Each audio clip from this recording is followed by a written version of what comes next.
Hello, everyone. Started off on day 7 of our gaming build. Today I'm going to try to see about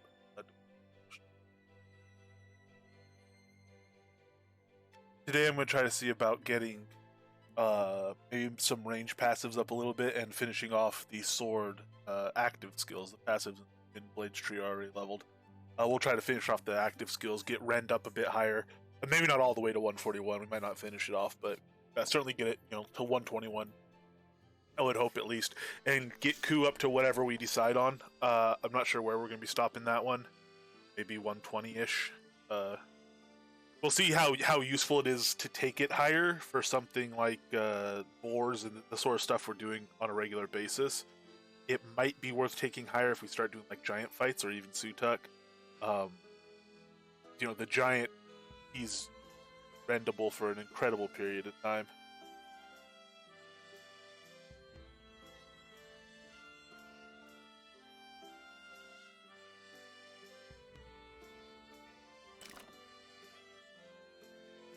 Oh, very interesting. Good.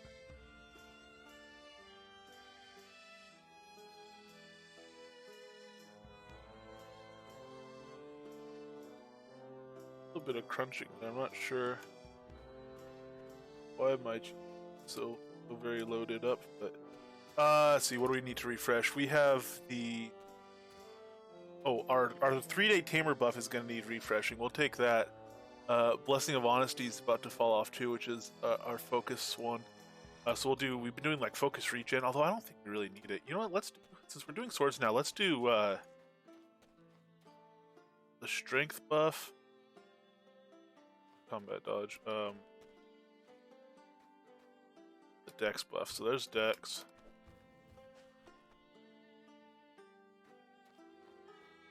Okay, try those two.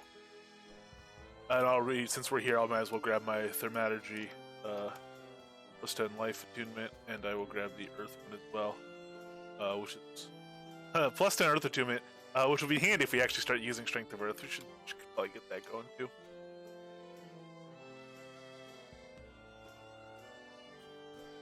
Ah, tasty. How you doing, Finetto?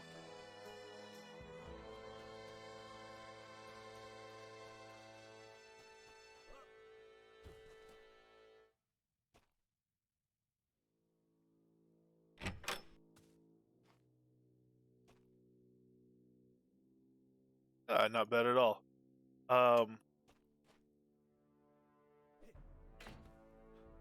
Assuming we get decent performance. I don't know why my GPU is spiking up in usage. So hopefully that stays okay. Alright, so we have that rebuffed. Tamer buff, we have an hour on that still. Let's drop weight for today. I don't want to keep pressing up against my carry capacity.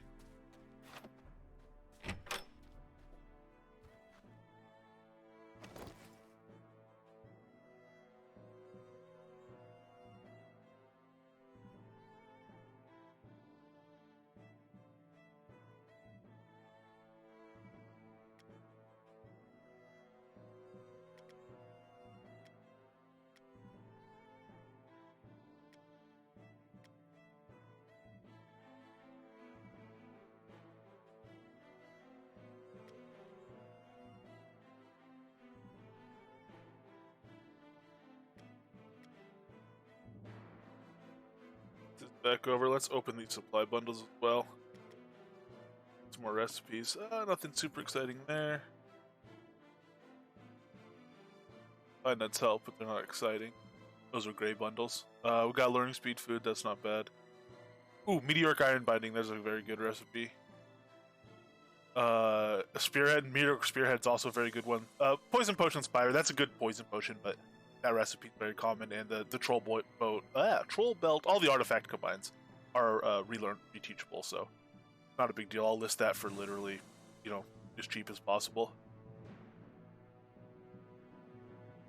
I should probably better off just vendoring it. Whatever.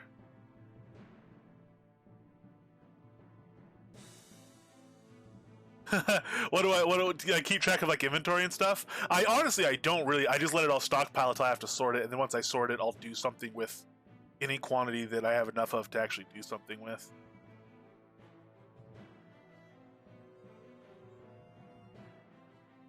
And in fact, in this case, pretty much all this is going to go right back in. We'll deal with that a little bit later.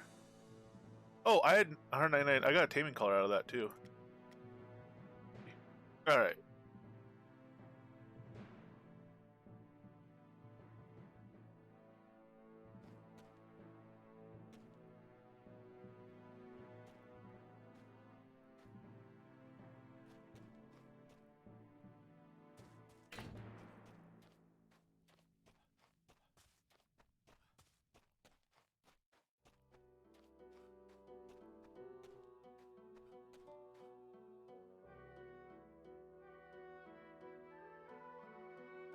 So,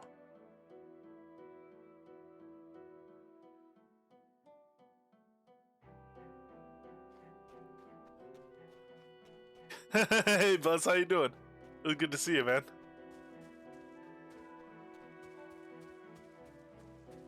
Is it no, not a particular reason. The market might finally be settling down on wood. Wood's been so you know before the crafting changes, wood was maybe 100-ish each, and it had been up around 120 for a while. So it might be coming back down, selling back down around 100. But I mean, I've been posting buy orders for wood. I don't know if I have any up right now. Yeah, might have been filled. I post some more.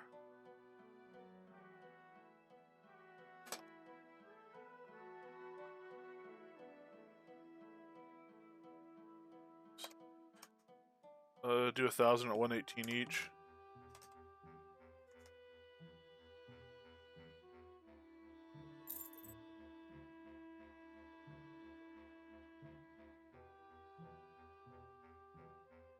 I'm buying at 175.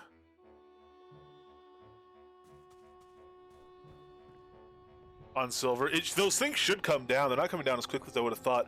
I think a lot of the reason they're not coming down is because people are still buying up as much as they can, and those are people that are trying to control. So they're buying up as much as they can so that the price doesn't drop until they've sold more of what they have. But you know, I have to buy it to use it. I might start selling it. I've been trying to get an ingots vendor going for a very long time, and it's hard to get enough of a stockpile.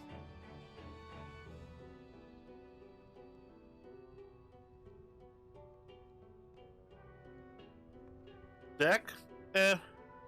People.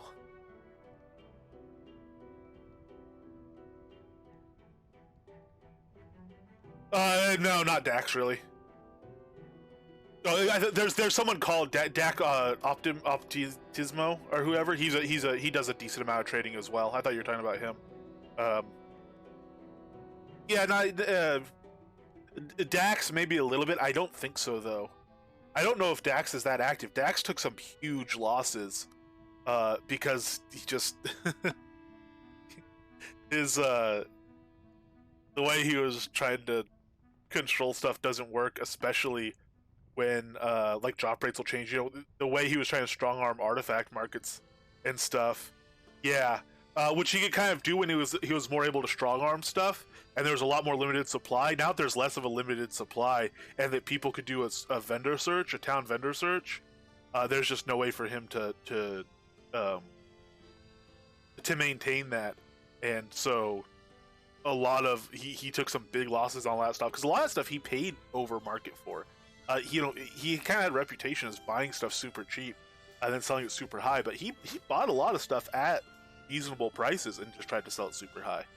So, and because his stuff was so expensive and he would just wait for it to sell, he had a lot of gold value tied up in inventory that's not worth nearly what it was now. So I think that was really, really rough on, you know, for him. But there's people that do specifically commodities and stuff. Whereas he did, I mean, artifacts are arguably commodities now. They weren't back then, though. And he did more rares and premium goods and stuff.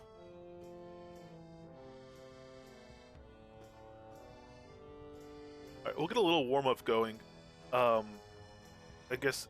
Hey! There's a lovely croc.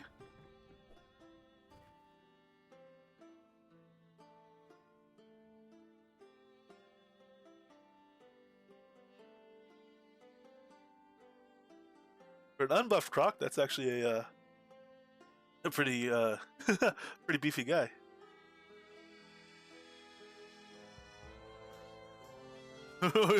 We look so similar. I need to get some patterns on some stuff.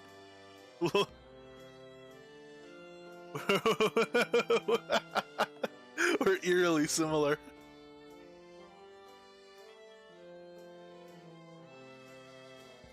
Are you in the bandit pants? Are those just augmented? Yeah, the bandit leggings common.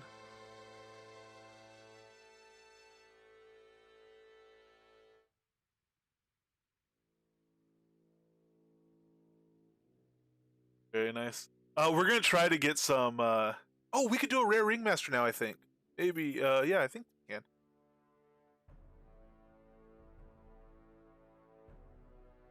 Got me beat on the level of arties.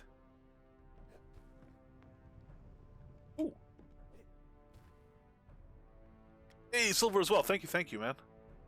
I'll get those reposted as well.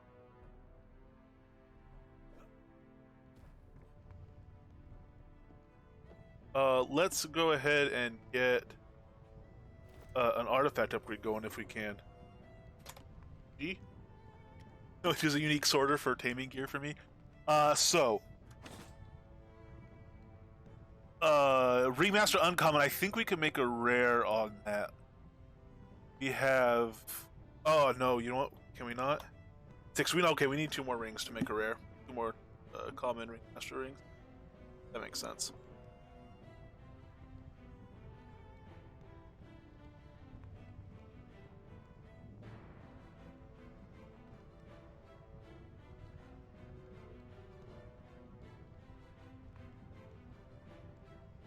Should be plus 6 tame level and plus 20 tame taunt power. That extra taunt power is going to be really helpful. Strength and health on it. Yeah, it's kind of rough because you can only get strength on the enchant side, but you put 17 strength on, and quite a bit of health on there, and then probably a little bit of dex just because it'll roll. So you might as well grab it, unless you want to put on dodge. Then I could see. Oh, we could use a better back slot too. Yeah, we'll start doing some gear upgrades. We'll work some gear today actually for ourselves as well. If you ever have gear you want work thrown on and you have the materials to do so, just let me know. You just bring it over and I'll do work on it.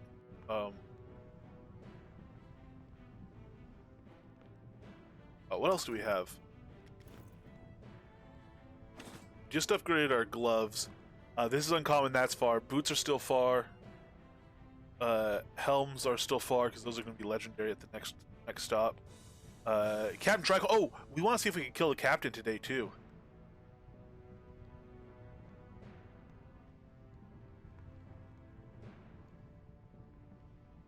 I'll do. I mean, if you have the materials, I'll just do it. It's fine. Tips are appreciated. People will tip me often, and that's appreciated, but unnecessary.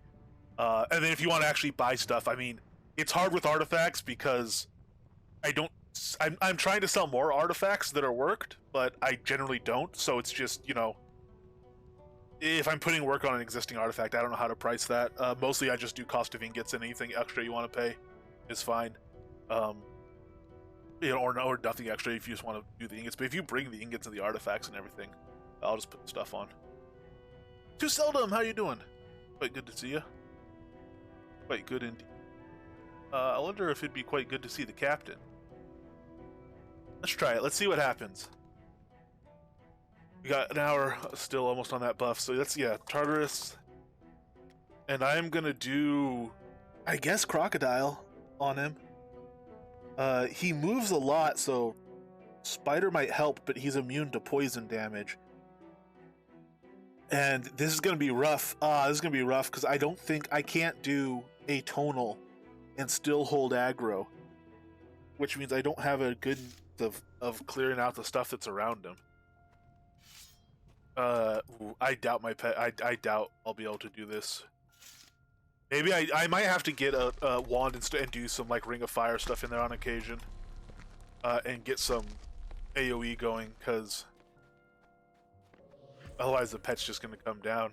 But I mean, if I'm pulling aggro, atonal works for that. It's just the problem is the aggro pull. Hard.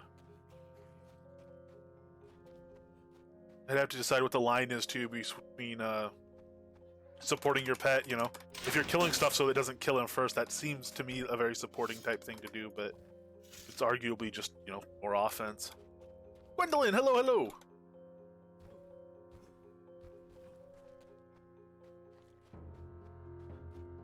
We're about to, I think, get some very nasty arrows into us, but it's worth a shot.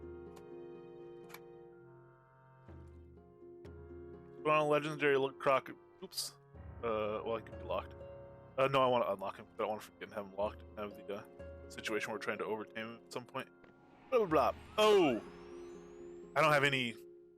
This would be stupid. To do this without rezzing regs is stupid. Let's go get stuff to res. Otherwise, we're just gonna lose our croc, probably.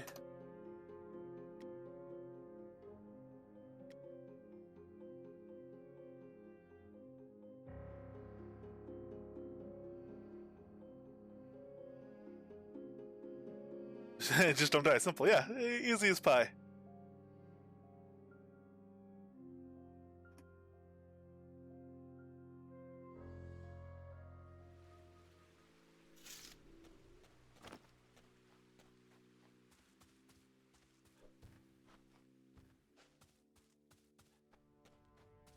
Alright, let's see here.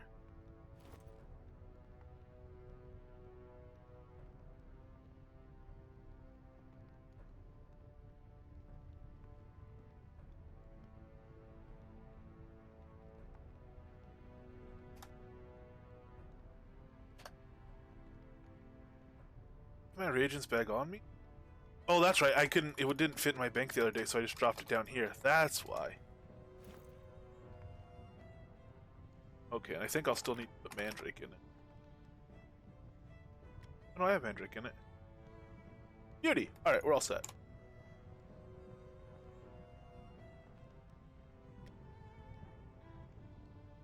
And my rend here isn't going to do anything. My coup would do something at the end. This boss actually doesn't have a ton of health. It's mostly just his offense is really rough. His arrows will hit you for some serious business. And with all those zombies and standing around doing stuff, and all those hammer guys doing their stun, I don't know. I don't hold out much hope for this, but we'll try it.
Him up. I'll give him bear bites. Dragon kibble. Venison jerky is kinda that or rat pate. I'm not gonna be able to atonal here anyway, so I shouldn't need the venison jerky. We'll start with rabbit pate, and we could switch. If I definitely can't beat this without atonal, then we could try that, but I don't think it's gonna work. So we'll do it like this. Plesiosaurus pie I'll take, and I'll actually take a strength. Well.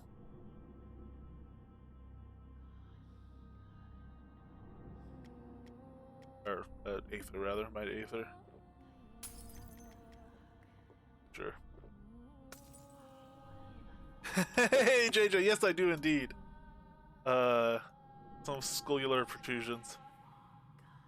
How are you doing today? I don't have festering either. That's okay for this.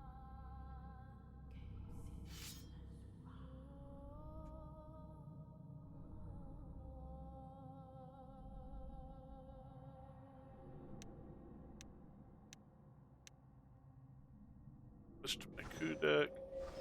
I guess what I could do is, well, yeah. The problem is, oh, I'm stacking that backwards.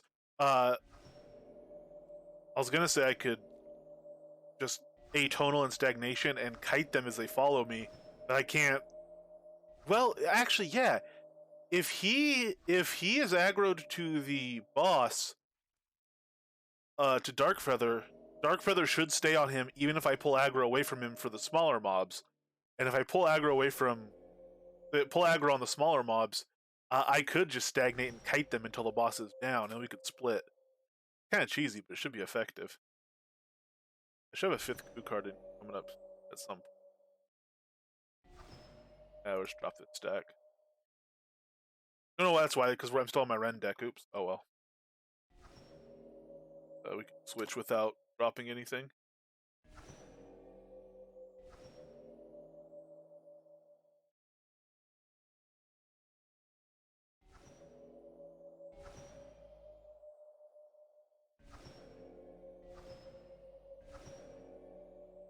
And I'll have to do a charged fireflies on him.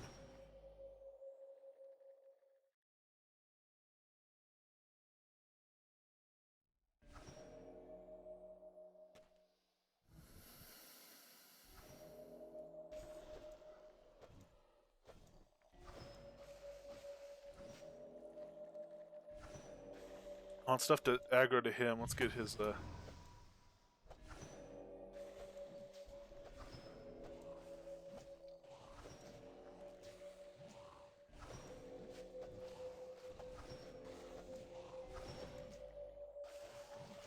How are you doing this fine day? Good, Jamie?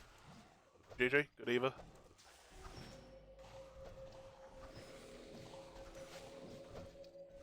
This isn't terrible. Ooh, I don't have my pet heal on my bar. That would have been catastrophic. Adventuring game. Hey, it's Ender. How you doing?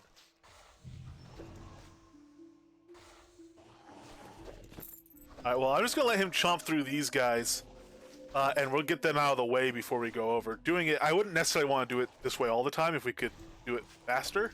But, you know, do it slow to know you can, then worry about how quick you are, I think. Oh, and I could actually, you know, stand out here, not do my tonal, but no reason not to do my other stuff. I shouldn't pull aggro off that alone.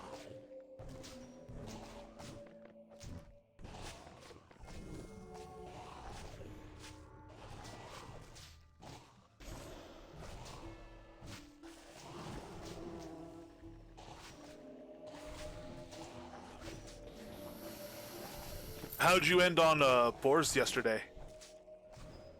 As far as drops and you know, kind of the time it was taking going through them and stuff, you're making improvements. Nice, nice.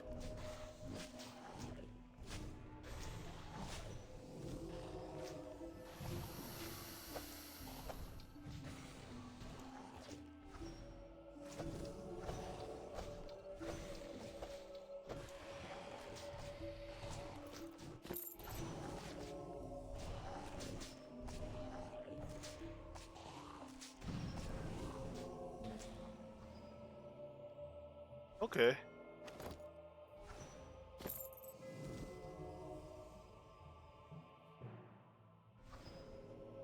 It's hidden under the water, which is kind of there's no way that's gonna get Darkfeather up. Yeah, okay.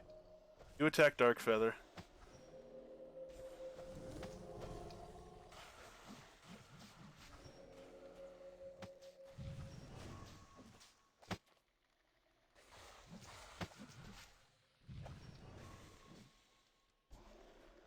Yeah, Darkfeather's too quick for a croc, I think. I think it's quite possibly spider territory.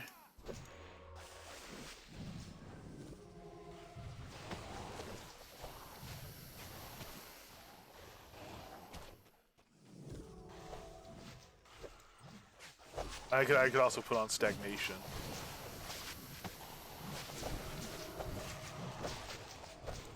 Probably both of them actually applies.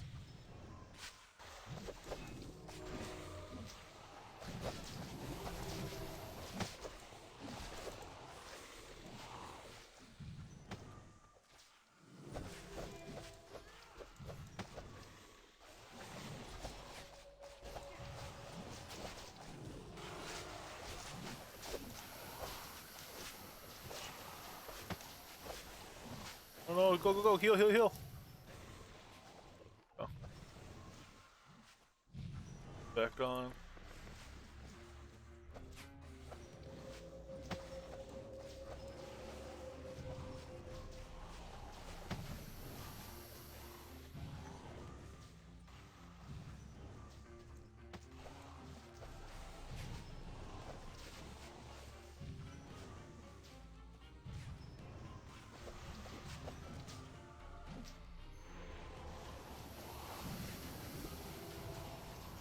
Ah, Croc got on a zombie. We don't want that. Oh no, he was stunned, that's why. It took him a while to start going over there. I gotta be careful here. I'm gonna burn out my heal when I don't need to. I'm not gonna be there when I do need it.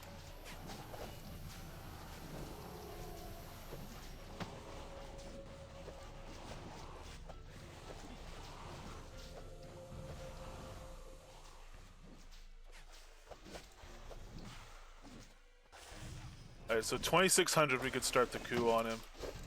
And boy howdy will we. If we can keep up with him.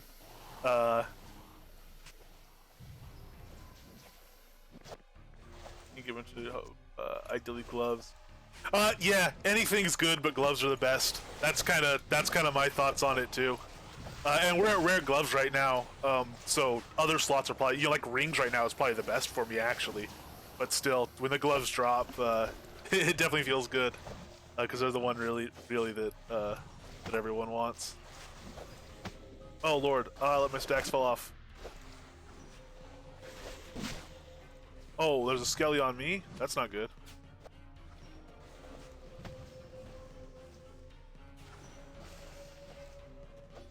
That flumen want me. Auto attacked him a bunch of something.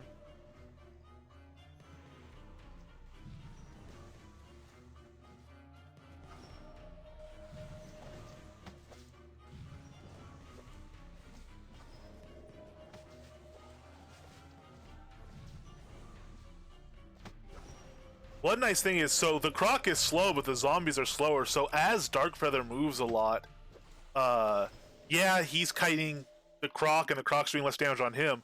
But also, the zombies are doing less damage on the Croc, and I don't know that I would be able to do range. I don't know if that I would be able to keep the Croc healed if he was just standing in one place the entire time. Like if I had a bludgeon stun on him or something, which I know is a very common thing for for tamers to do, is run bludgeons for that reason. Oh, nice, and we got the hat. Alrighty. Let's see here. Now that he's down, we'll see how we can tank just this full group of mobs. Granted, a lot of the incoming damage was from Darkfeather himself that's gone, but I'm just curious about standing in the middle of these guys, how survivable the Croc is. Doing alright.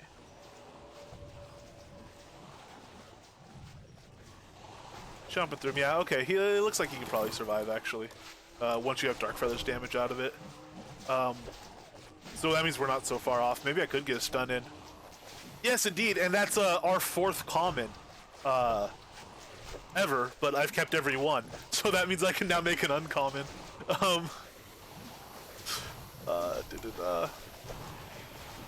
Alright, are we... Oh, I lost stacks. Hey! Hello, you're welcome!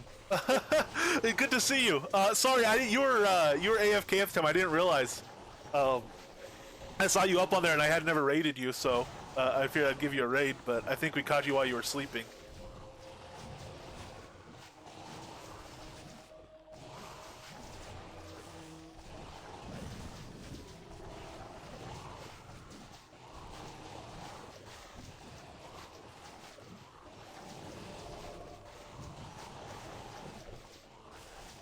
Alright, now this is asking for trouble, but I'm gonna go ahead and drop a tonal here and see how long before they all start trying to kill me.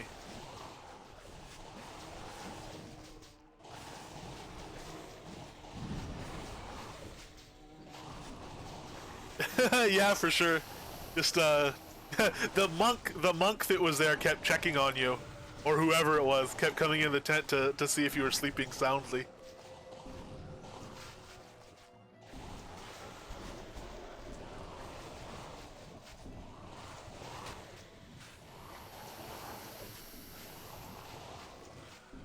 Yeah, he just kept wandering in. That was really funny. Oh, and they're on me. Not bad though. We did a lot of damage to them, and most of the skellies are dead. So actually, these guys we can just kind of kite around now, and wait for them to go down from the atonal. I have to recast it.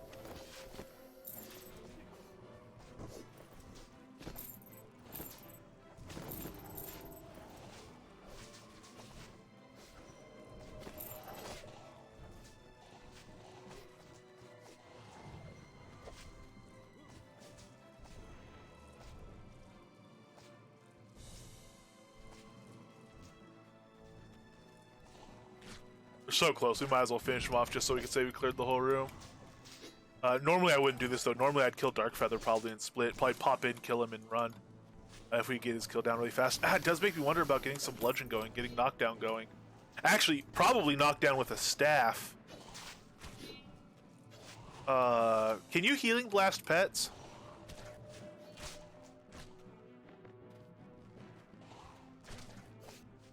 Try that in a minute.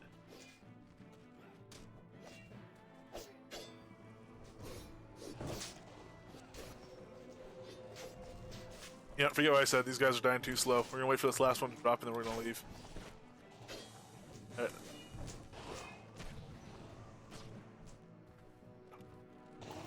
Grab his loot and off we go.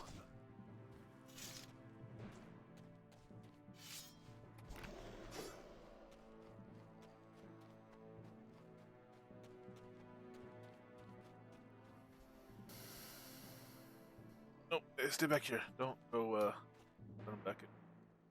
Oh.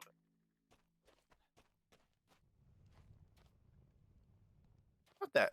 Still trying to go. Good lord. Usually if you get far enough away, or from what I've seen, if you get far enough. Uh,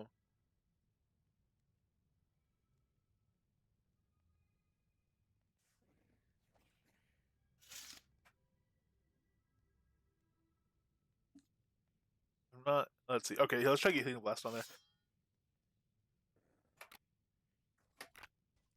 Yeah, there's a lot of Russian players. The Russian player base is actually fairly large, I think. Uh,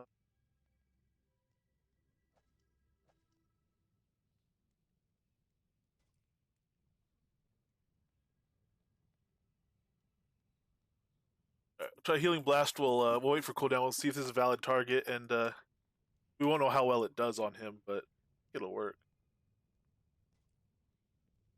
I can't bring it up while I'm streaming. Because they scan scan the saved stream. When I have it on Twitch and when I upload it to YouTube and stuff. Hey, nice Xander.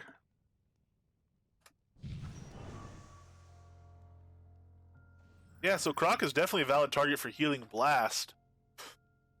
I wonder how strong that gets with the life attunement I could muster. Healing blast gets very strong, especially if it crits.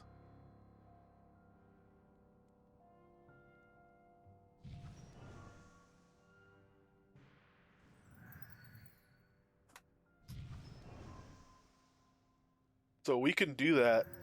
It might be hard in party, but if there's places where we really need all our healing, we can do dynamic healing. as a strategy. Dynamic pet heals, and we could also do healing blast, either locked or dynamic. Healing blast is nice to have dynamic because it starts costing a decent amount of focus, as I recall. God lord, its range is insane too.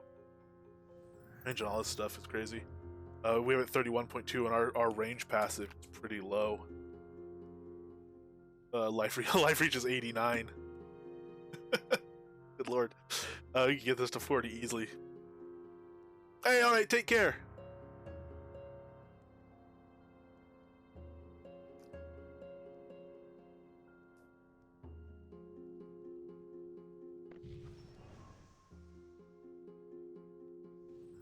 At level 20, it's saying 128 to 213. And then if it crits, obviously it'll be significantly more than that. At level 41, 164 to 237. And our Beneficent Blessing is 104, so that can come up as well. Life Power could come up, realistically speaking. Of course, we need stuff for attunement. We can get our attunement to 110, 120 without too much difficulty, depending on how much we want to put in our stuff right now.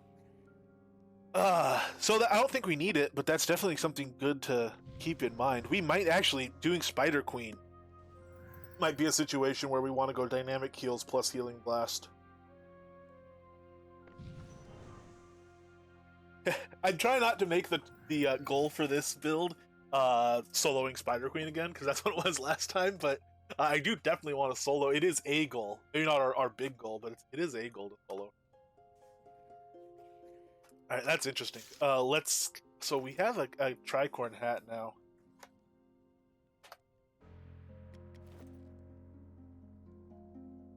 At uncommon. His player skill. So magic resistant, move rate, and just a bunch of taunt power. It's 25 taunt power at 25 taunt power at common. So does that go to 30, then 35, 40? Does it scale 5 each time? We'll take a look. But if we look at the rare bear helm, it's only 20 taunt power at rare. So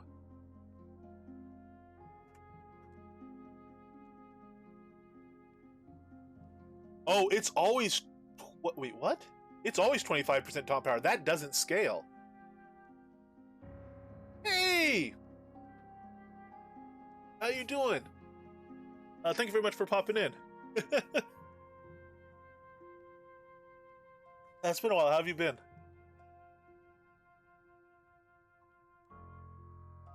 Sweet. I was last night I was just going through all my deco projects that are in progress and taking note of the ones that are about to start. So I was over in Immortal City, and I got a little bit more of the deco over there done. I'm still working on decoing out my Immortal City lot. I warned you. I told you. The rate at which I get deco done is very low. I'm very, very slow decoer, but it is coming along.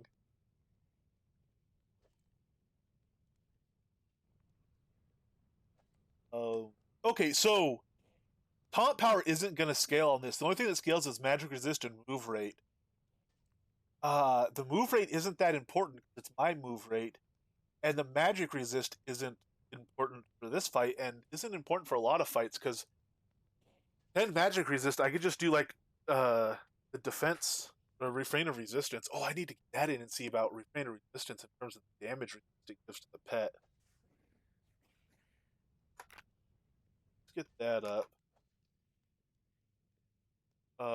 Refrain, yeah. Oh man, yeah. At level 21, this is going to give as much as the Captain's Hat. So really, that's only about taunt power. And once you get to a legendary, you get more taunt power off a different helm that also gives magic creature levels. So the Captain's Hat isn't that good as a taming helm. It's good if you can get a common before you can get a high level of anything else. It's good. It's good value for taunt power at common level. Other than that, it's pretty much for the player. Like move rate, that's not going to help me with my pet. I mean, it can with help stuff, but that's not anything big. Magic resist again is relatively minor compared to other means, so it is helpful. And the player skill is a novelty.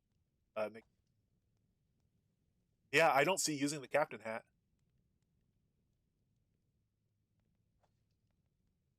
Honestly, I'm tempted after I do Taming. I'll save it while we have Taming, while we're doing Taming. But as nice as the move speed would be at high level, I'm tempted to just salvage them at uncommon and try to get the player scale gems or jewels just for fun. Sacrilegious though that might sound. So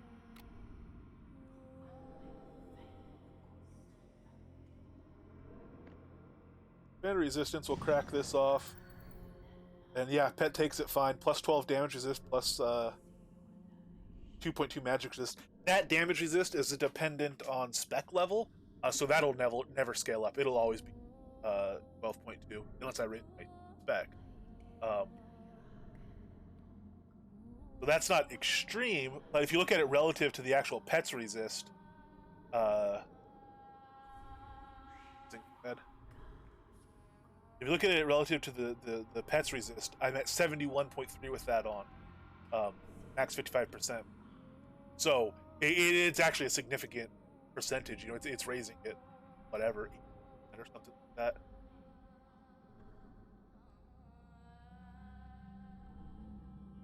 Hello, Dr. H. How are you doing?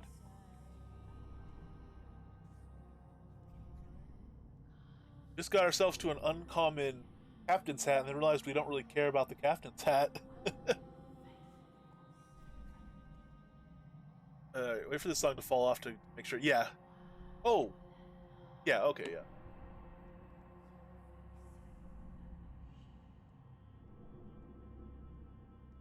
Yes. In fact, we were just talking about offensive damage mitigation and the extent to which that's valid.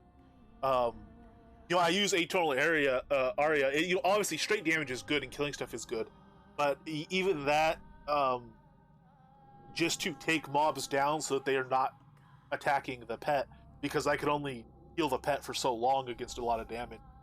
Um, but like damage mitigation stuff, I consider that, you know, protecting the pet. If I could cast Valiant Warden on the pet, which I probably can actually, if I had a heavy chest, I would consider that very similar to something like Dazzling Rays or Bard Mez. You can also do.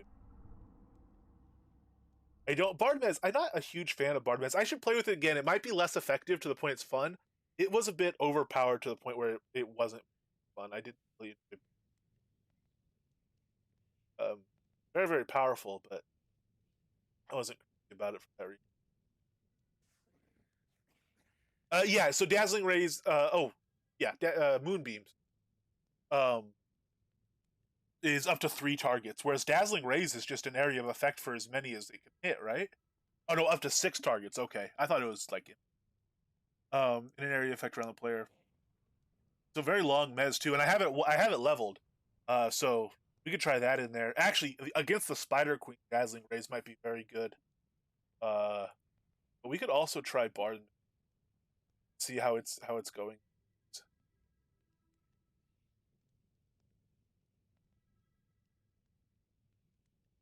So I'm not going to unlock and level Moonbeams for 3 targets.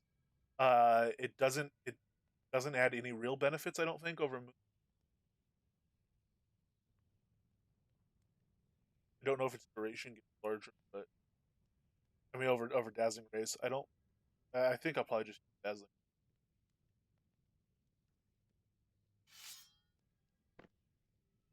Because places where I'm likely to use this are places where there'd be more than 6 targets anyway. I think. As far as unfair, because it remes sometimes, but last time is bad one. Yeah, that's true. You'd have to go in knowing it's a strategy you're going to use. You can't use it as kind of a reaction to getting in over your head. You have to, put it on as a life preserver before you jump in. I think. Cast time isn't crazy though. It's 8.8 seconds. Um, but if we have spellbinders, we can work it in, and the recast time will be whatever 5.2 or something. 6.2. And we could still work that in, even if we had to drop, atonal for Mez, which on the Spider Queen we wouldn't necessarily want to kill. Well, we're not doing magic damage. It doesn't matter if we kill the babies or not. But you can't run atonal and Mez together anyway without. You could stutter step them that way, but it's the same timer as atonal, so it would swap out 1-to-1 there. Quite reasonable in a lot of situations. Question is if it still keeps stuff perma Mez. Let's go take a look.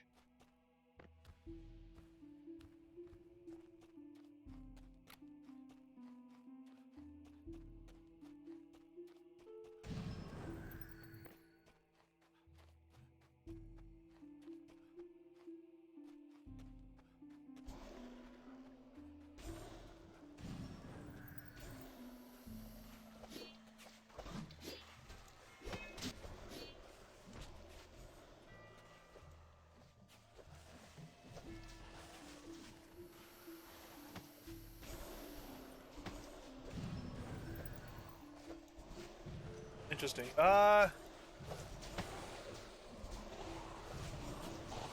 No, it's a lot more reasonable now. Yeah, it's falling off those guys. I think it might be properly rolling against their crowd control now. Which is, it should be, which is important. It's not stacking like a million crowd controls like it used to either. Okay, no, Bardenez looks like it's pretty legit now. As far as, you can see they're stunning, unstunning. Some are re-stunning depending on their crowd control and stuff. I think it might be fixed.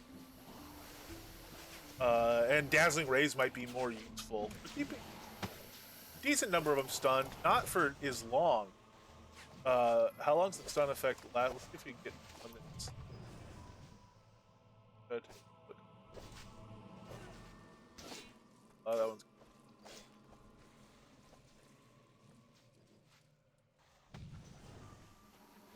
Looks like it might be about 8 seconds, a bit over 8 seconds. For 10 seconds, that's what it is. I wonder what happens when we scale it. Here, let me get out of here before the pet goes down. Run out of focus to cast skills. Alright, you summon him. Get out of here. Alright, Bardenez might be a pretty legitimate thing, a reasonably balanced skill. Might level that up and try use. What happens if we start stacking or we'll charge it? Jack, it takes ages. Still faster than making a deck to stack it, I guess. So it says 25.5%. The reason it says negative 25.5% for me is because if the tooltip is assuming it's rolling against my adventure level. Just because of the way it works. Still 10 seconds, still same chance. So does charging it not do anything for it? Charging and stacking?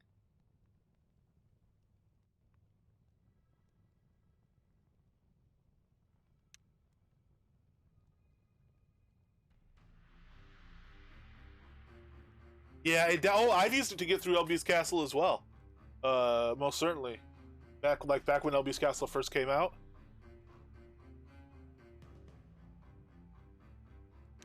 Yeah, it seems stacking doesn't do anything for it. Well, actually, you know what? Stacking doesn't change the tooltip. Let's run back in here and see if it actually has a different effect on stuff.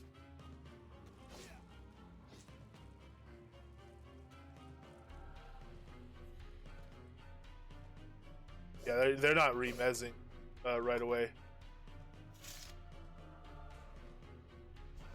I need something to remez though. If I run by without dying. No, don't attack him.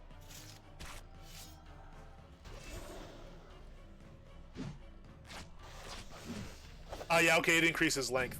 It looks like we get it to nearly 20 seconds if we stack it. Maybe like, I don't know, 6, 8, something like that.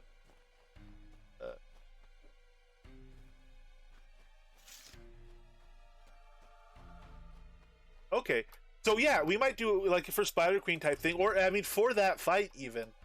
I would have to watch my auto attack for that fight because everything clumps together. Spider Queen, well, no, actually, everything doesn't clump together because Dark Feather will move and leave them behind. Well, yeah, it still end up clumping.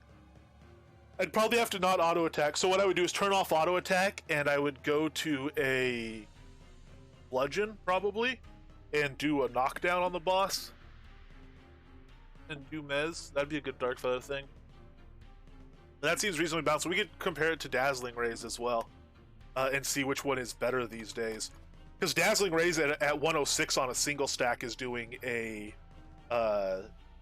it says 11 to 23 second Mez, and up to 6 targets, which was about all we were hitting on.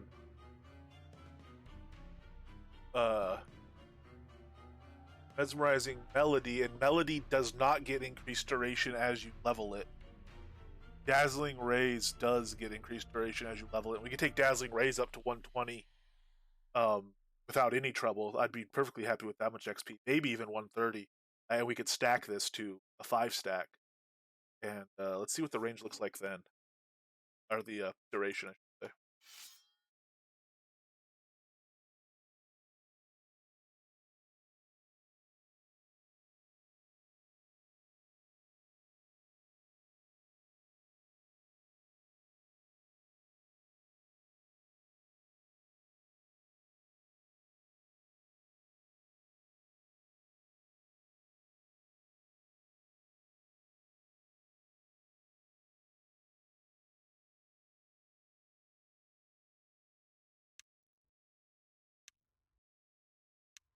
It's not showing any change in tooltip. If we fire it off, we don't get any sort of indication. Actually fire it off and then check a mob.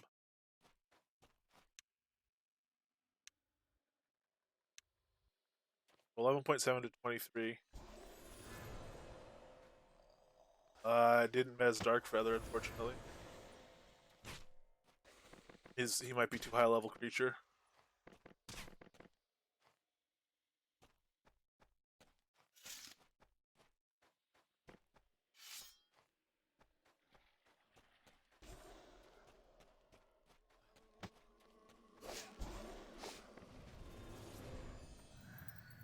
Mezzes all these guys just fine. Nice log mez just have a single stack. Alright, yeah, we can play with that too. That might actually be better than Melody of Mending, or Melody of Mesmerization, whatever it is. Mesmerizing Melody.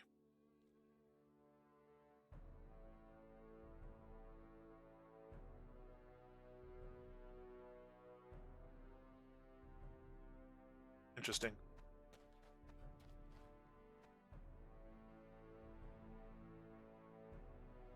Alright, we have 10 minutes left on our Tamer buff. Let's go get that.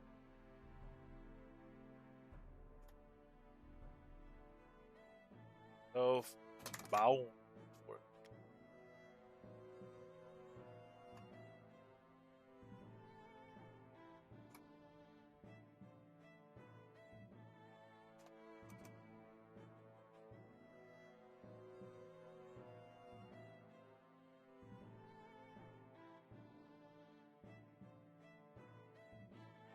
I have not.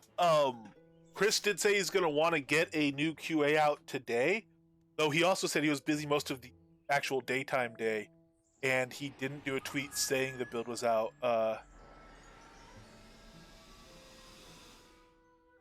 So I might have a fix for it. Starting a QA build with the fix on it now for publish this afternoon. So whatever his daytime schedule is like, he started working like whatever he put it in a tweet. I was surprised because he was tweeting changes. Oh, which are very interesting. Actually, we should look at those. He was tweeting changes at like whatever. It must have been 2 a.m. his time or something like that. Started my day at midnight. It was so it was midnight his time. Anyway,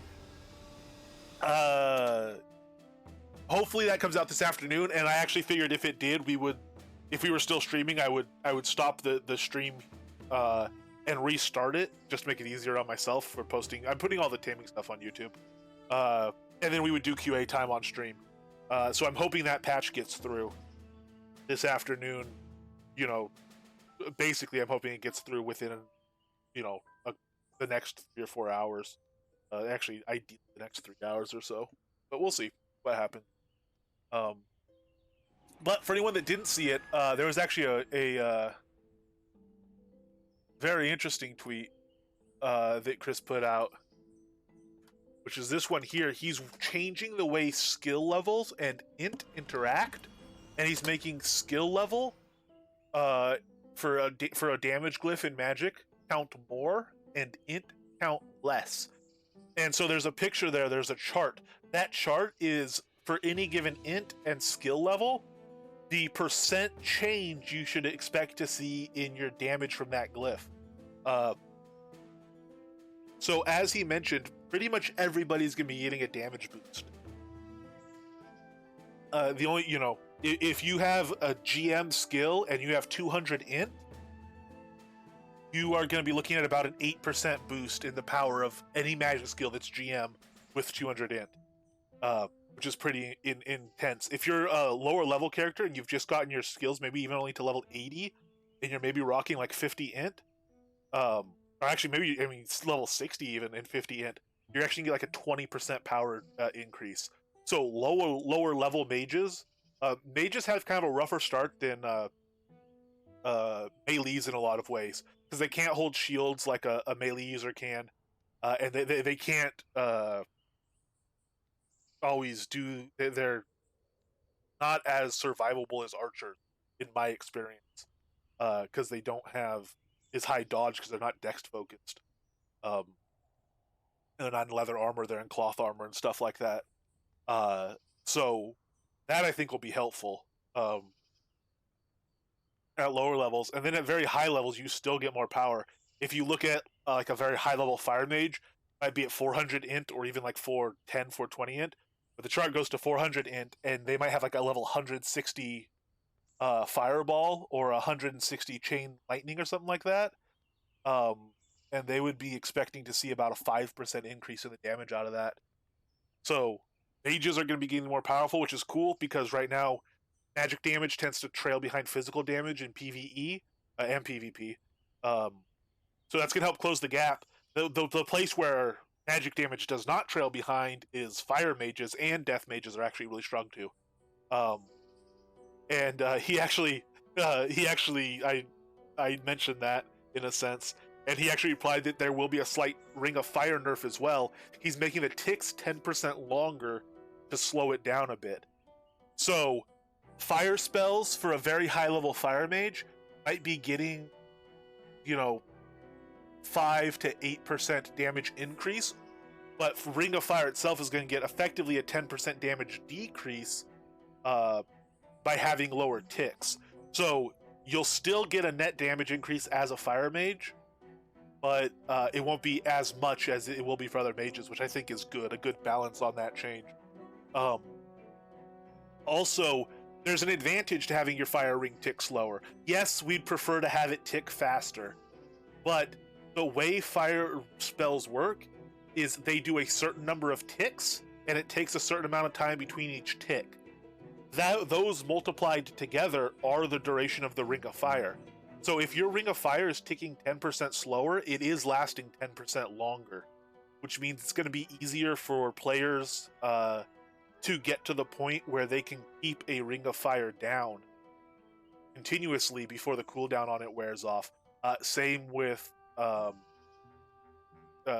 Ring of Fire and Meteor Shower are both ones where you have to get to a decent level before you can keep it down 100% of the time. And that threshold now on Ring of Fire is going to come down because it will be lasting 10% longer with that change. So I think that seems like a very good change. Fire is getting more powerful, and I think fire is like the one thing that does not need more powerful.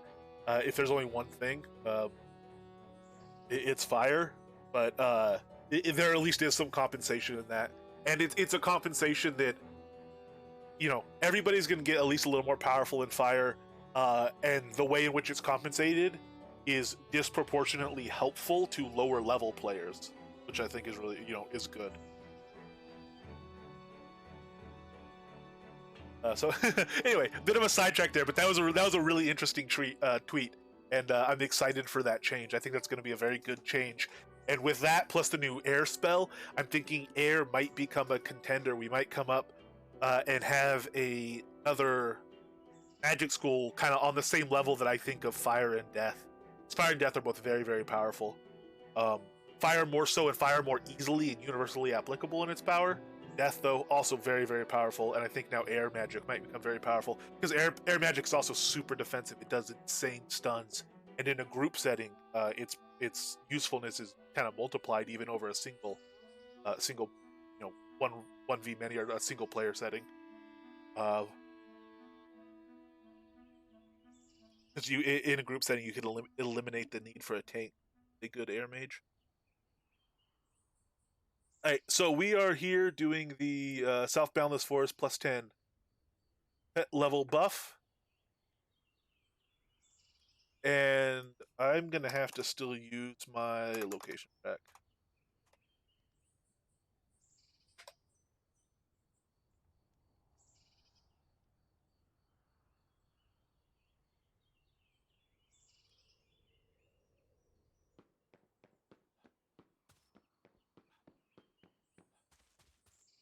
I think this actually, I'm going to try to do this along the roads, though I can learn how to do it without location track.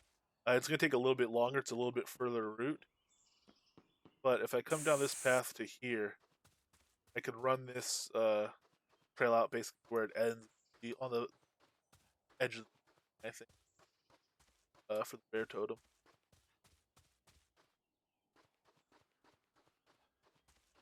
Skeggy, how are you doing? You will be more powerful. You'll be getting a You'll be getting a power boost.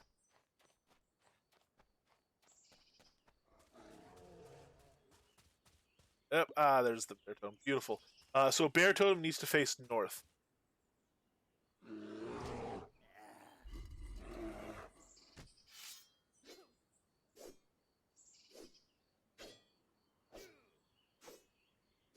This bear needs to face its maker. Okay, there we go. Now this totem needs to face.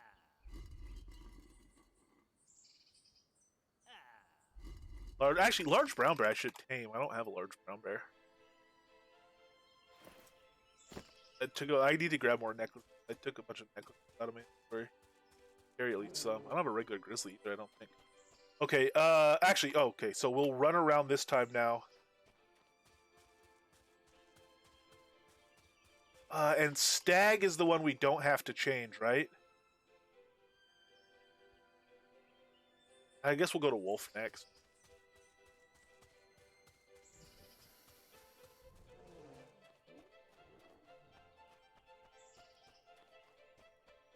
There's no way to do this without, zigzagging a little bit.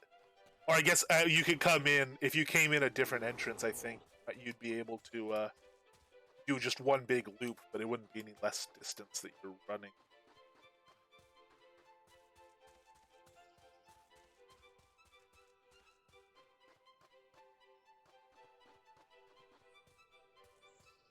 I am protected in a private setting.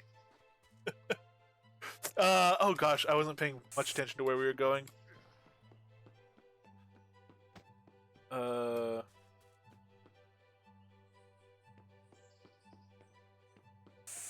Going to boar right now, so it's negative. Oh, how are we way off? Oh no, we're going to wolf now. Okay, that's why we're way off. Wolf is 150. The wolf is this way. Okay, we overshot it.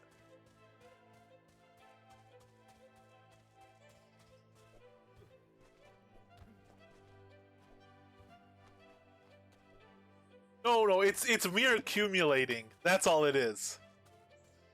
Collecting implies something, and accumulation is totally different, I swear.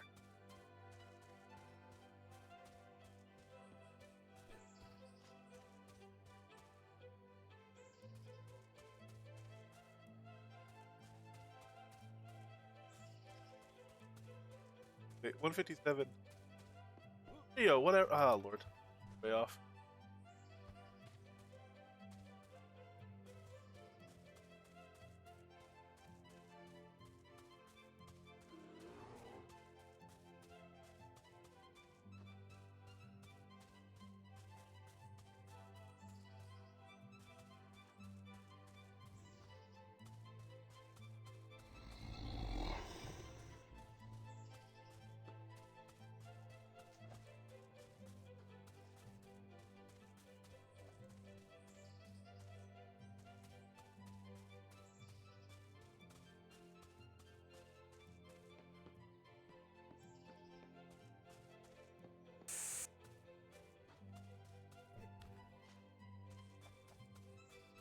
Hey, we found it. What do you know?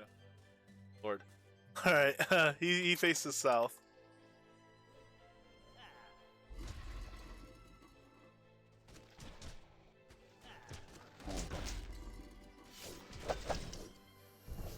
That's right, Cock. Munch him down.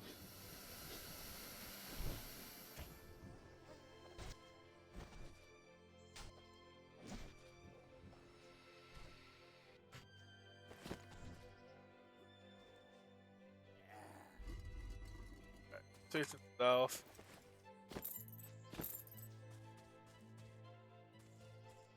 And then boar, we just have to go south. Fine.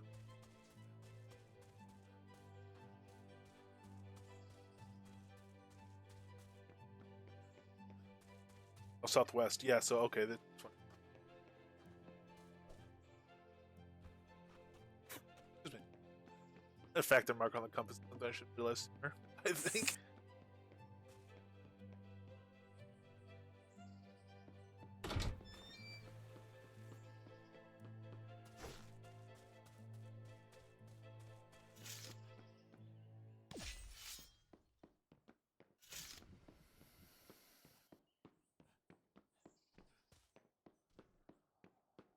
I do like that in this level zone I can kind of leave my croc to just kind of wander around, chomp what he wants.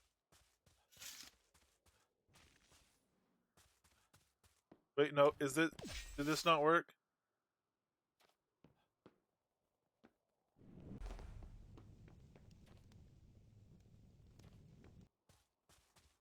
I think that's there.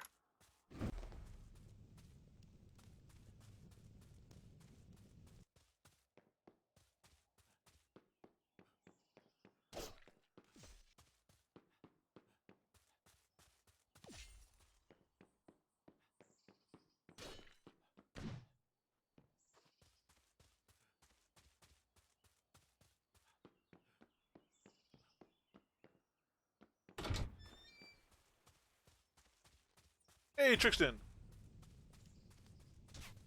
There's definitely hard group content.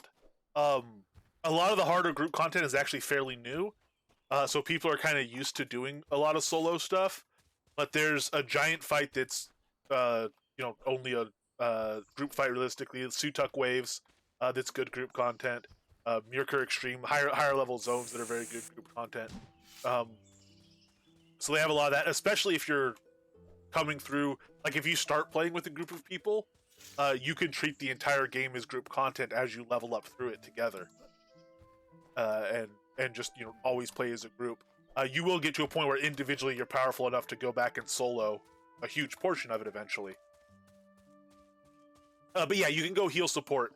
You might have troubles sometimes finding a group all the time, so you might want some solo stuff, or you might also want to take up taming, so you can just heal support your pet if you want to do solo stuff. But there's definitely, like with giant fights and stuff like that, there's definitely people who would very much love to have a tamer, healer in the. We were doing a giant fight the other day and couldn't find a healer.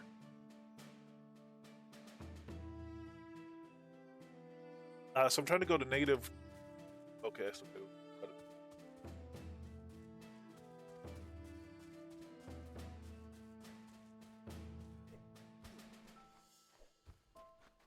hey, Pump, what kind of tools for soda are you using?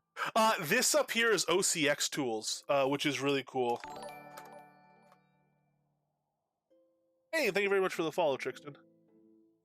Um, it's a Lua plugin. There's Lua plugins. They are also about to get tools. The people that make Lua plugins are about to get tools to make them more performant. They can make stuff a little bit laggy right now, depending on how they're written. And like OCX tools does a lot of stuff. So I can actually pull up a sheet here. And let me change the size of it. I can pull up a sheet here, and it'll show my damage given, taken. It'll break down average crit, crit percentage, and all this stuff of me, of different mobs that I fought, and my pet and everything. But crunching all those numbers is a lot of work, and even just writing the information to screen the way it was set up is a lot of work. So some Lua mods can make stuff kind of laggy, but they changed a lot of. They gave the people that make Lua plugins new UI calls so they could optimize performance a lot better, and those will be going in on Thursday. And then people will be free to rewrite their Lua scripts from Thursday on, and have more performant versions out there.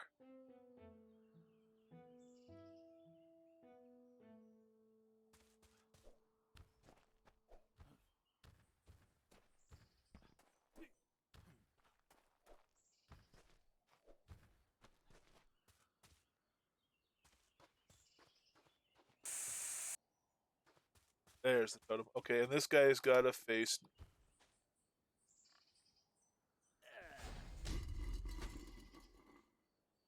There we go. Alright, so now, after he faces north, we have to go just a little bit southeast along the road.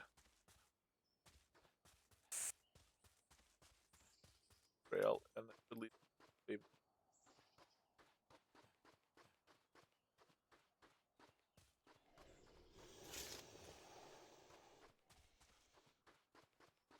Oh yeah, for sure. It's a super helpful plugin. I really enjoy it. So I'm always happy to link people. And there's other ones. There's Soda Info's a really, really good one too. I personally have performance problems with it, which is why I don't use it. But it's also really neat and useful. So that one you can find on the forum. and take a look at that one as well if you wanted.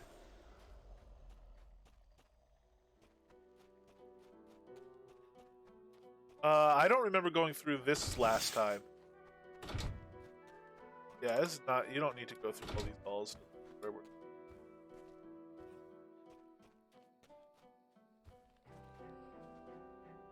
Irish Eyes, hello! How are you this fine day?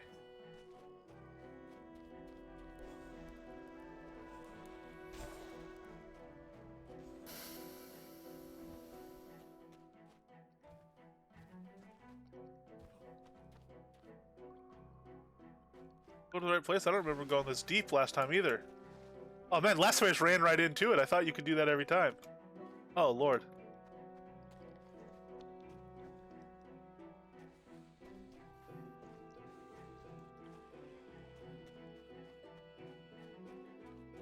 Luckily this one doesn't close until you actually... Oh, it's a little late now. I should advertise in Universal when I'm opening this in case anyone else wants to come along.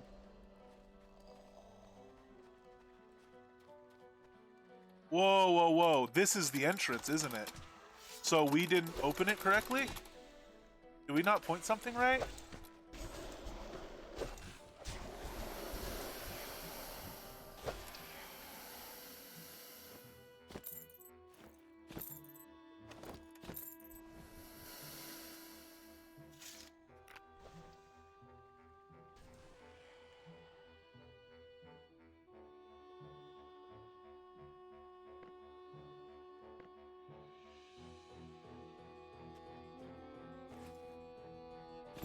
Ah, cool, cool. Thank you for the failed open buff bits. That's definitely the way down. Oh lord. All right. Well. So it wasn't the boar. Pretty confident we got the boar line.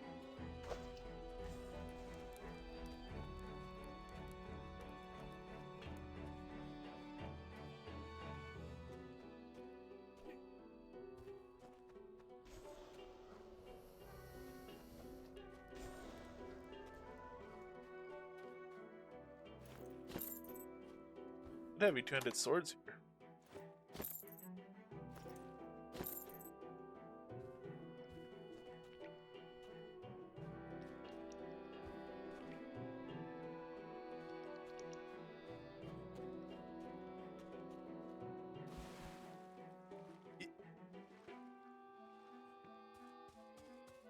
Oh, that'd be really nice, Xander. But I am correct. It's just I just messed up somewhere, right? The only reason it doesn't open is because you didn't get the statues right.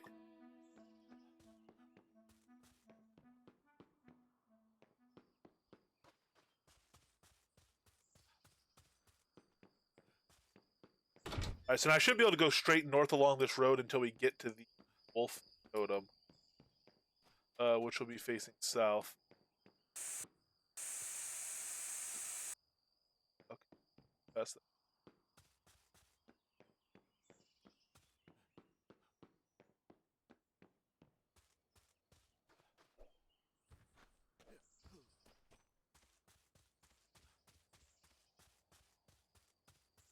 Alright, so wolf totem's facing south. No denying that.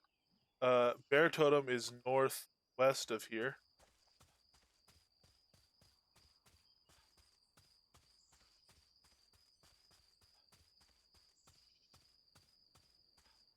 Hey, see here.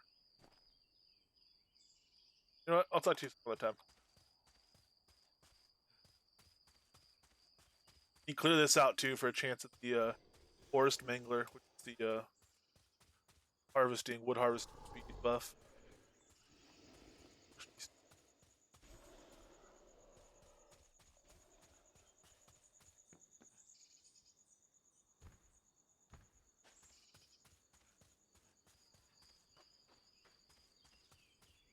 Okay, bear totem should face west, and we pointed him north. We spun. That's funny. I was running through here. I was thinking, man, you have to spin all of these so many times. I didn't. I spun the bear one too many times. All right, you know what? You're going down, Grizzly.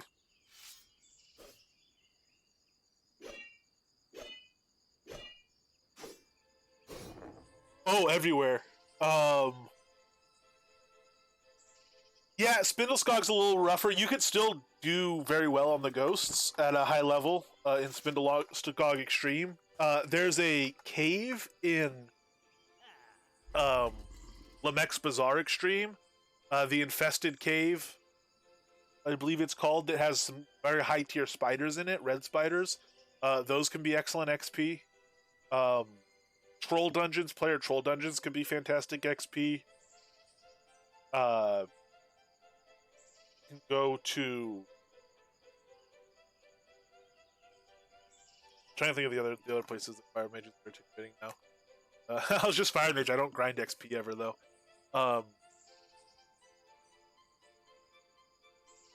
The Breach. If you go to the Breach and you kill Brigand, is easy. You just pop in, kill Brigand, and leave, and keep popping back to kill Brigand. You get 800,000 per kill, which is 880,000 per kill in open, or 960,000 in open and PvP mode. And then if you can do Gale as well, you can go take down Gale for extra XP for the same amount extra. So that's a really nice one as well. And Attenuation now is 15 million, so you know, as much XP as you can get up to that point per hour. Realistically, you get 16, 17 million an hour, absolute max. Yeah, it's pretty wild. It's pretty cool. All right, so Bear Totem is going west. You know what happened? Boar is at the top of the list, and Bear is the first one I do. I think I just looked at the wrong line on the little cheat sheet. I mean.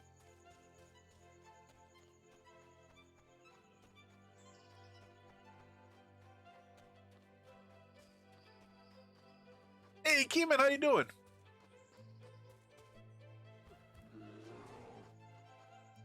Yeah, for sure. See what works for you. Depending how your fire mage is built and how you like playing with it. I mean, usually it's a lot of lighting stuff on fire and running in circles, if we're honest. Like the spider cave can be a little claustrophobic, and you have to do a little more dancing around them and worry about their roots and stuff. Whereas, you know, Breach is nice, big, single target, so you could just post up to him. I use Spellbinder stance and just put a ton of dots into him. Bring Fireball, Fire Fist, Flame Arrow, do all that at once. So, depending on what you like, you can find one that suits you. Doing well. We are getting the Tamer buff. Made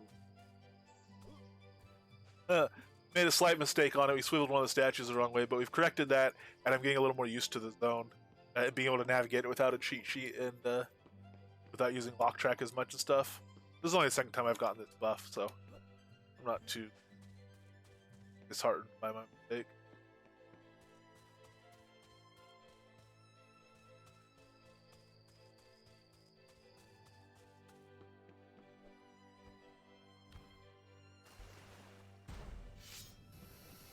Fireball to the back.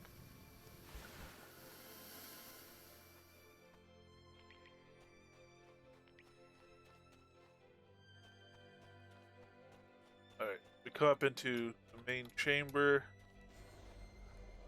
and that hatch of roots is lifted. Come here to the buff. Beautiful! Alright, so we're good for 3 days now. By which time I'll have forgotten a lot of what I just learned, but that's okay. It'll stick eventually. Oops, I didn't want to do Lure Unload. I wanted to do patient tracking off. There we go.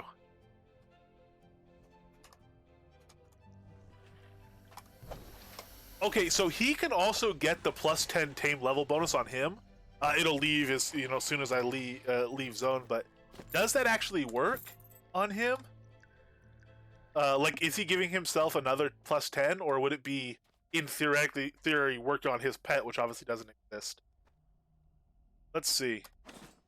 So if we examine him, we can just check his strength. Tame creature level will affect their strength. So plus 10 tame level bonus, he's at 436 strength. If we desummon him and resummon him, so if he goes from 436 to something lower.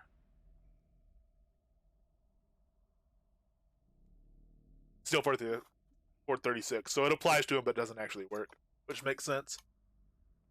Mr. Virtual Screens to put Twitch on, and the time my character got sucked into a roadside encounter, being beat on by a bandit. That's funny. Yeah. I've come back. I've left a roadside encounter or a whatever, some random encounter, overland encounter, without thinking, like, and gotten up as I was leaving. A lot of times I'll get up and do, like if I'm gonna grab a water, I'll get up as I'm porting and come back. So I just ran out of the counter while I was going to Novi. I just got up, whatever, grabbed a water, came back, and by the time I got back, I was a ghost in a new encounter because I had left that one and got sucked into another one immediately. And murdered and left as a ghost. So I learned my lesson there. Actually, I don't know if I learned my lesson. I've probably done that since then. That one made an impression because I was still pretty new at that point.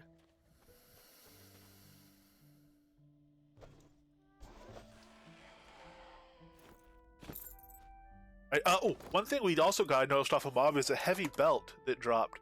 It's a +4, so it has work on it. Hey, by Rinaldi! Beautiful. Look at that. Haha, 4 masterworks on it. So this is 1 and 3 fails. I'm assuming he was training his masterwork up, so he just worked it all the way. Because it's just a base iron belt. But it's got dex, minor dex, health, and minor strength on it. So actually, this isn't a bad belt to get as a drop for a lot of players. 9 strength, 9 dex, 34 health. Very cool. I'm pretty sure if that dropped for Wide Swamps would be wearing it. I don't think his current belt is better than that. It might be. I think he might have finally bought a belt.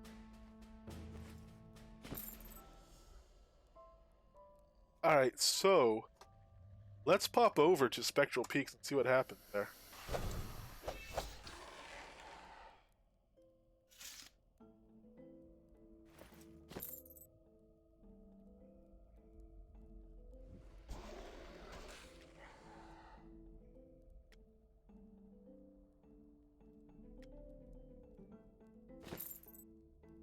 You loot stuff while you're porting?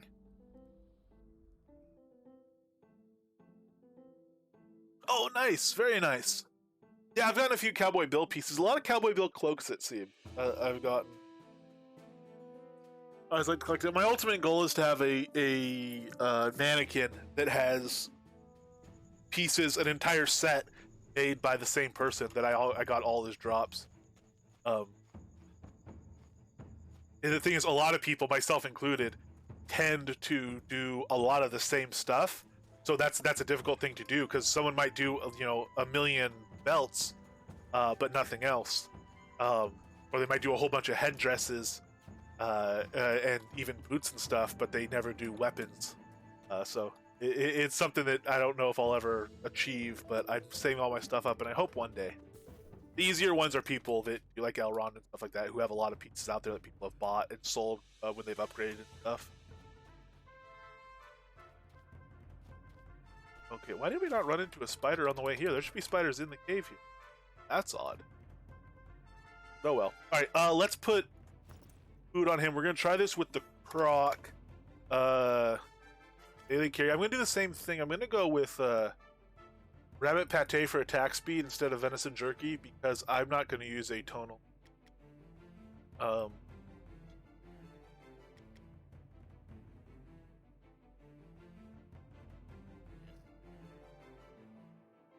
They should tremble in fear of my murder croc. That's a good question. So we need to do some gear upgrades, and I need to be casting Strength of Earth on him. Actually, Strength of Earth doesn't increase his health. I should still be doing it, but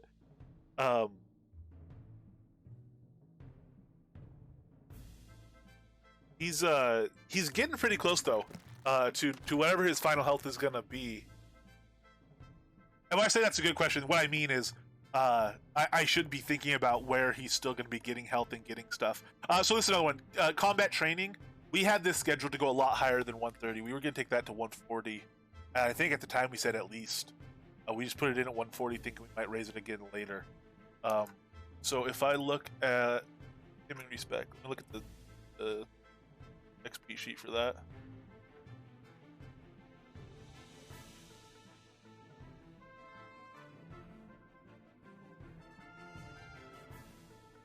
So Frenzy to 160 would be 300 million. What we could do is take Frenzy maybe to 155. Yeah, take maybe Frenzy to like 155. Combat training to 140. Oh, it's real cheap. So we're at 130 right now, which is 21 million. It's an extra 33 million. Take it to 140. So let's take this to. We'll start that going to 140 right now. And with that, we might even take higher. That we might even take to 150. I think that to 150 and Frenzy to 155 instead of 160 would be smarter, and it's less XP overall. Yeah, well, so I am lucky that in a lot of the stuff I'll be doing, even if when I start training up archery, which I want to do at least a little of today, I will be casting Strength of Earth on myself anyway, so it can be a little bit frustrating. Gwendolyn's trick is to kind of hang out by his nose, or by their face, their head. She said that seems to make it a little more, a better chance to actually hit the pet from there. So we can try that, and if it comes on me, it's annoying to have to wait for it to cool down an extra time or two, but at least I won't be overriding a buff. I have to then reapply to myself or anything. So some reprieve there. Ooh, we don't have Festering for her. Let's see how we do on the tanking. Can we copy both these decks?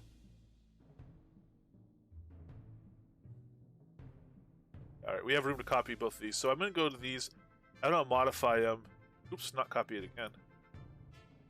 And I'm going to modify it to have Mez on it instead of Atonal.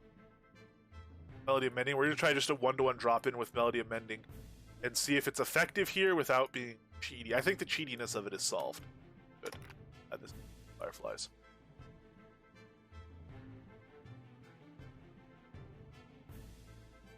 Fireflies, Lord, Mez. And right now we have 4 cards of it, and we're gonna put all 4 in, and then eventually we'll get our 5th and our 6th.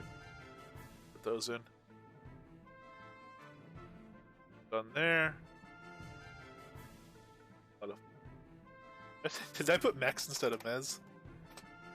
That's our Tex-Mex deck.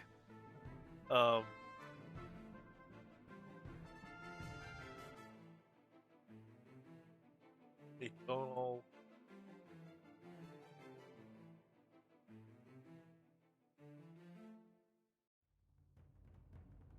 Okay.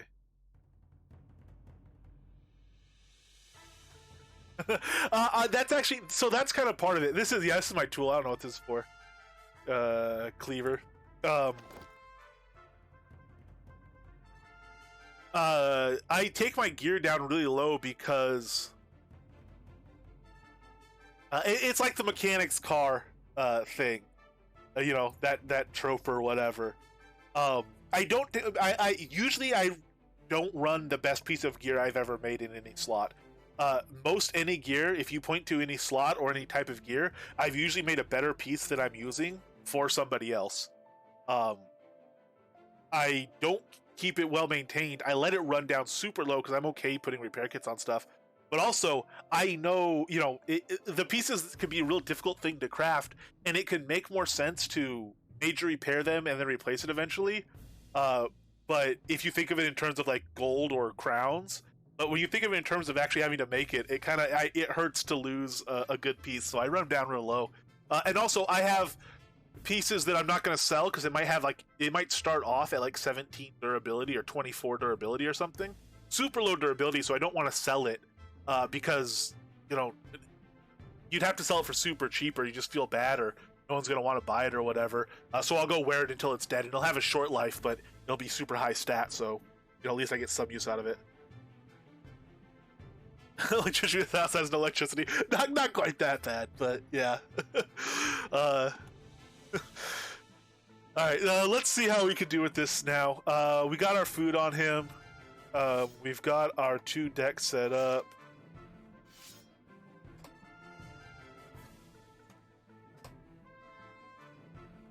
We'll start with Ren.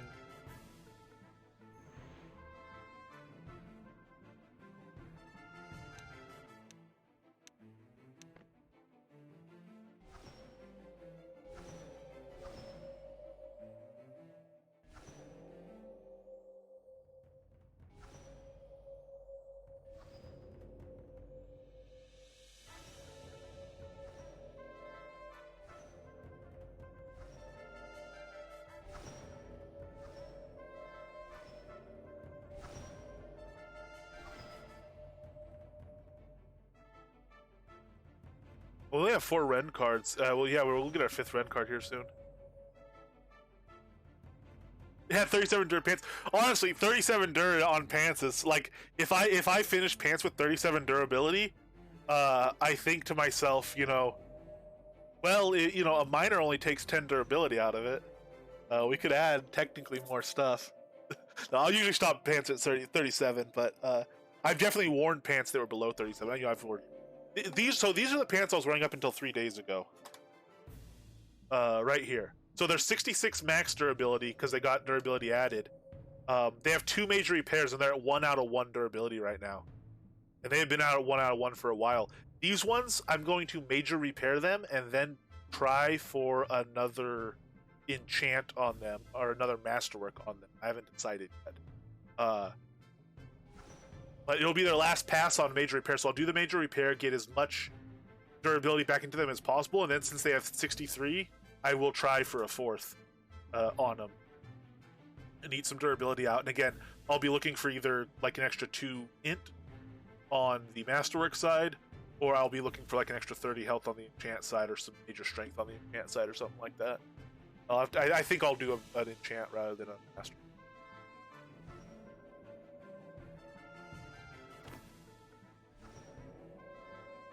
Yeah, they are. They're more duct tape than pants, that's for sure.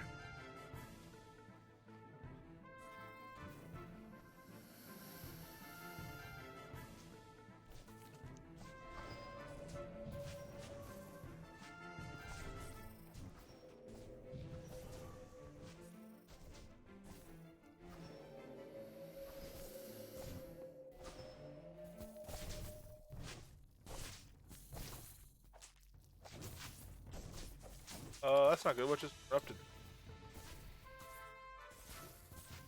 Oh man, he's so much tankier than last time we were here. Last time we tried this, were we using yet?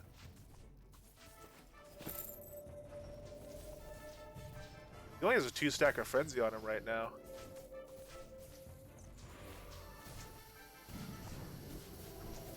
So buffed up like this, he's at 3,000 health. With his food on and stuff.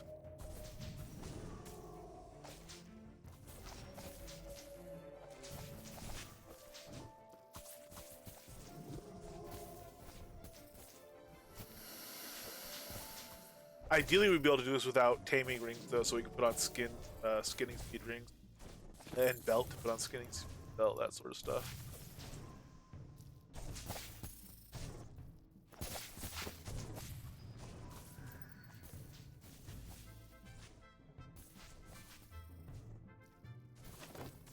Combat training.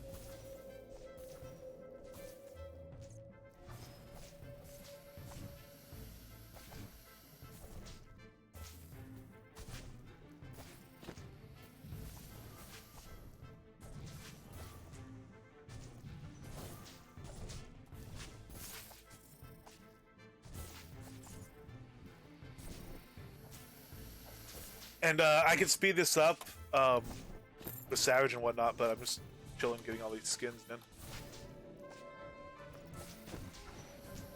Crafting XP.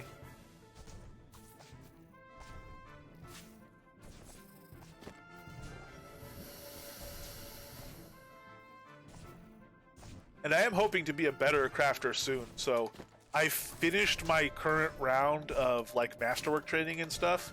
I got all that stuff to the level where I want to, so I finally unlocked alchemy again, and we're going back on the enchant stuff, and all the enchant stuff is training. So my producer pool is gonna be low soon here, and it's gonna be low for a long time.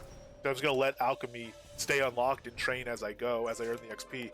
I'm enchanting anyway. I might as well use those ingots to train. But it's gonna be a while before that stuff gets locked again. It's a lot of XP for the next iteration I want to do there. Whoa, whoa! Why you guys? No! Get away from me! What are you doing? I don't even have Purify on my deck. What are you guys doing? Maybe he does. Even when I'm not doing atonal, maybe he needs venison. Those ones didn't even see me first, I don't think. I'm moving. That was kind of unexpected. Start running Charged Alacrity and Stagnation lately, making me not need to heal the croc as often. Yeah, they're really good. Um, and even just the small stuff, having Alacrity on there, the croc, you know, when he has to take a step or two to go from one target he killed to another one, you know, that gets a boost from his from Alacrity as well. It helps in a lot of small ways, even beyond just the attack speed.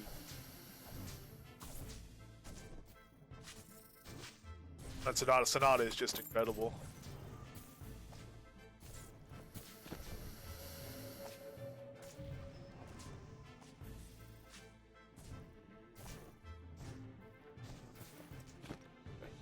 I'm gonna take a healing potion. I'm gonna tell him to stay here. I'll try to grab this one. I'm gonna try to head back on this rock, so hopefully stuff. Let's see. Right here.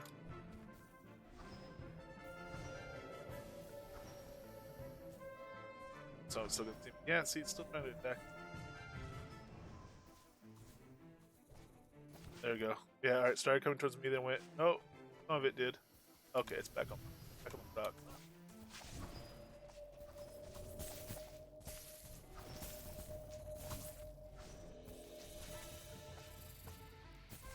Really important is that the queen doesn't seem, because she could tag. I mean, 1390, she could one-shot me. I don't have any defenses on top of that. And 1390 is a big hit from her, but it's a hit she can.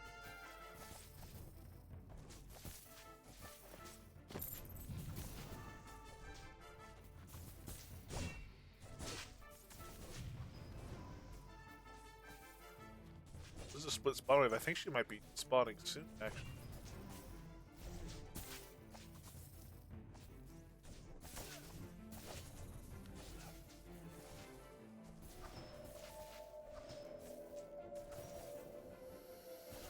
See if I can clear out some.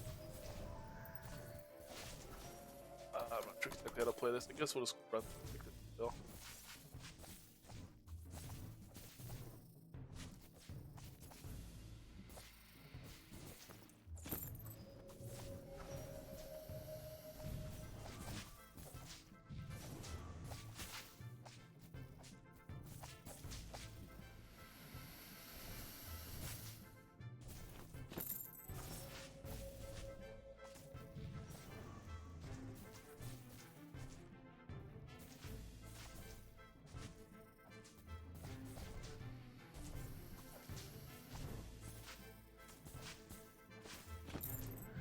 Nice, we got an artifact off that. I didn't see what it was.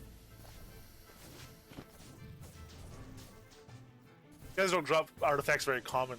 There's a lot of them around, so you get a number of rolls on it, but it's not super common. The queen now, though, is a guaranteed spider silk belt, at least common level. You get up to a rare offer, and we've gotten uncommons into rare offer before. And then Zen staffs as well. And I know people that have gotten a rare Zen staff. It could drop up to a rare as well, but common and uncommon. You'll see more common. Oh, we just lost our stacks. Nothing. Complacent with our skinning.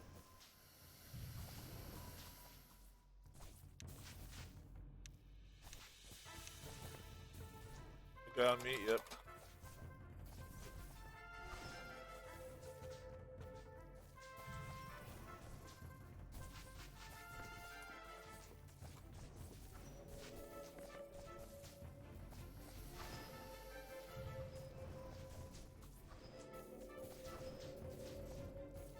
Ooh, we put all those melodies in our deck, but we didn't put a place for them to draw. So we are going to have to do a single stack melody.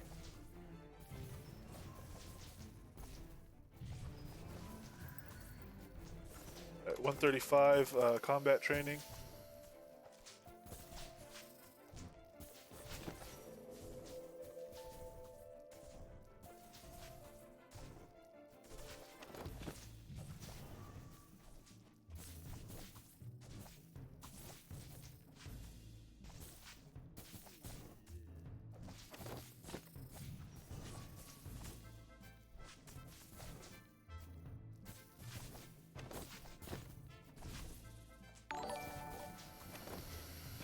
Hey, Dr. L! Thank you for the resub. How are you doing today?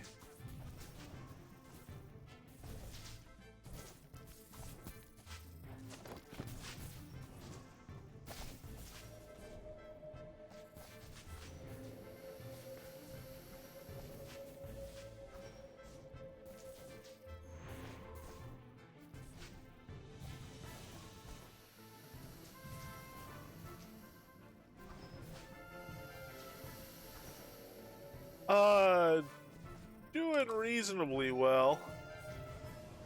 Getting close to getting close to maybe a better answer on that. We'll see how we do when the queen comes out. But we were trying Bard Mez earlier, and it seems it's been fixed to be like a reasonable Mez spell, fairly similar to Dazzling Rays, in how long it keeps stuff mezzed and it doesn't constantly be applying stuff. So that was encouraging to see. Yeah, actually, mine's not even strong enough to mez them. It looks like at least it didn't there. There you go. We got it on him for a while. He popped out of it pretty quick though.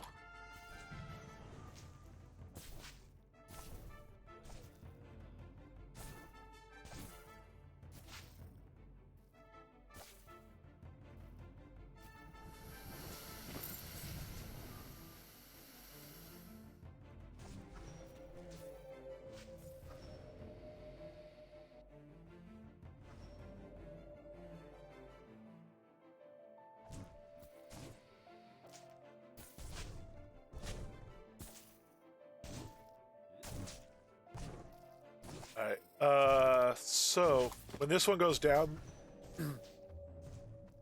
we should get the green wave out. We can get him before he goes down. I don't know exactly where I want my pet for that. Some stuff will target me until it sees the pet.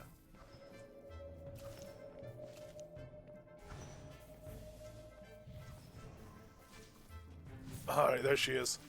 So I'm gonna get him healed up as I can. And I'm gonna pop that other Mez.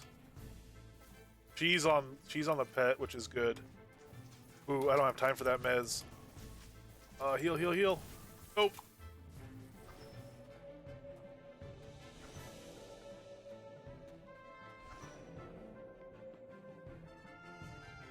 Alright, let's do a res on him and teleport him over here.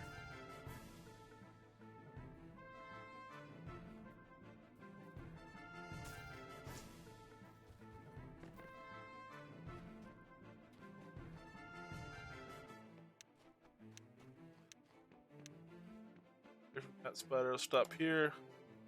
Stop spellbinders. The res a little bit.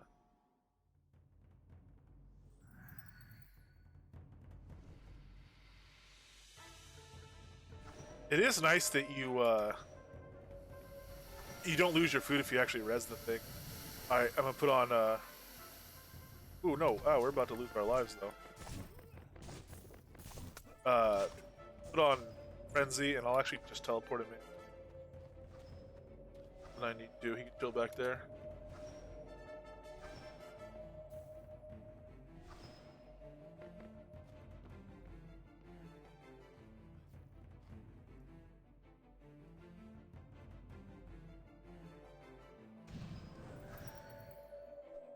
There's Mez running.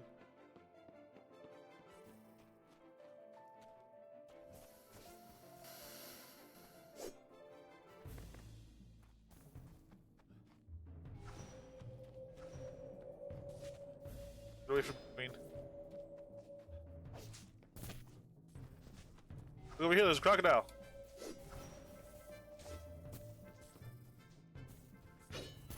That's right, I knew you guys would be interested in that.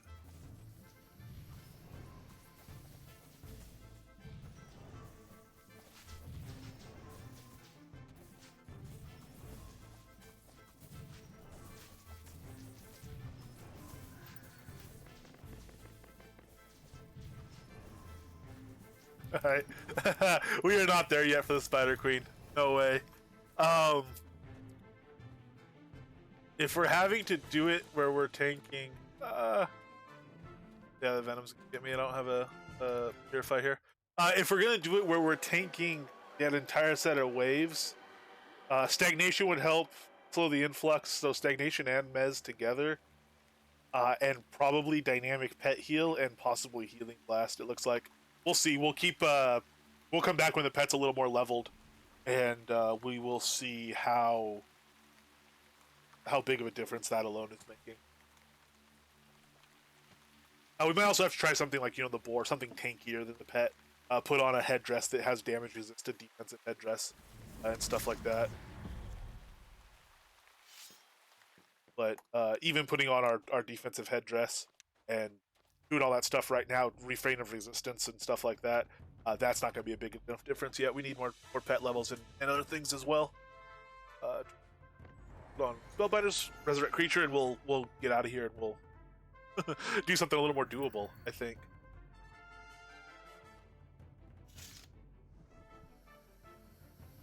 Alright, so we're 148 there. You know what? You can just Smith.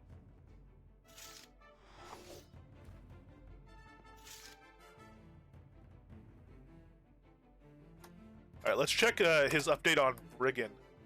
Last time we did Brigand, we were chomping through pretty well. His survivability was just, top notch.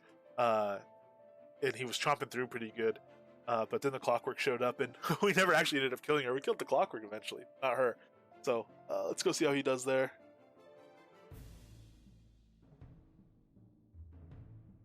And also see if she runs around a lot.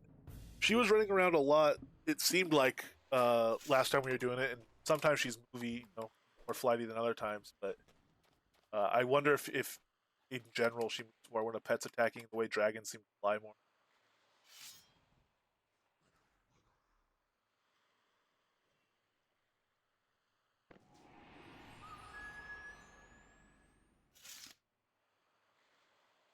I do not see a black dragon.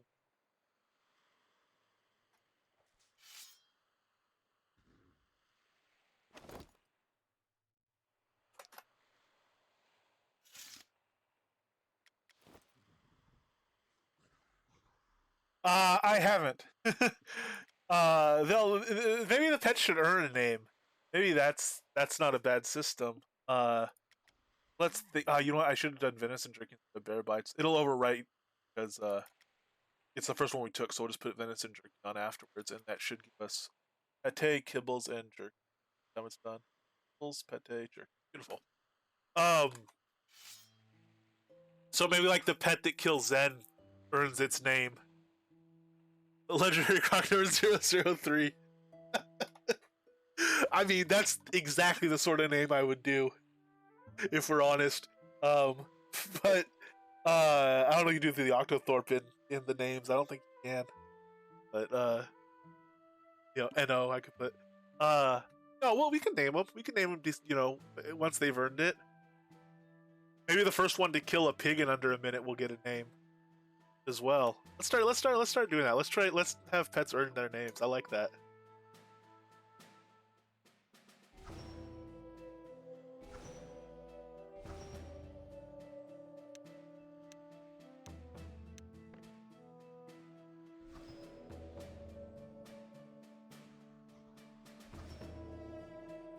In that case, we'll make the name itself become a symbol. One that strikes fear into the hearts of mobs throughout Novia. And eventually Mistrender. Word will spread to me.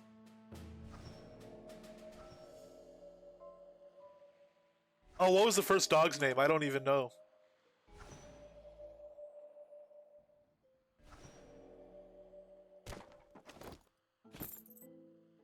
Dog. Alright, well, fair enough then. Accurate and concise. Well, I guess accuracy is a prerequisite of concision. That's it. In my opinion.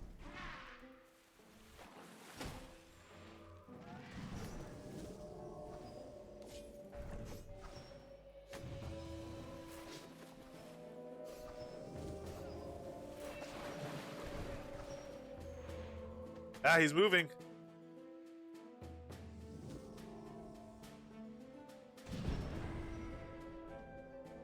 Investigator I really like. My legendary is Crocodilio. Good lord, he moved way over here. I will say I'm not likely to come up with any better puns than people have already done, especially for the more common pets like the croc or the boar or anything like that. But we can still try to do at least fun names. See, we really need that 5th Ren card. Not having that 5th Ren card is a real bummer.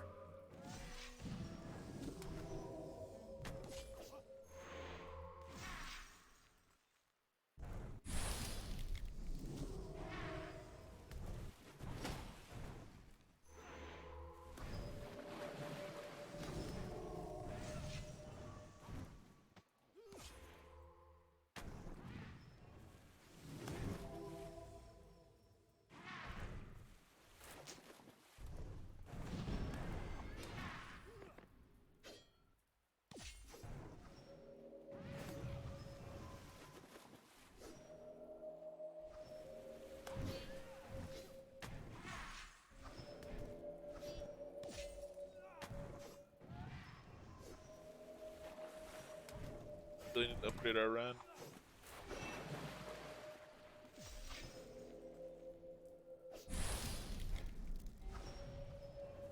Alright, so 3068. Let's see what our health goes to when we level that. Still 3068. So combat train doesn't give any health off the tame bonus.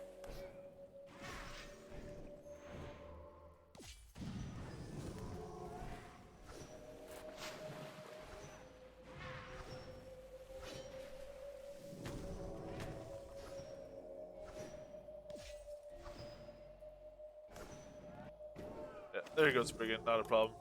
Ah, not a very generous Brigand, but alright. So here, let's get over here, pet. Let's see what happens when we take this to 140. Let's examine his sheet. Holy lord, he has 771 health now? I mean strength? Okay, no. 500 and... Oh, that's because... Is that because... How much is our frenzy giving? Our frenzy is giving 391 strength now. 390... Is it? 850 strength with frenzy on. Good lord. That's wild. Okay.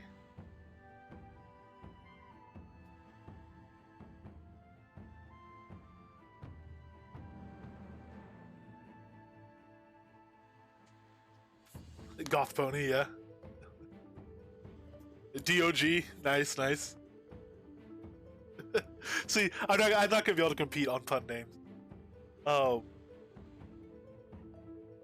Alright, let's take frenzy off so we can compare without it. Can I cancel it? No, gotta wait for it to wear off. So health. He's got 3068.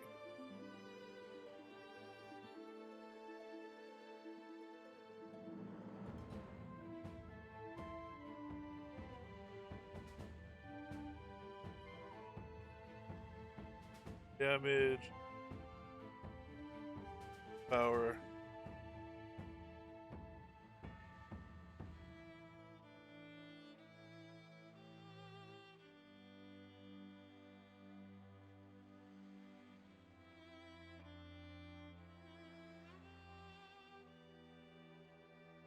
Alright, so let's see. His strength is 458. His dex is 442. Int 80.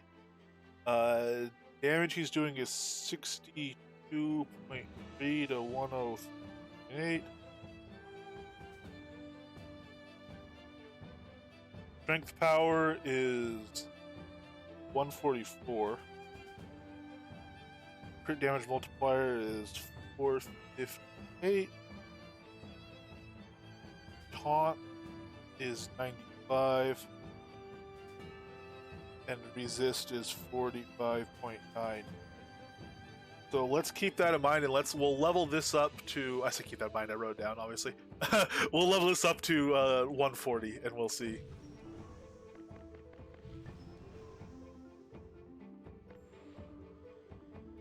Interesting.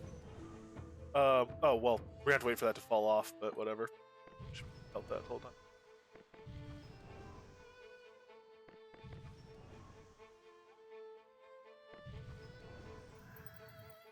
It did that time. Maybe the first time we missed it, or maybe that's 2 levels worth. But we'll at least know what changes. So his health now is 3085. Strength will have to wait for. Oh, there we go. Strength is 459, so he gained 1 strength off of that. 17 health, 1 strength. And 1 dex. At least, as far as it's rounded one. Actually, in 1 int. It probably is exactly 1 every time. Maybe not. Damage went to 63 to 105, probably just because of his strength. Strength power didn't go up, whereas yeah, actually, yeah. Right, strength power didn't go up, or his health would have gone up more, I guess. Ooh, crit chance. I didn't write down crit chance. That's a bummer.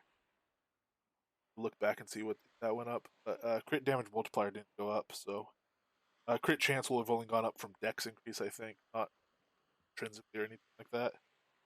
And then 95 and 46 resist went up as well. Okay, so it adds health, strength, dex, and int. It adds damage, because it's adding health. It doesn't add any strength power.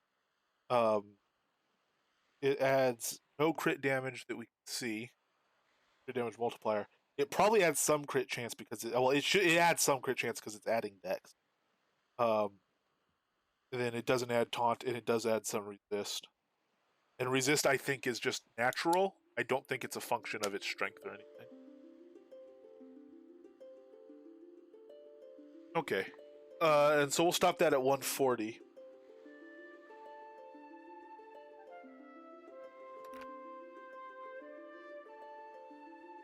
Temp creature strength is pretty legit too. We could take that to 140. Possibly. We were saying we might take this to 150. We'll pause it at 140 for now. To take it to 150 would be another 86 million, so we don't want to get too carried away.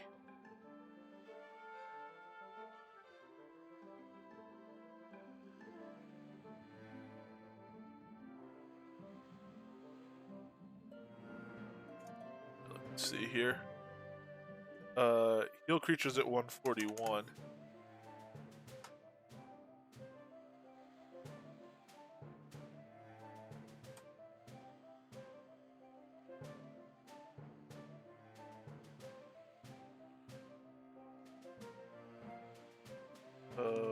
Obedience is still at 45. That's just where it's going to stay. We'll see about figuring out if it does anything, but we don't think it does. 120 on the recovery. That's done. Resurrect creature is at 84. We'll leave that open until it hits GM, I guess. There's no real reason for it. Pet speed training. So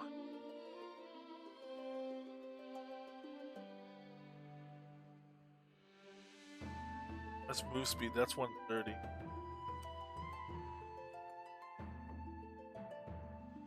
That's chance to crit. That actually going up to 140 is probably worthwhile as well.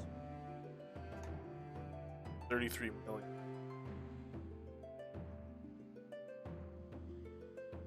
Strength is 130.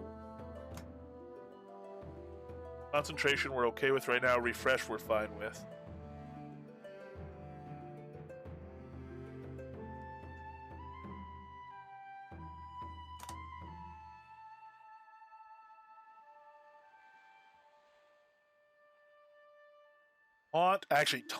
Raising taunt would be helpful too, because we are still running into some aggro problems. The problem is I don't want to raise taunt and then have the aggro problems be taken care of anyway because of the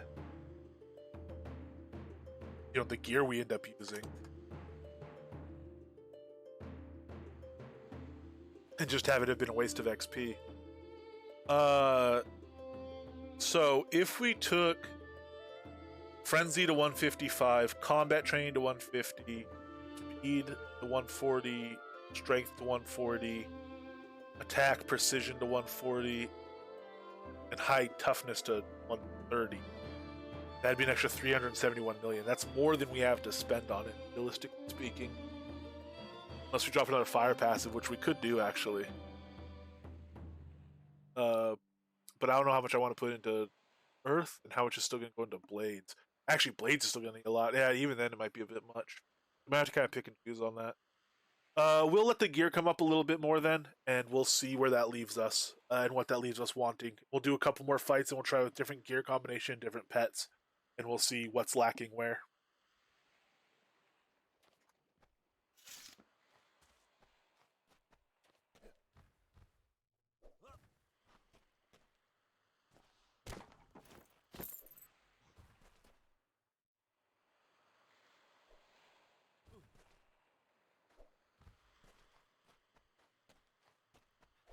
Grab our chests over here.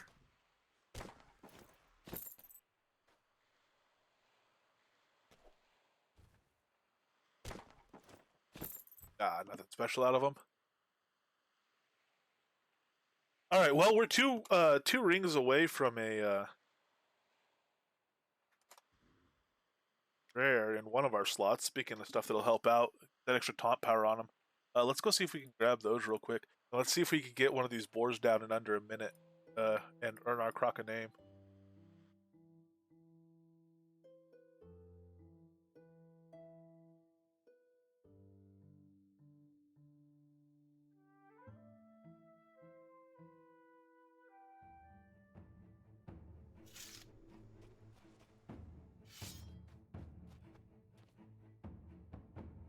We dropped his food because we resummoned him, so we will rebuff that with dragon kibbles. Oh, and we boarded either way, but dragon kibbles, venison jerky, and rabbit pate here.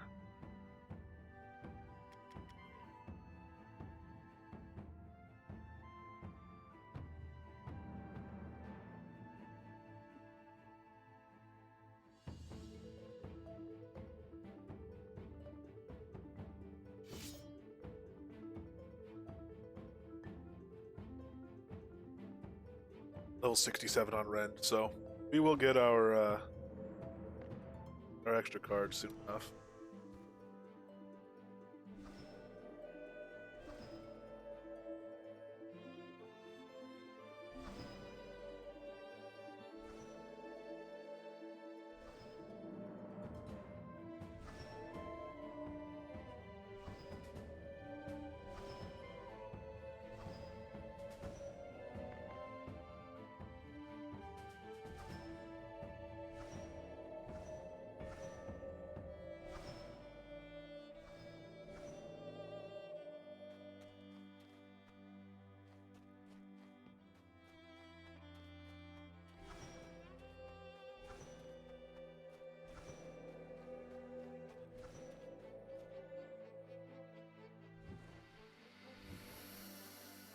Send in the croc. Put frenzy on him.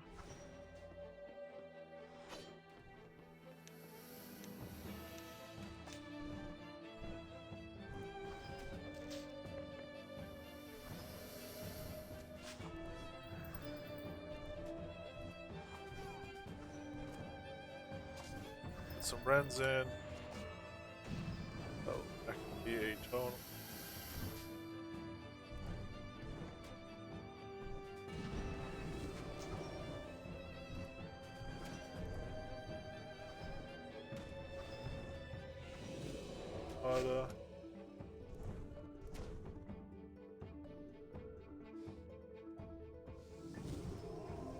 Without festering, doing under a minute is unlikely.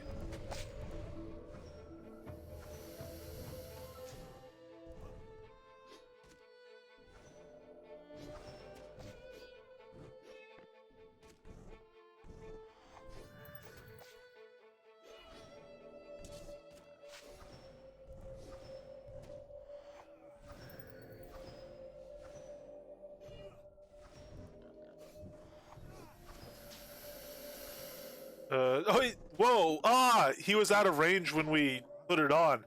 We consumed all the pet food, but it didn't actually hit him. Because he was next to us. I guess it just didn't hit him. That's odd. It should have hit him because he was really close. But you're right. Without pet food, good eye. I need to check that every time I do it.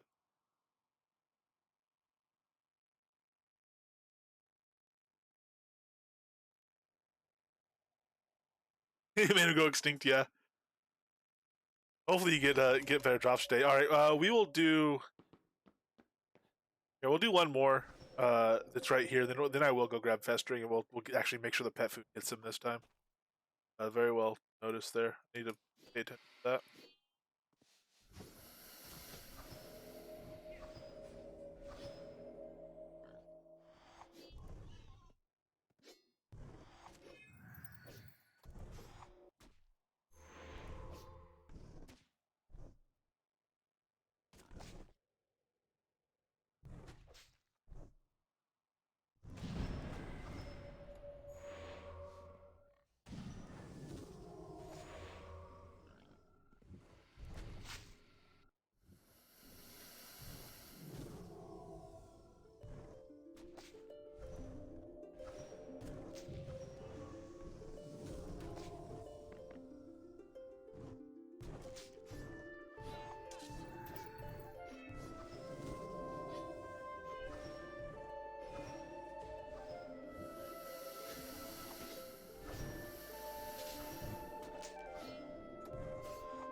Alright, so we'll switch decks here and get two going. Husband saw his dazzling rays on it, oops. Thing's already dead. Alright, fair enough.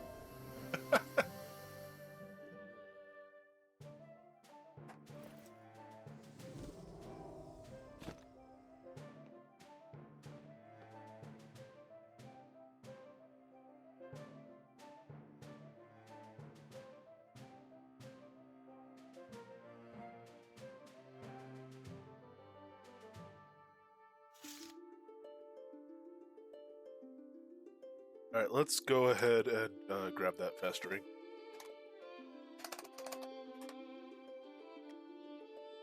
Go right to the docks. Talk to the banker there.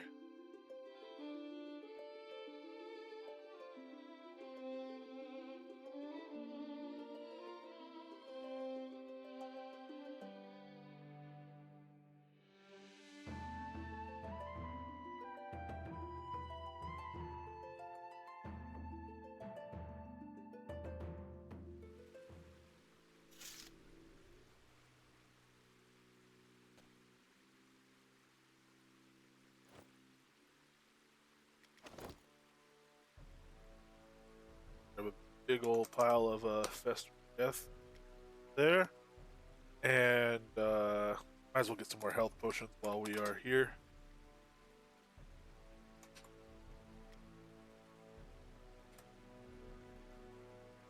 We actually are still using a decent number of those. Guess that's good for now, as far as restock goes. Alright, let's do it.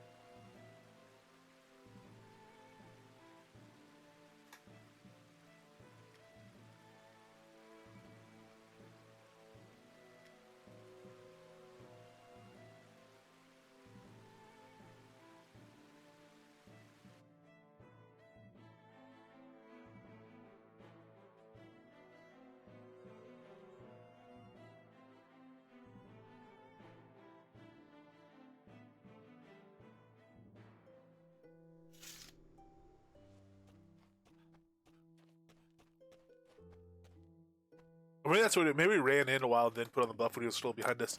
Let's see. Let's put these on and make sure he actually gets them this time. So we want to do.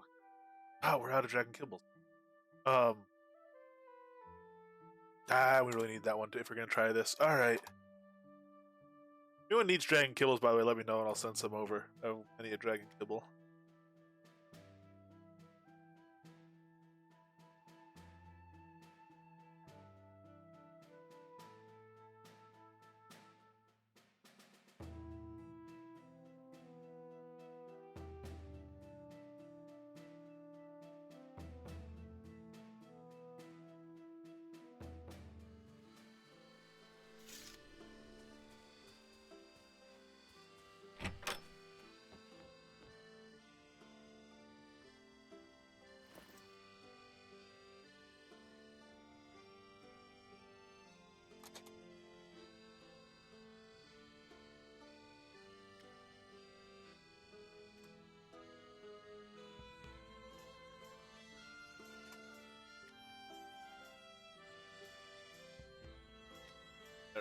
All right.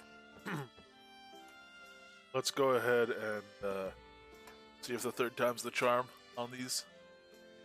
Get over there, actually buff up, and we will see. Under a minute is what we're trying for. I think it's very doable, even without a lot of like lucky crits or anything. I think we're probably pretty consistently at like the 70 to probably pretty consistently at the 70-second range as far as killing these guys. I would just say maybe a minute 5 seconds to a minute 15 seconds if we get into a consistent rhythm on them. Now, let's see if we can apply some guy. I can kibble. Rabbit pate. Venison jerky. All there, all applied, all quite good to go. Alright.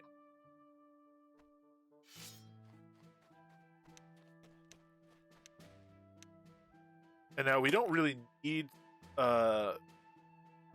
fireflies on our coup deck, but because by the time we switch to it, the mob's already dead, so it matters less if fireflies falls off. But also, fireflies should be lasting longer on the mob than it'll be alive, so shouldn't need it there. But I'll put it on there because I don't have anything better on there yet.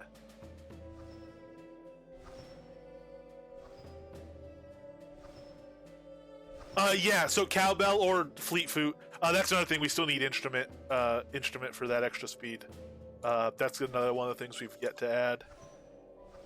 And I'll have to find a rhythm in that. So we are, now that we're doing rend, we are closing in on our finishing rhythm, especially something consistent like a boar.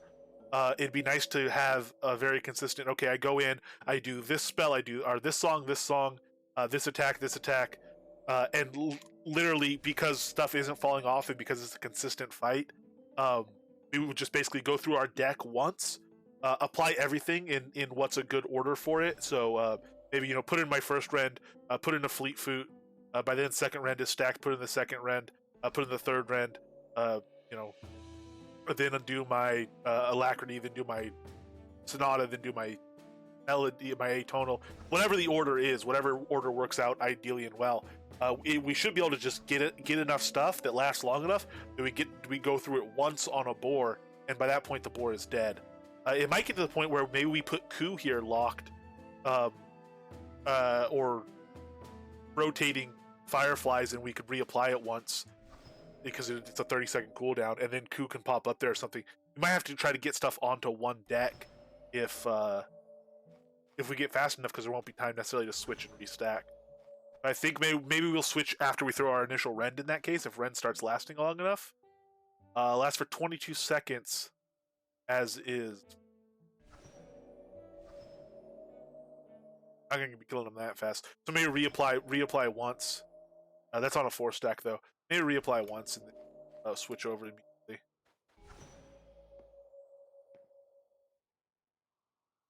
Let's see. Alright. You go in and attack, I'll put Frenzy on you. I don't attack the tiny one. And you know what? Here, let's just get a timer out.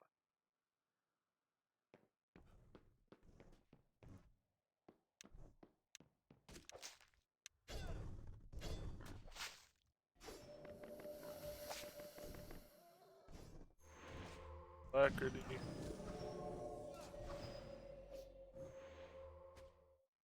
Atonal. Sonata should probably come first. There's Sonata now. It's easier to restack Sonata. The pig came back within range mercifully for Rend. Rend. Rend.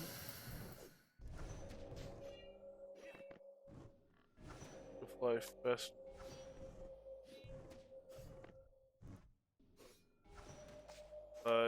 He's almost there, so we'll switch decks.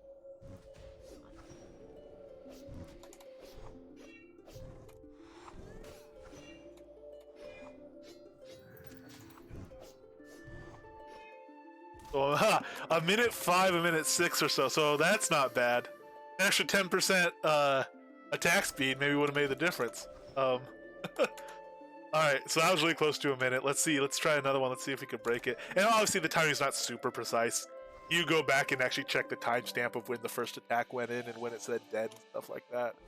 But we're just kind of doing it, in a casual way.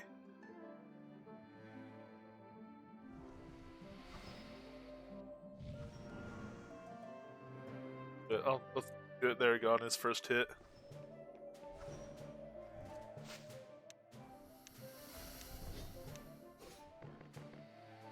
And you can do stuff that's kind of, as long as you do it consistently, that's all that matters. I only care about this speed as it relates to me getting better at doing it. So as long as I do it the same way every time, you could argue about what would be more honest or whatnot in terms of how to start it. Like I could put on festering before I start the timer, and that would theoretically help our speeds. But as long as I'm either doing that or not doing that every time, wrong stack, doing that or not doing that every time, the consistency is all that matters.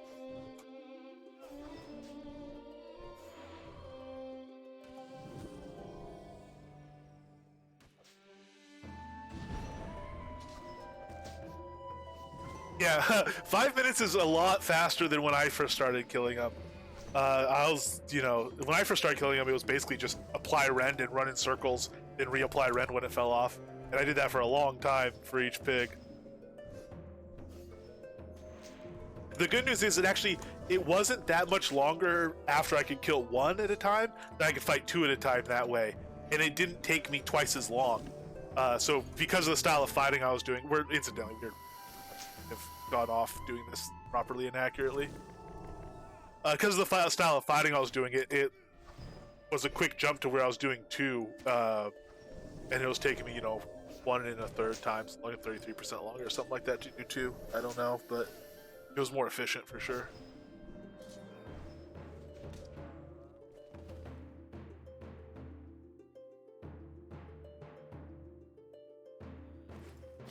Hey, Vest.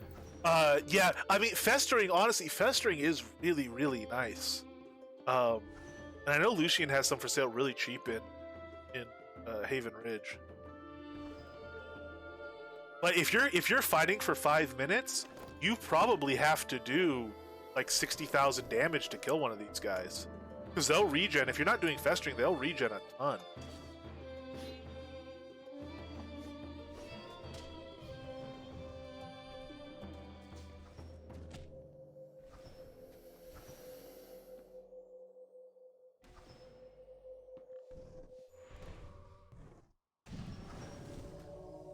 Okay, fair enough. Yeah, I could definitely see not wanting to burn through it. I definitely waited until my my poison level weapon was pretty high to start using it.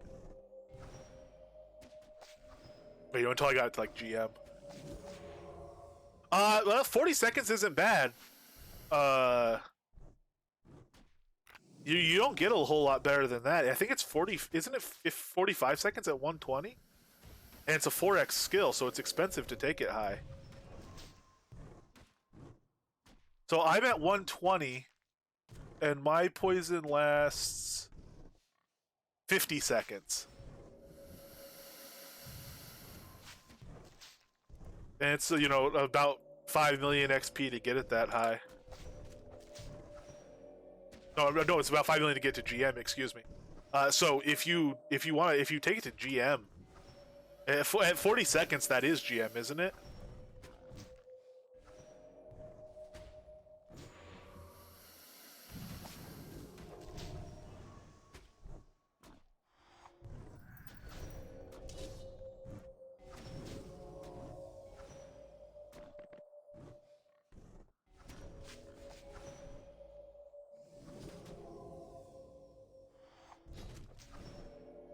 $81 gives you 40? Okay, so GM would be 45 then.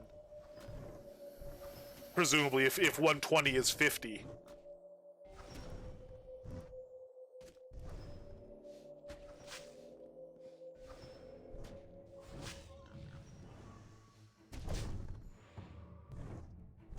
So I don't know, if you're doing pigs, obviously it's up to you. If you're doing pigs, though, I would consider just using it. If it's already lasting 40 seconds, you would only use 1 extra poison per fight. And I think it would probably, honestly, if you kept it festering on the entire time, I wouldn't be surprised if it shaves an entire minute off the time it takes to kill a boar. Yeah, it never lasts super long. Poisons aren't meant to be just like a put it on, forget it buff. You have to diligently reapply it. Also, if you're really careful about it, you can stretch it out because, you know, it lasts 40 seconds on the weapon, but it lasts 15 seconds in the mob, which means if you have it 45 seconds on your weapon and you're attacking with it until the end, there's a 15-second gap before you need to reapply it and start getting it in, roughly. So you can make it at GM last basically once a minute. You have to reapply it, you know, with a small overlap. So once every 55 seconds to 58 seconds.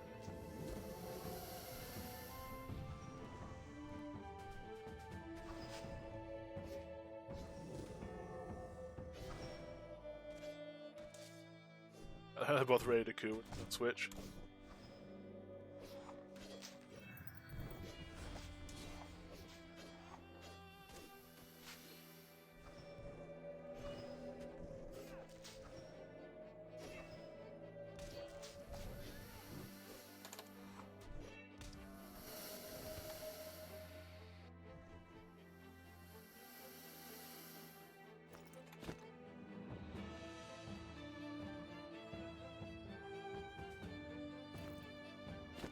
That was a control belt. Alright, let's see if we can find a single guy and and get a ring.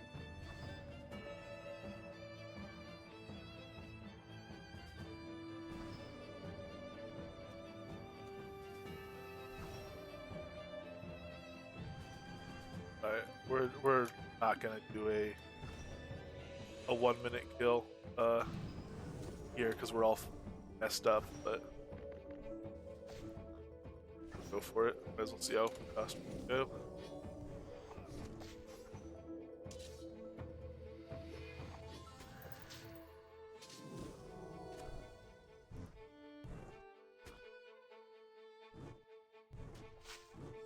Might be opening Sonata, maybe Ren.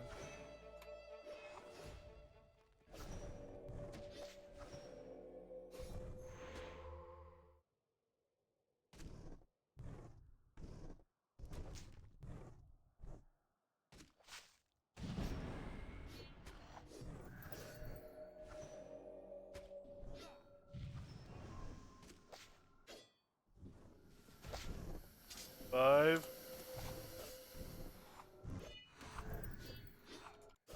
Oh, lucky crit! We might have done it. That actually ended up being well. We'll see how long until he actually dies.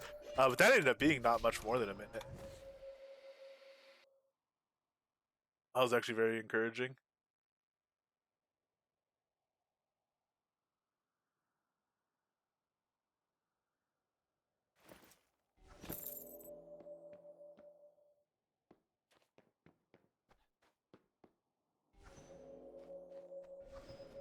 Good single.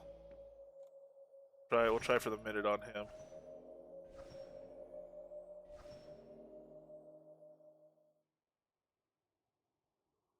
I like the countdown aspect of it too. We'll keep it on countdown.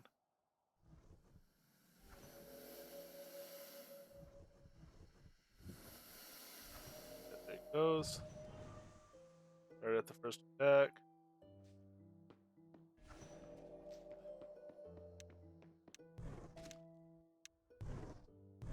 Alright, I'm going to open with Sonata this time.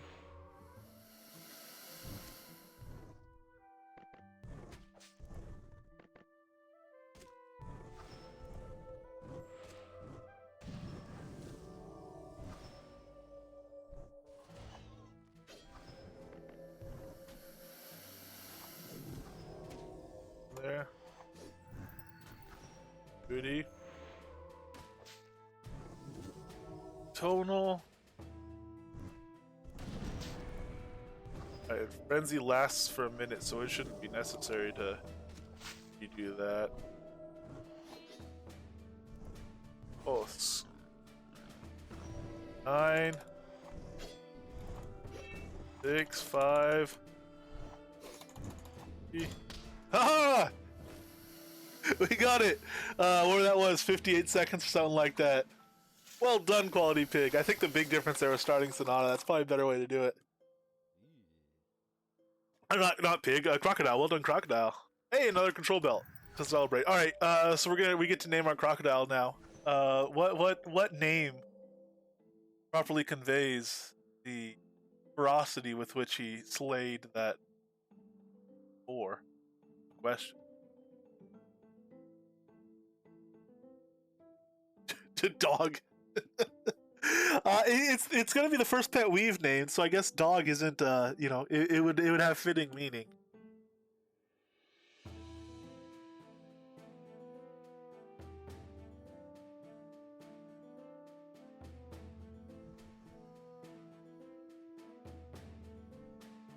Boar killer, yeah. Oh.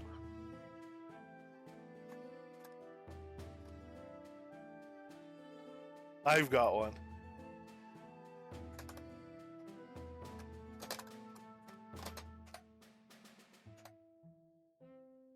Voracious appetite. Ah, see? There we go.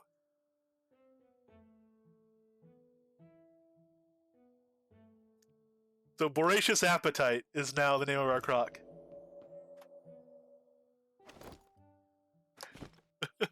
I wonder if Bodacious is going to take a second look at that. Bacon harvester. Maybe we should do one if we could get one to do a multiple, some sort of multiple boar thing. Get one to kill 3 boars at once or something. Too bad it doesn't track kills. On his 1000th kill, he could become bacon harvester. All right, I'm quite happy with that then. We didn't get any rings. We got 2 belts though, and a vest actually as well. Just off those 4 kills. Actually, you know what? We killed a number of them, so we didn't get amazing drop rates there. But oh, Cat's Grace ring, uncommon. That's what dropped off that random spider. They're just a general artifact drop. It could be anything. So that was a freebie we got as well. But we killed like 6 or 7 boars there, so I guess 3 artifacts is like an insane number.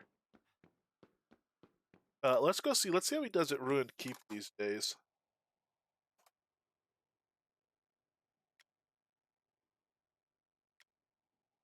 Actually, let's see how a spider does there. As much as stuff moves around, I think a spider would be much better suited.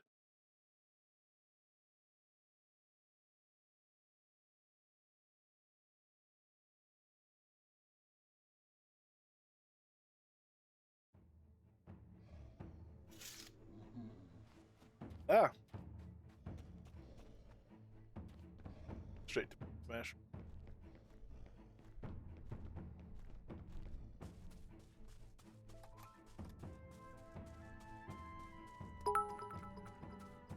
Belt boots on Keyman! Hey, thank you very much!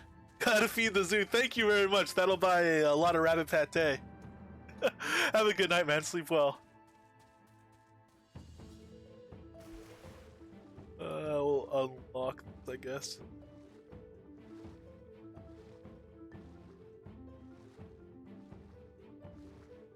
Yeah, the zoo's definitely growing. We'll see. I do for the joking about collection and stuff. I do want to go through and try to get a whole variety of certainly things within a type, like a bunch of the different types of bears and a bunch of different types of wolves, and compare them as they level. The level 39 wolf versus level 49 wolf, stuff like that, and compare them 1 to 1, and kind of see what stuff is like. But then I also do want to go around and get all the kind of the fun stuff, get a turkey and stuff like that as well. Hey, mentally. I don't know where we're gonna go in on this. We can start. We can like run up to the closet. Well, here we'll summon the pet. We'll kill this guy, and we'll just start in from here. Oh, there's no guy here. That's odd. I thought there was always something spawned there.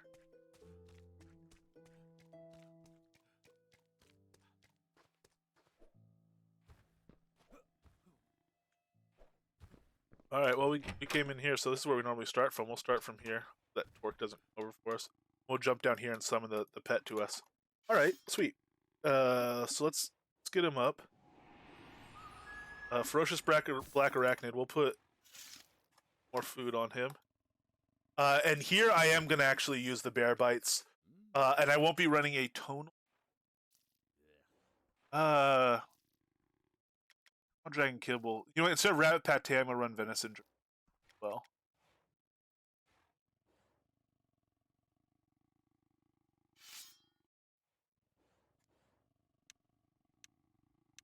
all right. Oops, I stacked backwards. I don't even want to. I'll start with. Actually, you know what? I probably do want. Yeah, well, we'll try to get some Rens in. Sure, babe.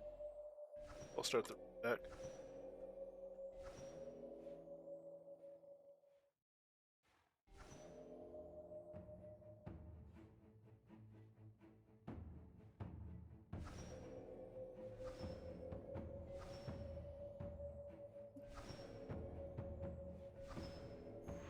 Ah, I hit the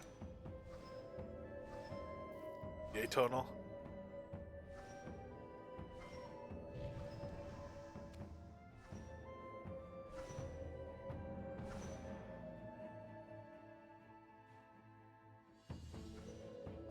Okay, we'll wait for Frenzy to come off cooldown. We'll do a 6 stack there, and we will put that on.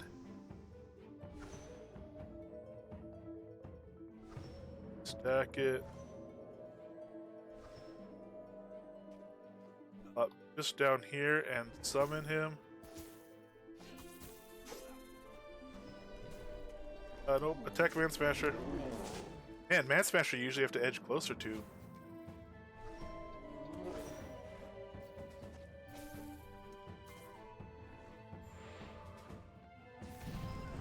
Trail behind him and have other stuff see him first. Oh man, he's already got one of the satyrs down. He's working on this warlock now.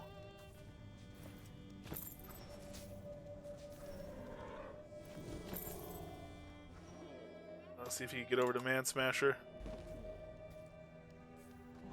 Warlock's on. Warlock shouldn't be on me. Wait for the. There we go. Warlock's on the fighter. Wait for him to get there, and then I'll do my and.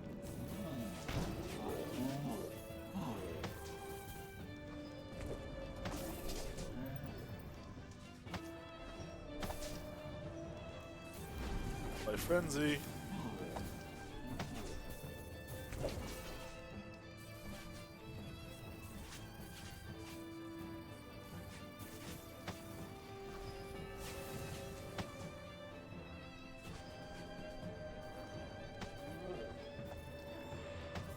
Savage on him.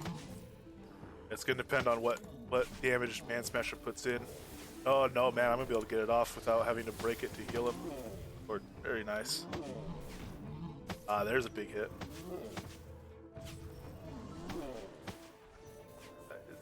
Frenzy's still on. We're doing okay too. We've not even tried to introduce like a buff monitor yet. Really are doing well.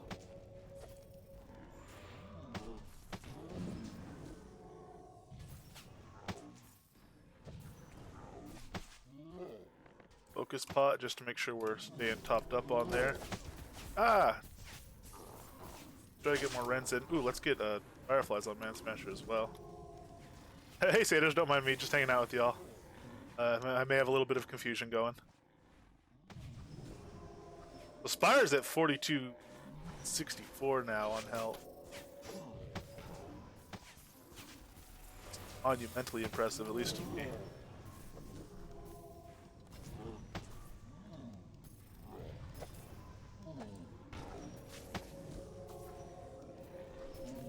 Alright, we can coup him at 4400, which he's pretty much at, but I don't want to have him drop on me. He can his smash. He's called Man Smasher for a reason. His troll fall damage can one shot me. It can get over 1300 on a really nasty crit. I've only seen it a couple of times, but it can do it. Certainly with his little defenses I have.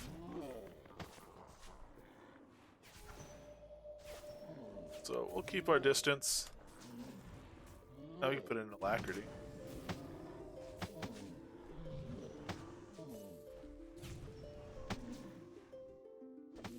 Get nice and healed up in anticipation for it. Get a new frenzy on him.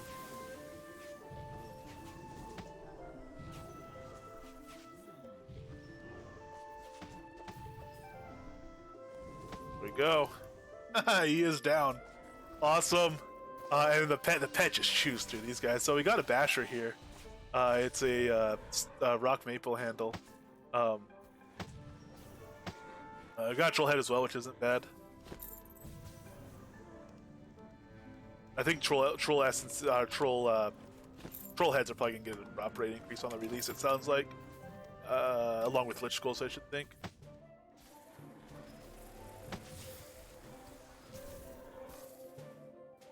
Try putting a rend into this warlock. Put a few into him actually, and see if he ends up grabbing aggro, or if I end up grabbing aggro.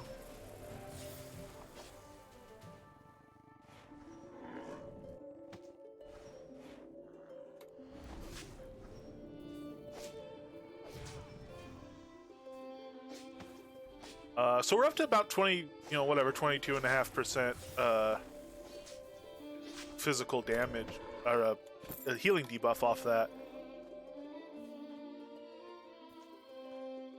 My hope is to get to about 30% healing debuff off of Rend.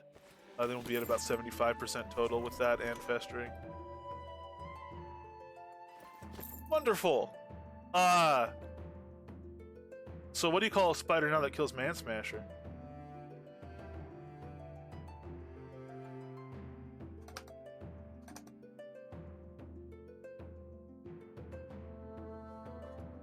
Man Smasher Biter? Is that what spiders do? They bite?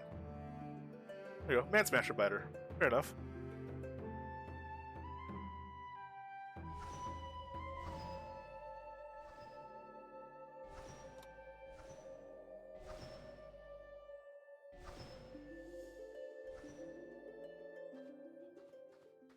Alright, so we have 2 named pets. We need to find other pet-related challenges. There's Stork. Other pet-related challenges. Go in there. No, go. Attack. Attack. You're going to see me. Go, spider. Go.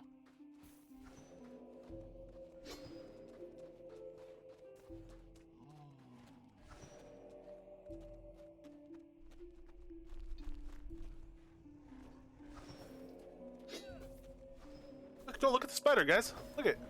He's chomping on your buddy.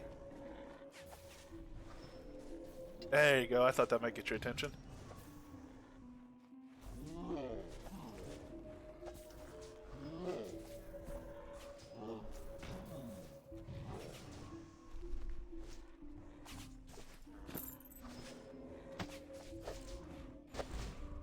Ah, well, the champions is still on me. Oh, is Torque on me?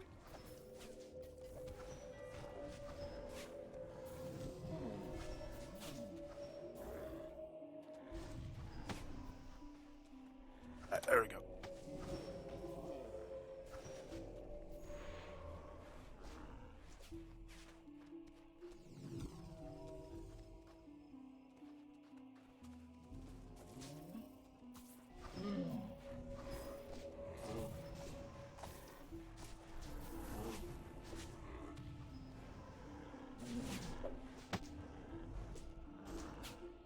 I'm gonna try dropping Atonal here and see what happens. Maybe I should start with the archers, because the other guys I can at least run away from if they aggro to me, but... Oh nice, I get them all. They're all within range. We'll see how long I get away with this.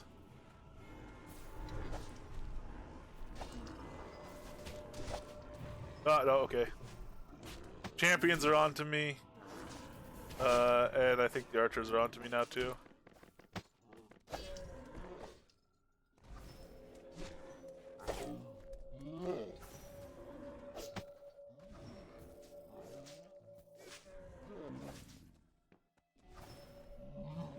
Torque's still on the spider though, which is what matters.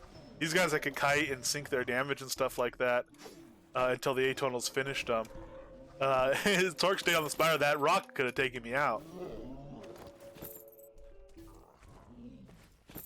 was actually very good teamwork between me and Man Smasher Biter there. Okay, I don't.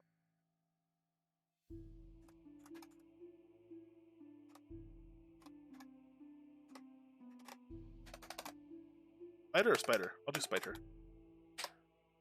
Man Smasher Biter Spider. Alright. That is his name.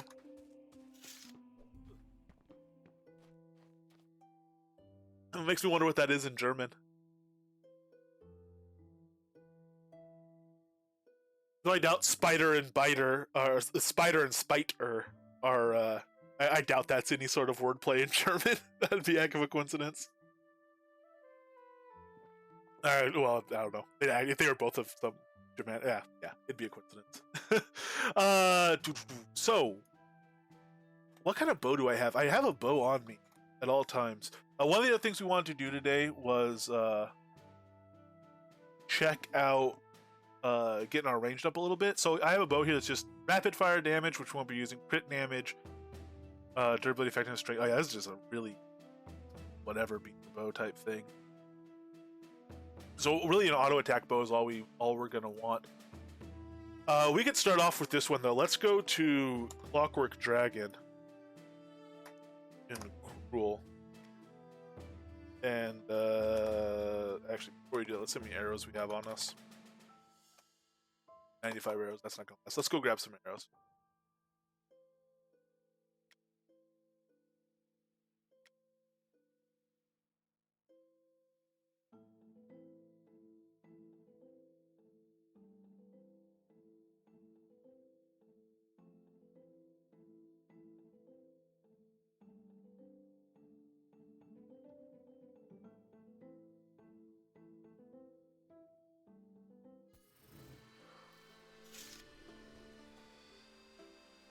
Banker, how many arrows does somebody need to go arrowing? I'll take 3,300.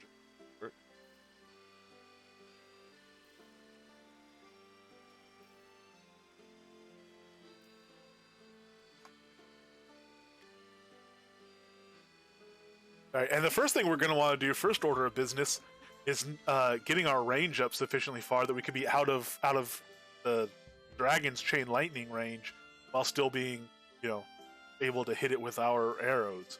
So we will raise that passive up probably pretty decent. I think auto attack range, all the glyph attacks on archery are the same range. So like I have 4 range for aim shot right now, 4 range for piercing shot, which actually does seem incredibly low. Even because they're all at level 40 and the ranged passive is level 40, 41 actually. That range seems super. Oh, probably because I don't have a bow attached. Or on what? If I equip a bow, I bet it shows a real range.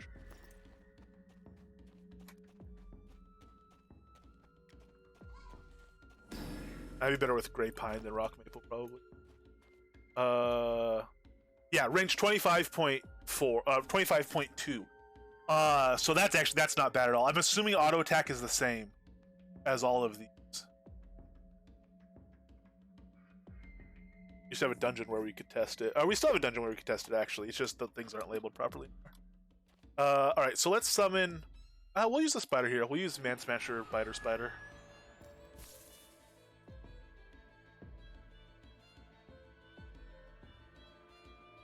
And we're going to raise our ranged combat.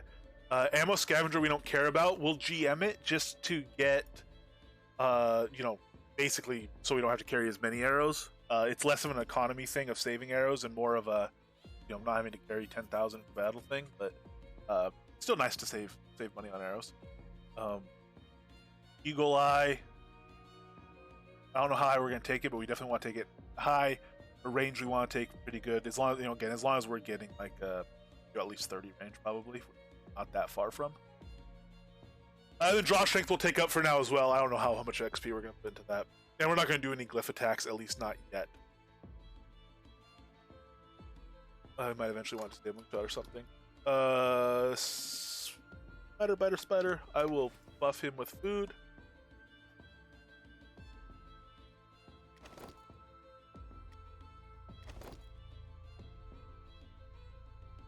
he'll get for this fight. Bear bites might not be necessary, but we'll put him on.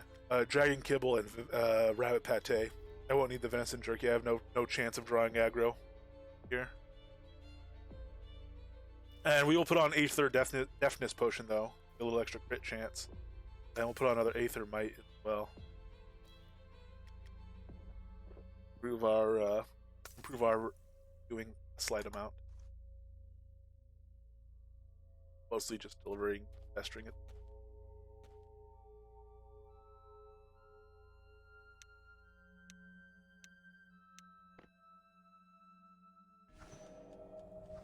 Yeah, so on boss type creatures, Blinding Shot doesn't do much because it's kind of a flat rate dex debuff. Oh lord. It's kind of a flat rate dex debuff. And mobs have the same diminishing returns on dex and strength and int as we do, it seems. I'm gonna be locked out. I'm gonna tell him to put my pet here and wait for it to open, I guess. Gosh dang it. So knocking like 45 dex out of a mob with 800 dex makes a very, very small difference. Just like if a player has, 600 dex, going to 650, it matters, but it doesn't, it increases their crit chance effectively by like 0.5% or something. It's a relatively small increase. Whereas if a character has 100 dex, going to 150 dex is a very big increase. It adds a lot of power. So on small mobs, the minus dex is rather significant. On big boss mobs, I don't think it matters a ton. Same with like enfeeblement combo and stuff. I don't think debuffing their primary stats is a really big deal on the boss things, but it definitely does help. And certain mobs, it can be really, really good. It's just usually those mobs you don't think about debuffing because they're fairly quick to kill anyway, at least eventually. Once you're kind of adventure level, 100 or so.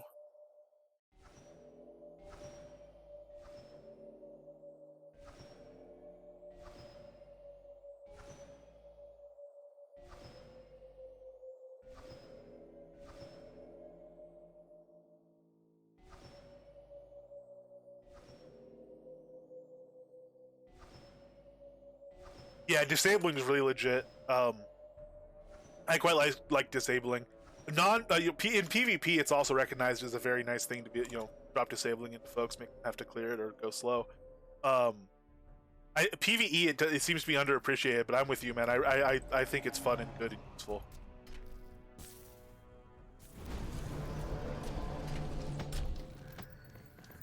Oh, go on to the pet. Go on to the pet.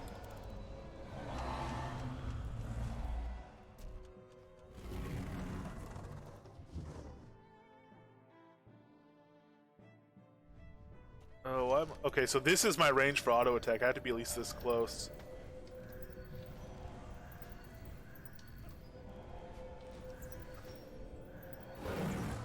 You start getting my haste potion. So fleet food and haste potion both I need to get going.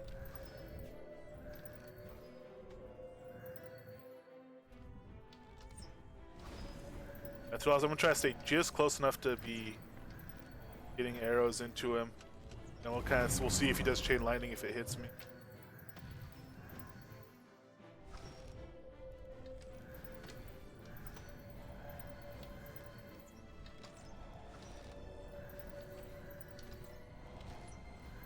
I'll do a charged fireflies too. Oh, my charged fireflies by this point is probably doing a negative 100.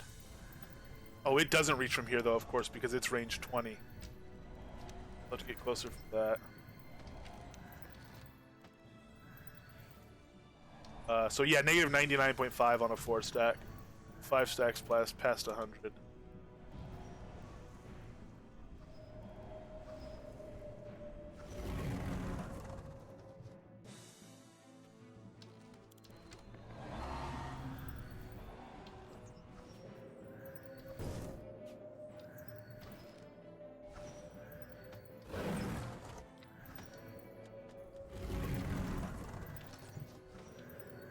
Weird seeing that animation and not jumping. It's too bad there's not a, actually, well, oh, yes, okay, so I'm still definitely within range of the chain lightning.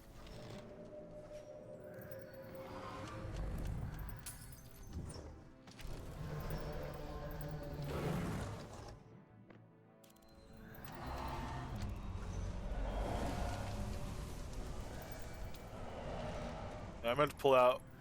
Good pet, you are on your own for a while. So I could heal up because a nasty chain lightning would kill me here.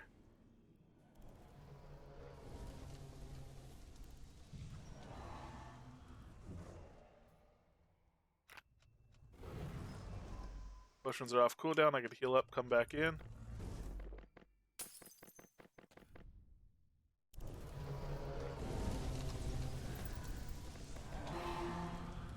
And my range is now saying 25. 25.8 still on that. So it's not going super fast. Was it 25.3 earlier? Uh-oh. This is what's hard. I'm not sure how much... I'm going to go right to the corner here.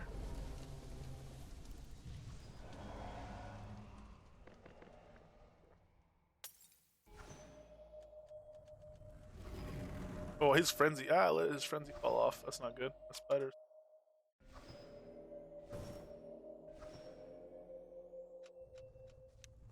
The fireflies fall off and everything. It doesn't matter. Clockwork's pretty much dead, but... Alright, well done, spider.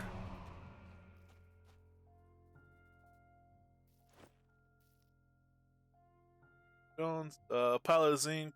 Yeah, not a lot of gold ore, but he's kind of lower end of the gold ore he gives.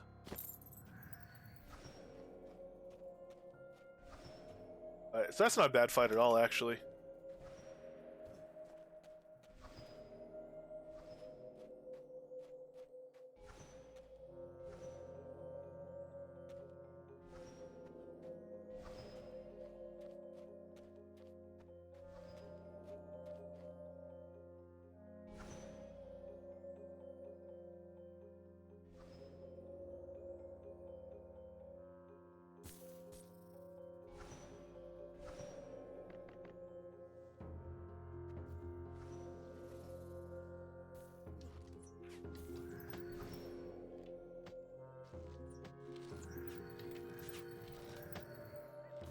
Same thing here. Already up to level 90 on our auto attack, which is nice.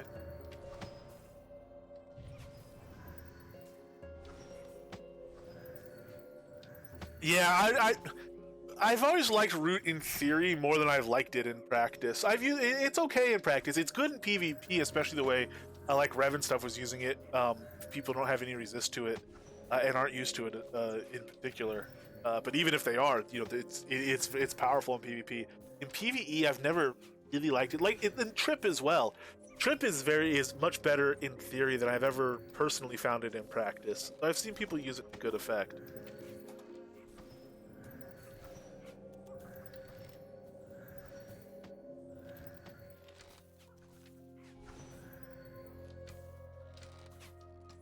So we'll take this to like 120 right now. Do we want to take it all the way to 140 right now? I wouldn't mind all my base combat skills at 140, ranged, pole arms, all that. But there's a difference between I wouldn't mind and let's actually spend the XP on it because it's definitely not free.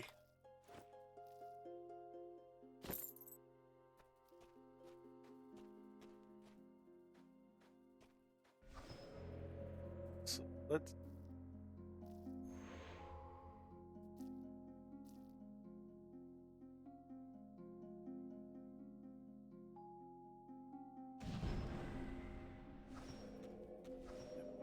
Actually, you know what? I'm not gonna go down there. We're gonna wait on the clockwork one. So the 54 million or whatever it takes a 1x skill to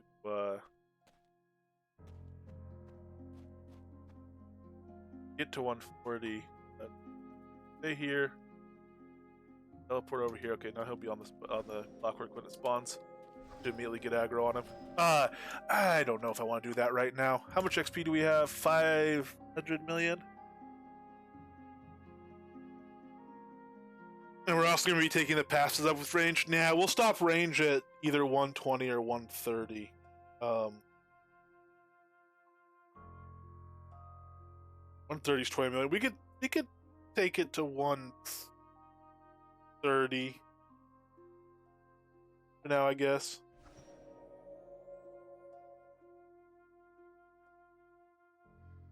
Yeah, so for that, something like Dr. I mean, that is Trip will give you attack from behind damage. I've liked that. I've liked that better, and actually knockdown. I've liked a lot better. Um, if you're gonna try to be good getting attacked from behind damage, just knock them down. There's skills that do that. They're better than root or disabling because they completely disable the target. And you know it's like a stun mixed with a attack from behind thing, and you can do it from any angle. So that's always been a lot more compelling for me. Granted, that doesn't help if you're like an archer or something like that.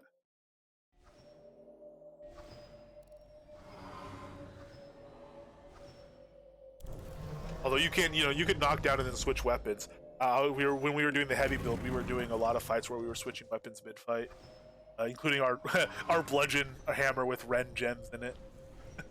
Still very fun. That I quite enjoy.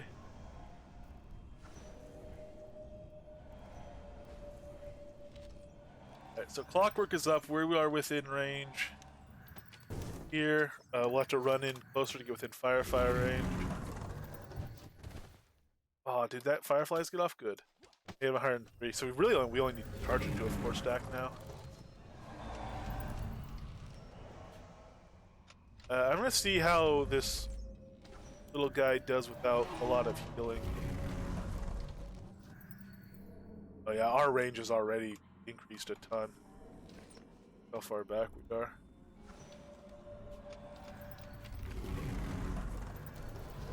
It says on here 26.8. Yeah, it's increased more than that. So auto attack seems to increase more than the actual glyph range.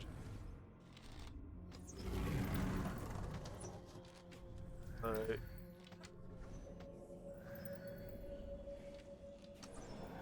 Yeah, he's pretty dang survivable, man. He's a champ. With that said, the food adds a lot. Frenzy adds a lot in terms of healing. 40 combat health per second almost. Ooh, but I'm still getting hit. Come back here. Which is actually a good thing, but there we go. Turn off auto attack. Oh, no, don't re-enable it. Alright, well here. Might as well go to 132 since we're halfway there. Alright, 132. Lock that.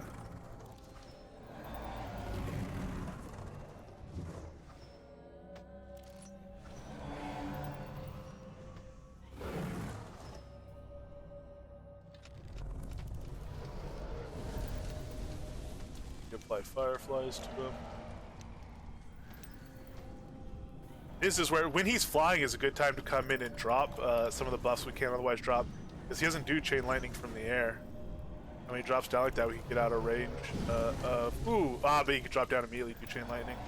Oh well, as long as we have enough to absorb one hit of it, we're fine.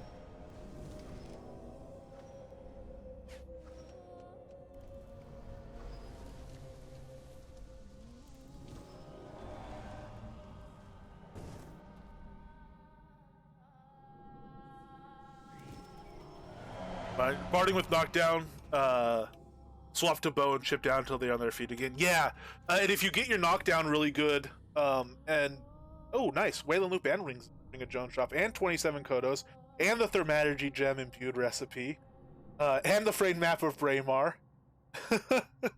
Good lord, that's a pile of stuff, man.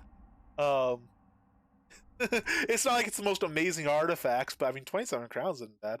But it's definitely got enough quantity to add up to quality. All right. That was a loaded dragon. But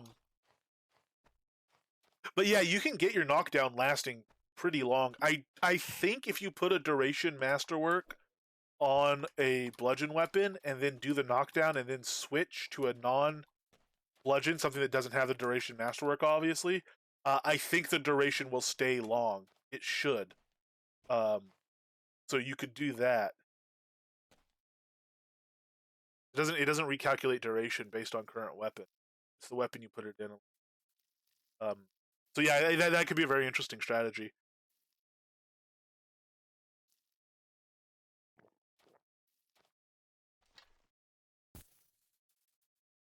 Better to attack Kong. I think Kong saw me though, so I think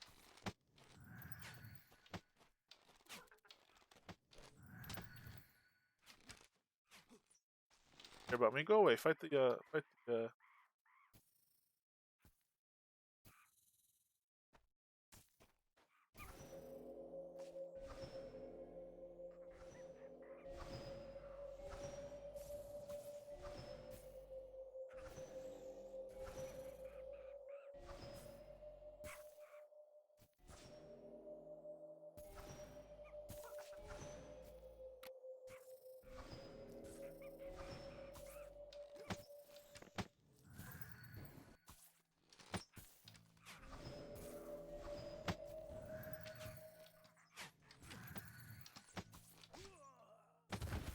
knock me down.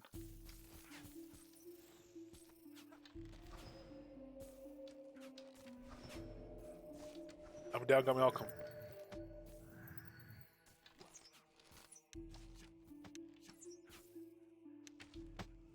Stack fireflies is now 101. Sweet.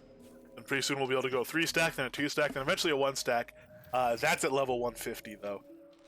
So level 150 is 141 million XP, but then a single stack of fireflies does the maximum stuff that it can.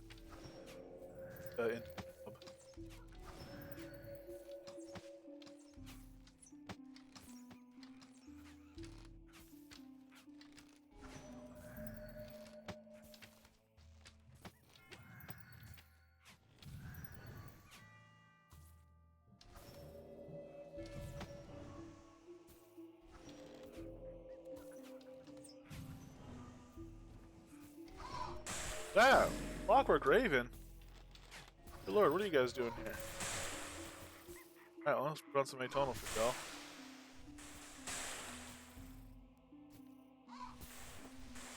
Hey, Undercommon Thunder Branch, very nice.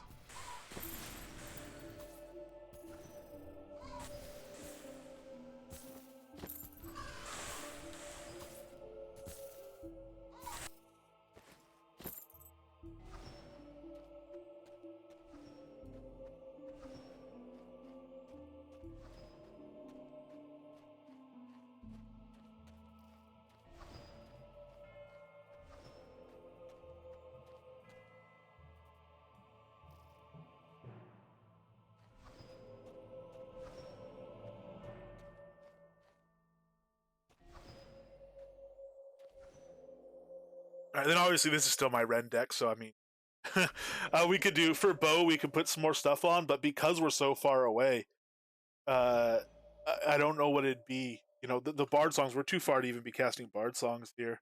And we could run in and kind of, you know, drop them on for a moment. But, it might be worth, I mean, maybe if when we're doing ranged, we should look at some other stuff we can add in.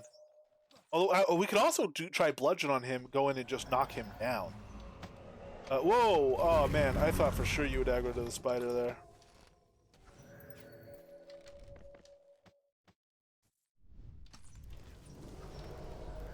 Go back to the spider, you know you... Actually, I guess for the first half, he doesn't do that Chain Lightning until the second half of his health, so... The first half, we could actually be pretty close and buff the spider now. Tonal down fast. I put Rend in him. On a sword so we can switch to bow halfway through. That actually, yes, okay. So run in, do our Rend deck, do all our stuff. Once we get like a round of that off, finish by putting in the second round of Rend, then back off, pull out bow. And bow we could do Tame Creature Gems and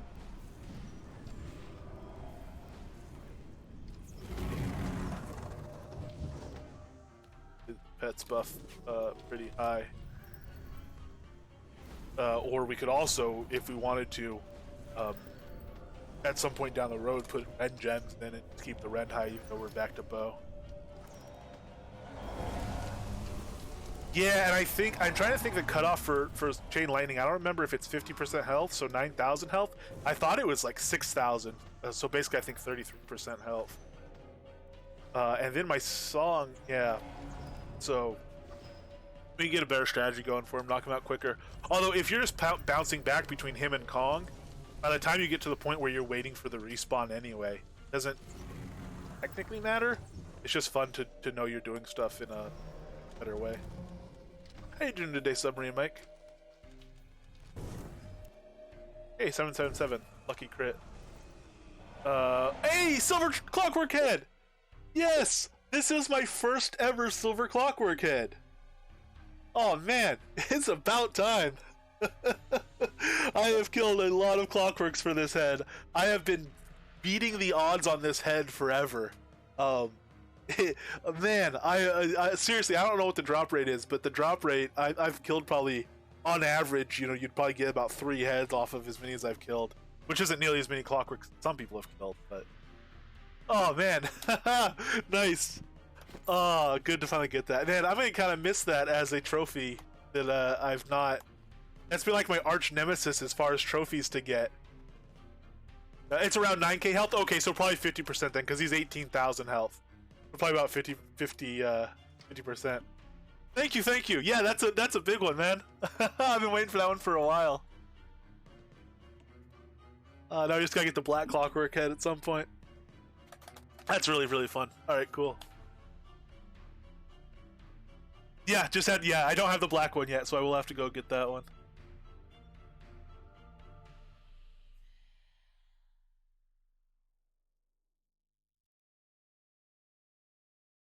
Yeah, we're doing pretty good. As you might guess, Submarine Mike, doing even better now. Man, too bad this spider already earned his name. Man Smasher Biter Spider is the one that ends up doing the getting the head for us.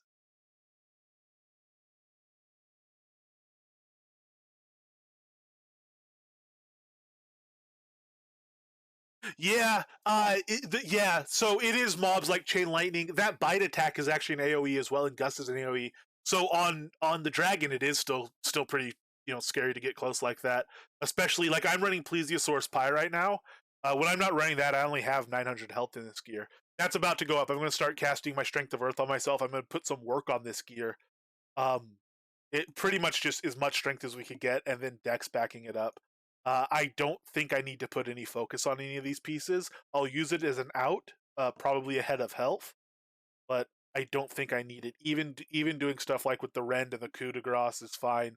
Even if I'm doing some knockdown, I'm not going to be focus limited because I'm not doing spammy attack stuff.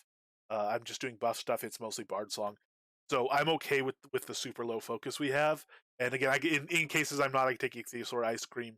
There's other ways to bring it up there better. I think on the gear, it's better to get as much strength as possible, then as much dex as possible. And I won't even bother putting on like dodge or evasion. I just don't need it. It's not really for this build. So I think that's how we're gonna try to work the gear. And in fact, we could try to work a couple pieces of gear because we're not gonna beat that Clockwork Head for drops. I don't think. That one's been a long time coming. That's super fun. Yeah, he went down. Yeah, that was a pretty good one. The spider was getting some good crits there. That was definitely higher damage than normal off the spider. But being able to come in at the start and put buffs on him helped, and some of those buffs carry over obviously even after you back off.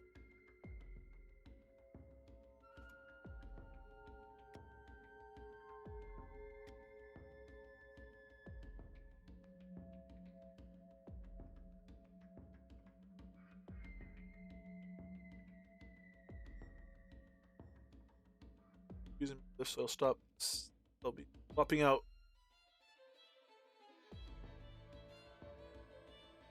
Foods for bacon. Why does that relate to not using as many glyphs? I wonder. Oh, just because you don't have any other that slot isn't as useful since you're not using the glyph attacks. So put bacon in instead and get that extra carry capacity. That's a good thought. That's a utilitarian thought. Especially those pig carcasses really stack up fast, man. In terms of how much they weigh, like when you're farming boars or really anything you skin, you get encumbered really fast. So extra bacon to be able to stay out there a little bit longer, not have to port back and drop your foods and stuff like that. Not needing as much focus regen, right, because you're on the pumpkin. Hey, Inkerglock, hello. And all those tamers look so similar. I really need to get some patterns on this. Even before I do a proper pattern set, I'll throw some patterns on this stuff. Look, man, we're even more similar than Finetto and I were. You sit there and chill by the fire. Fair enough. I don't know if I trust that croc so close to that delicious boar, but all right. So as far as pieces we're gonna work, we are almost at a rare ringmaster ring. We will be upgrading that soon, so I'm not gonna work both of these ringmaster rings. We could work one of the uncommons though, because we'll be using that for a while. We'll be using the uncommon belt for a while. I could work that. Uncommon vest we'll be using for a while. Rare stag, I can work that. Rare gloves I can work. Boots are already worked. So really, I can leave one ring unworked, and the rest of it I might as well work. Maybe wait on the belt.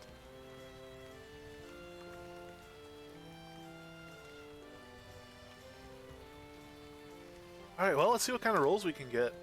Go ahead and take some hits out of here. Gold ingots and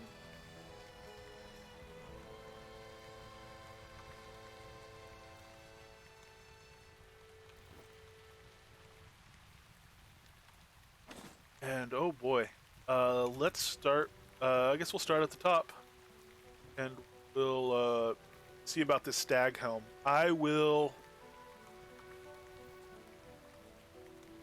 enchant it first. That way I know a little more how much durability I'm going to be working with. That might inform some of the stuff I take. I wouldn't mind focus regen on the helm. If that pops up, I would take that over minus dex. I think it's a good stat. Over minor dex. Alchemy. Oh, that is my pet. Yeah, Bart, someone mentioned this before. I don't remember who, but they mentioned that now that there's an alchemy necklace, now that there's crafting necklaces, it's a shame because you can't have your pet buddy hanging out with you while you're crafting anymore. You gotta take off your taming neck to craft. If you're doing masterworks and enchants, or at least if you want the best shot at stuff, you do.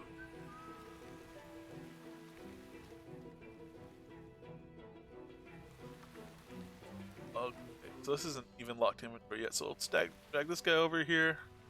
I guess we'll put it here. Chant. Burns around Mandrake here, let's put more.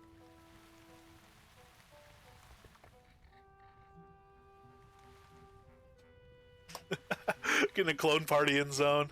Turning into a clone zone. Major dex, alright, I'll take it. Even though we're preferring strength, I'm definitely still gonna take major dex. Major strength.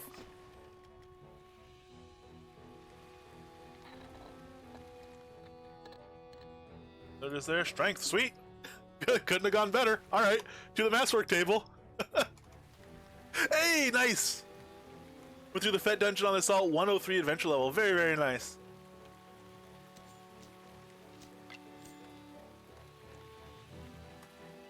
Masterwork.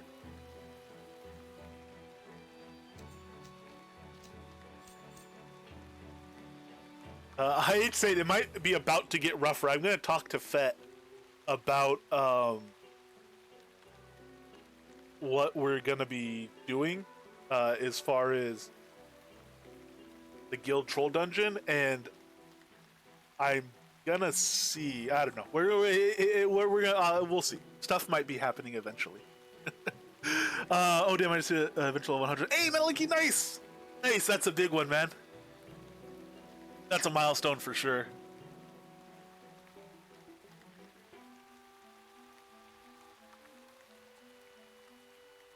Take regular dex.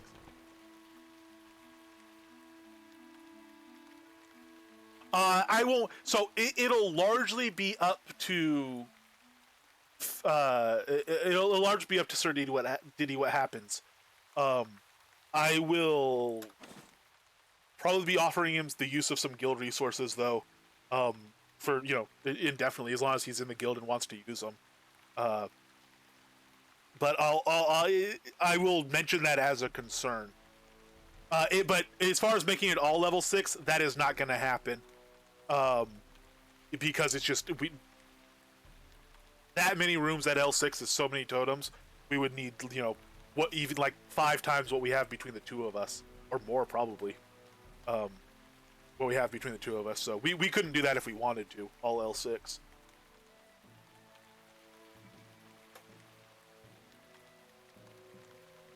But I'm talking a little prematurely. I probably shouldn't. I need to talk to him and see what he's thinking, what he would like, and what he's comfortable with.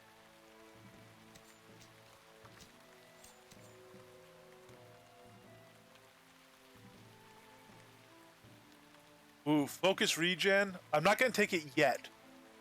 I will roll again. Ooh, maybe I should take it here. I'm gonna take focus regen here, and we'll try for a third to get major dex. If we got major dex, this would be like a perfect helm. Ah, we failed. Well, 65 dur. We'll go again. It's a rare, so it will get upgraded eventually. And we don't take a lot of damage being a tamer. Ah, failed again. 53. All right, we'll try one more. You have 8 level 1s and 2 level 2s on your lot in Mole Island. Oh, of troll dungeons? That's interesting. I was always of the personal opinion that like 4 L2s would be better. Put one more or 5. Those how many dungeon points do you have? Those troll rooms are expensive. They're 40 dungeon points per. And your biggest Mole Island lot is a village, right? Or is that your only Mole Island lot? Oh no, it's a village house on a town lot, isn't it? Is it? It's a city lot? Good lord. Is it a village house on a city lot? Because it's the Viking row, isn't it? Or the Viking village, isn't it? Oh, your wizard tower. Okay, I'm thinking of a completely different house then. You have multiple houses in Mole City then, yeah? Or Mole Island.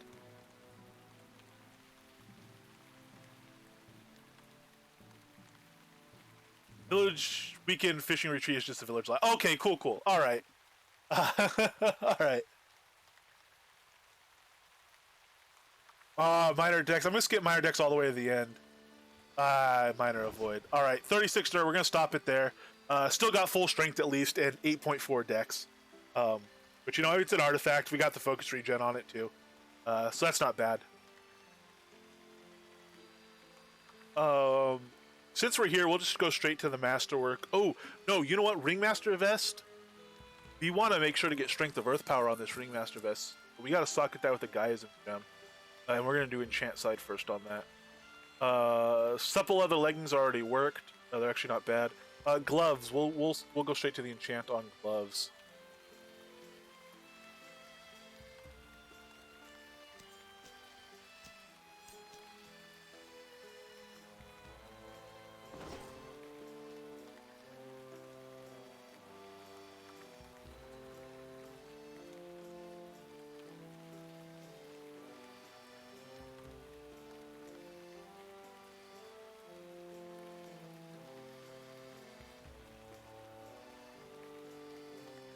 Yeah, you know what, Xander? I think that's the way to go, man. I really do. If nothing else, get a tricorn hat and sell it, and then buy 10 bear helms for the amount you can get off of it selling a tricorn. I really, yeah. I was kind of surprised. I like the tricorn as a player hat. I like it like for the move speed and stuff. Me personally, I wouldn't mind one, but it's not doing enough for my pet. I like all the other helms better. In most situations I'm in, one of the other helms would serve better. All right, so we got major dex on these, which is bloody awesome. Right off the bat, let's see what else we can get. Attack speed would be very nice on these. Doing auto attack. Flurry power isn't helping us here. I'll take the attack speed here.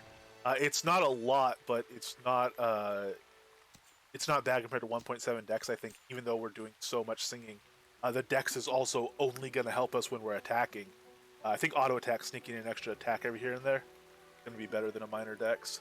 But now we definitely want regular dex if we can get it. Oh, and we can't. Flurry's not going to matter. All right, well, we'll take durable and go for a 4th.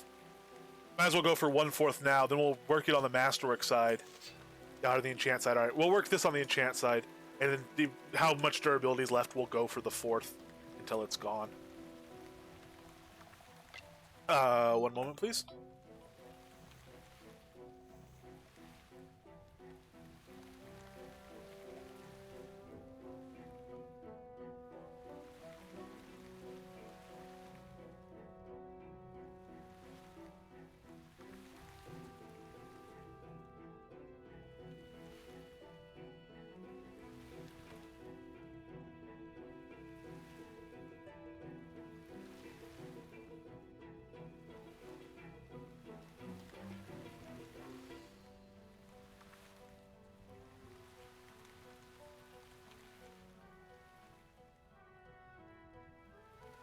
Yeah, it does look good. It doesn't drop a pattern, I don't think. It should though. Why not? I mean, all the other stuff drops a pattern. I wonder if is there a Kodo pattern that looks almost like it? There's at least a similar Kodo pattern, but Elgarion might be down to make it so it does drop a pattern. Let's see.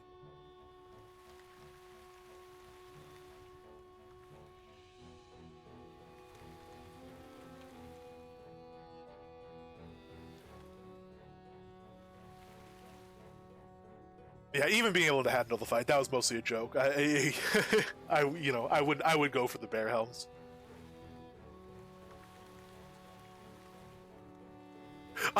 It is. I agree. It would be a waste to salvage one for the pet. Well, if it's a guaranteed drop, that would put the value at the pattern at about 100 Kodos or something like that, which seems reasonable because it is a cool pattern. But they are worth salvaging at uncommon in my opinion because the chance at a 10% player scale gem or jewel, I think it's 5% once it's a jewel, but the player scale jewel is a fun jewel that I think makes it worth salvaging. I'm gonna keep the tamer hat for any testing I want to do while I'm tamer. Once I move away from tamer, I'm going to salvage it to try to get the jewel, just to have a fun jewel that makes you a little bit bigger. I think that's a good use because it's either that or for the move speed to really matter, I would want one super high level, and I don't think I'm gonna ever get a legendary, even a rare. I doubt I'm ever gonna get. Yeah, you could do that too. You sell it and just buy a Kodo pattern. That is also reasonable. But if you're if you're already salvaging it for the jewel.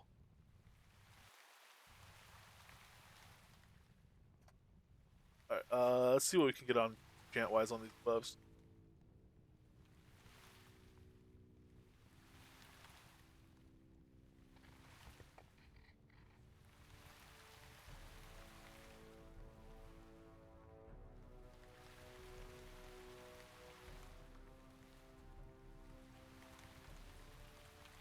Regular strength. Ooh, alchemy, alchemy gone.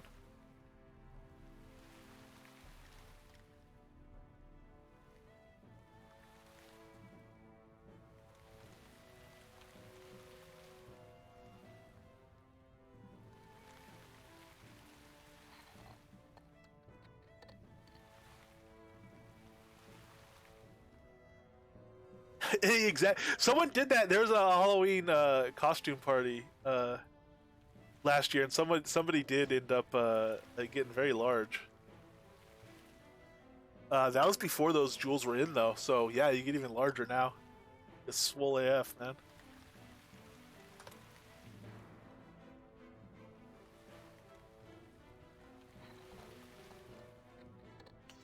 Ouch.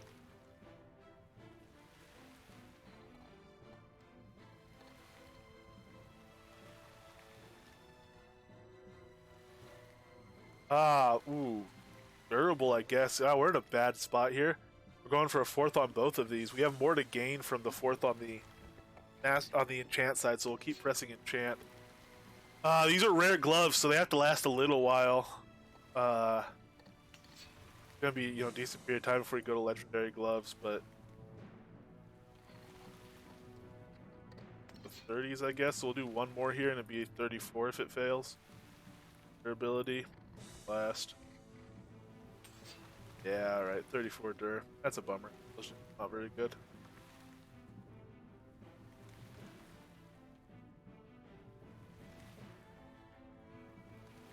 Alright, let's try on the chest now. We're gonna want to put strength of earth on. Alright, so gemstones, I'm gonna clear out literally every gemstone I have in my inventory. I don't make any mistakes, and we can't put an imbued gem in there. So we're just gonna have to put a regular Gaiasm gem.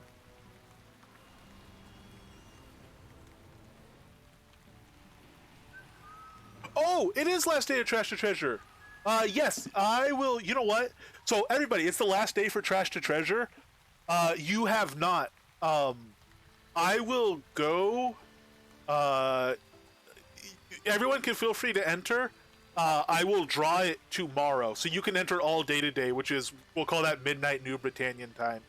But if you haven't turned in Trash to Treasure, I think it's actually a good release for it, because I don't think that many people have turned in this release. Yeah, we have some by mail too, but it's a pretty good release to turn in. Even if you don't think you can win on quantity, you have a good chance of winning the random drawing prize. So turn your Trash to Treasure today. It's the last day. Wings, spider cloaks. Excuse me. So worth blah, blah, blah, blah. The bonus items that are worth 5 points this time around are spider leg cloaks, burial coffins, headstones, and jack-o'-lanterns.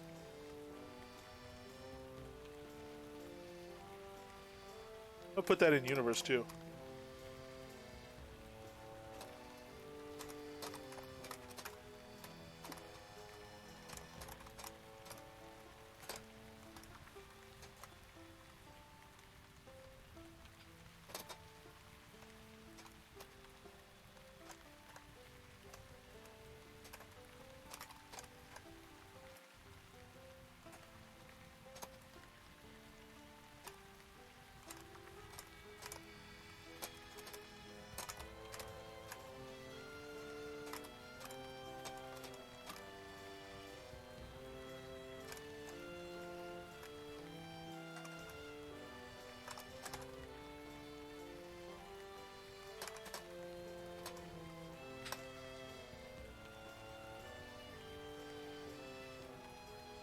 Yes, there is. I see you're there. You're there indeed, Xander. Yeah, and I'll draw that on stream tomorrow. The deadline for it is, I guess, midnight. I'm not really strict about that stuff. I haven't been in the past, but we'll call it midnight.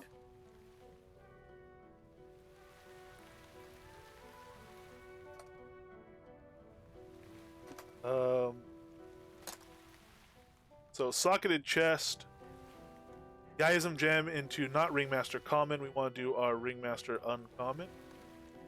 We're going to be running an uncommon vest for a long time, not just because it takes a long time to get enough to go to rare, but because we are going to be salvaging a bunch of uncommon to try to get gems for our other weapons. So we're going to start with the enchant here. Hey, we got a turkey. I gotta tame some of those. Blood River Outskirts, is that where those are?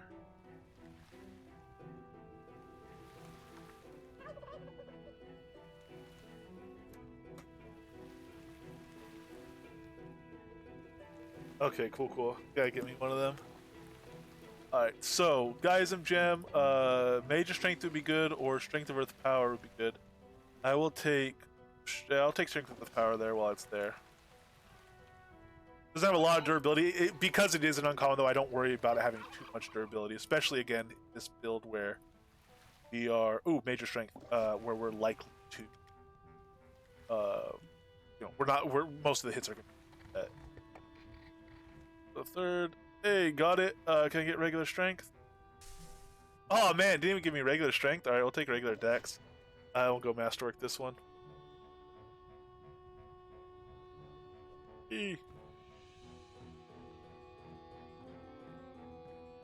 Yeah, 2 a day, nice. I'll probably do a few. I'll probably do one on a regular collar. For my Nada collection, I want them on just regular collars. And then for novelty's sake, I'll probably grab some wooden collars and get a few more.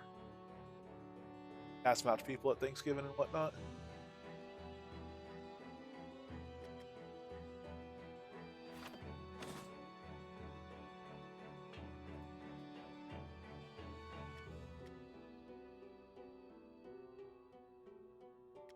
Alright. So let's see how much dex we can put on this thing.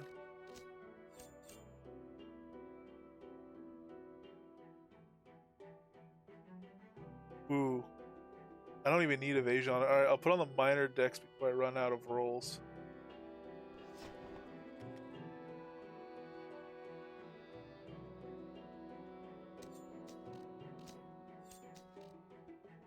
Oh, major dex, hello. Oh, can we get a third? Can we get regular dex? This might actually turn into a hell of a chest. Oh, what a shame it's an uncommon. Ooh, 25 durability.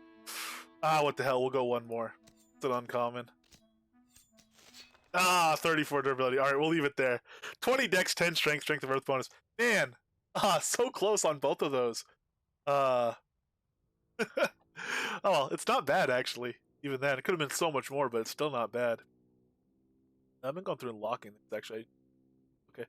So that's the gloves. That's all that whole side done. Belt of control. That's gonna be masterwork on. What's it over here? Blacksmithing as plate. So let's go ahead and blacksmithing.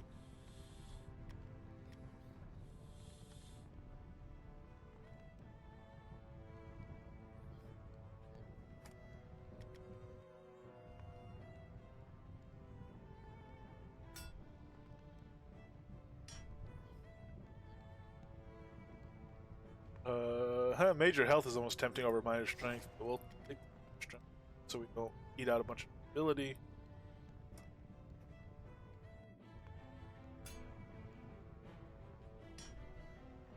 Major dex will take.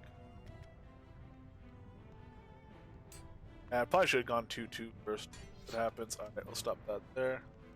If this failed miserably, we could actually try on a different one. And just have let's see. Just have the best of the uncommons that we have, because it'll be a while before we get to a rare.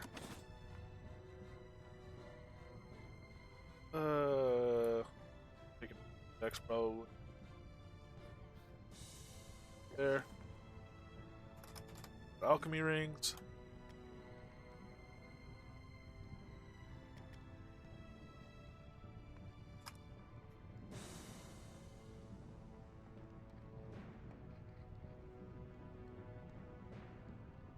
Oh Jesus! I didn't even realize that. Thanksgiving dinner is his name, but yeah, you're doing the hey Major Dex again. You're doing the eat emote with giant turkey leg. Good lord. Oh no, 50 is okay. You know what? All right. Well, all right. Major strength. We'll take that. So 21 durability, but it's got major strength, major dex, then minor strength and minor dex, but 24 dex, 14 strength on an artifact belt is actually pretty dang good. I'm perfectly happy with that. Let's lock that. Oh well, yeah, lock that to inventory. All right, and then the only thing left is rings, and we can do one of the uncommon ringmaster ring, and the other ones we can get upgraded to rare pretty quickly here. So I'm not going to waste ingots on it.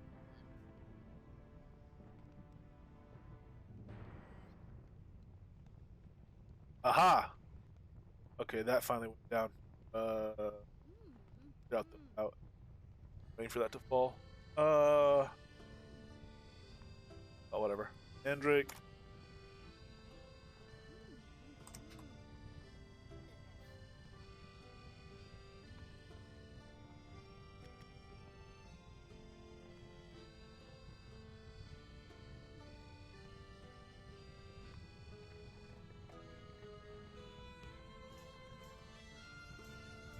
Hey, major strength.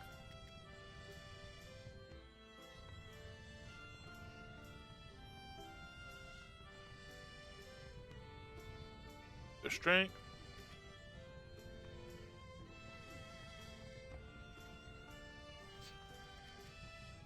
Let's get the third because it's easy. I'm not gonna sink a bunch of ingots in it trying to go to like a fourth. Because it's not gonna use it that long. So it'd be nice to try to get like another 5 decks, but we're not gonna be using for a super long time. So.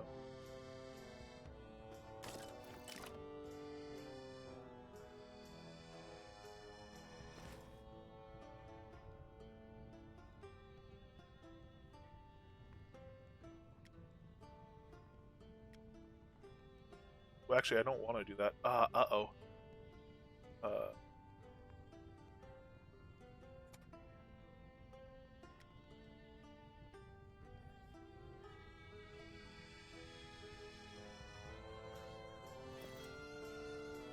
Press.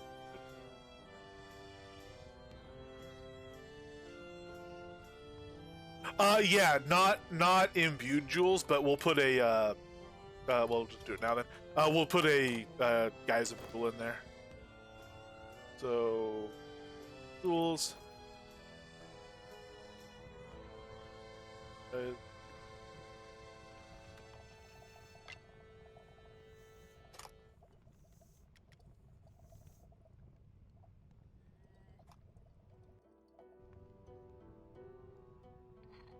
Bam! Increase our strength of earth bonus just a tiny bit.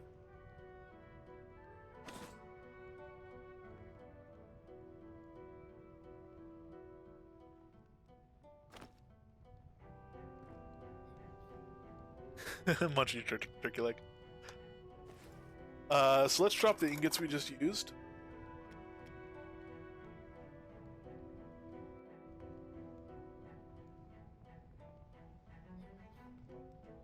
Why is our carry capacity so high? Oh, it's because we have that strength potion on? Oh, because we put so much more strength on our gear. That's why it's so high. Good lord. That makes such strength when you're relying on your multipliers, your carry capacity multipliers, and you have low strength. Adding 30 strength is a large percentage, and it ends up making your carry capacity significantly higher. That's actually going to be quite nice. Have some war carcass there. Silver Clockwork Head. I'm gonna leave that in my inventory for a while so I can see it and happy race.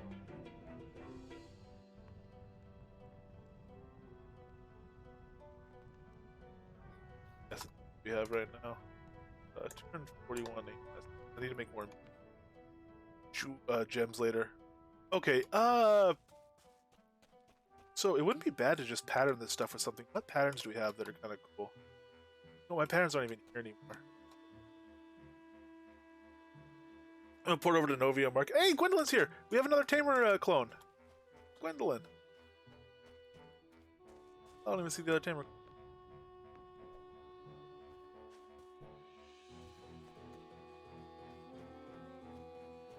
Oh. Alright, I'm gonna port over to Novia Market real quick and grab some patterns, then we'll come back and put some patterns on just so it's not just we'll know when we're in the right piece of gear and stuff like that, and it looks a little bit nicer and all that stuff. I do kind of dig the stag headdress though. It's got some style.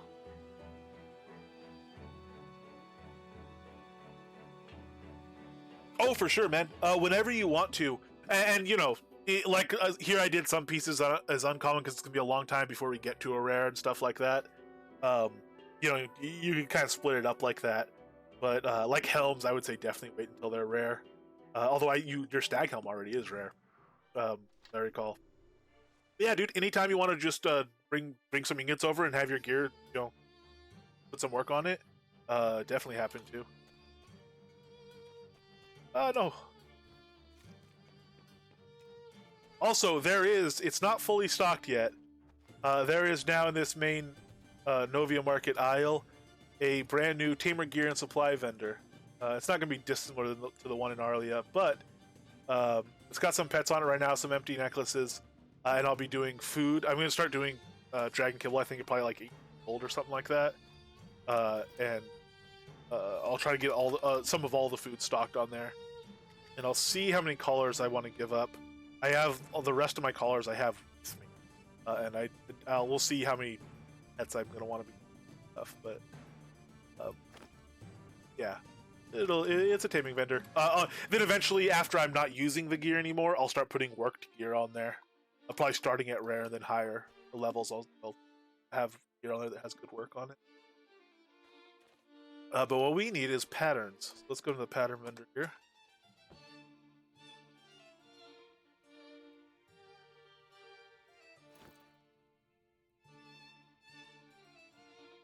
Ooh, the assassin stuff looks cool. These are eternal patterns, so I'd be able to get it back. I could do that. I'm kind of thinking, though, just putting kind of some cheap disposable patterns on, because they don't get a lot of use, but they actually are, good patterns.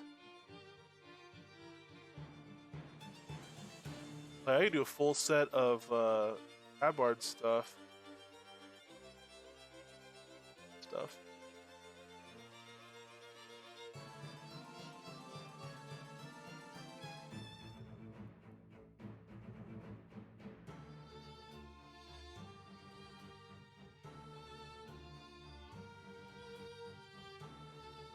Yes, here. Let's do the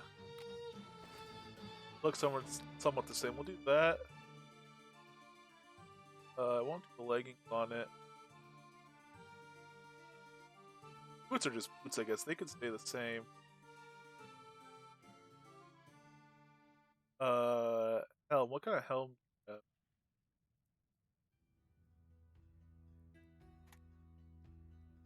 I put on a Gust Ball helm. Put a Lich helm. Uh.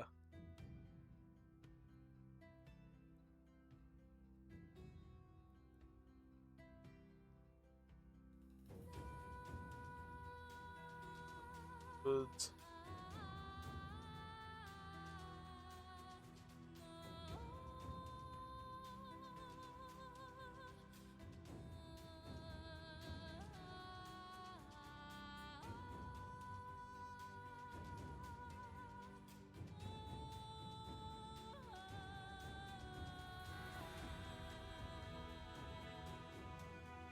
In a hat.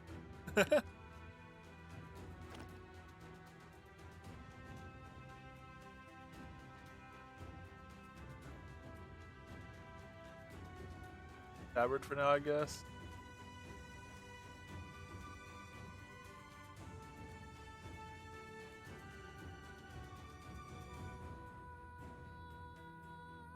I do have plain stovepipe hat. Wizard hat. Tornado farmer hat.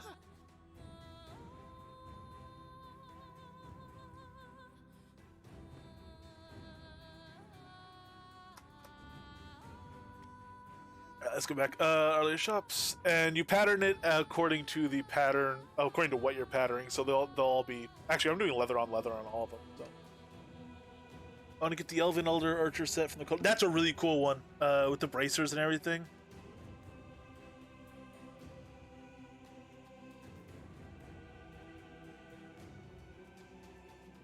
Buckle garrison, chest and legs, everything. Legendary. Nice. Yeah. Yeah, I could definitely see not wanting to put. Although the Kodo ones are eternal, unless you don't get the eternal set. Are you going to get the set for eternal patterns, or are you going to just get like the pattern pack? Here we have. Ooh, potions sold and whatnot. I gotta restock some potions.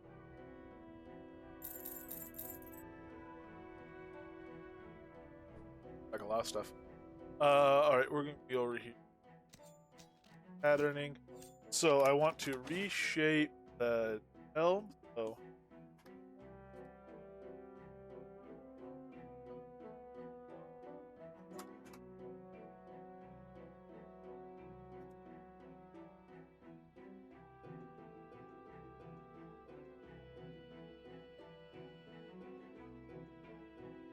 shape light armor. Not the pirate hat, thank you very much. Rather the tag.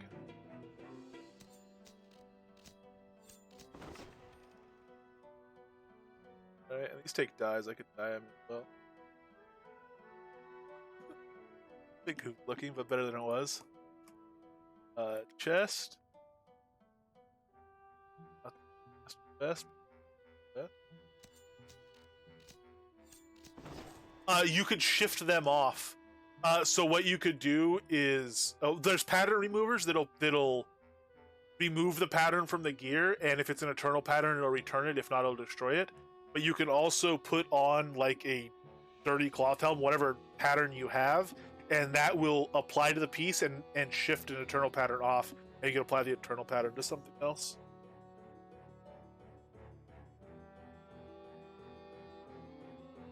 This takes dye as well. And then what else did we get? Is that all? Did we only get it for those 2 slots?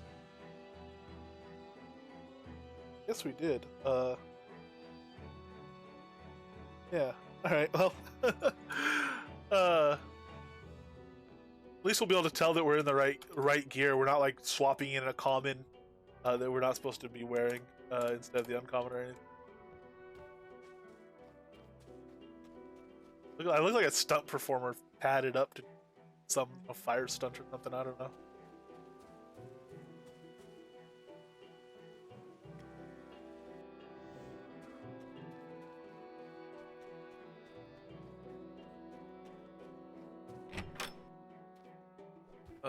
let me grab guys on guys. Oh, my candles went.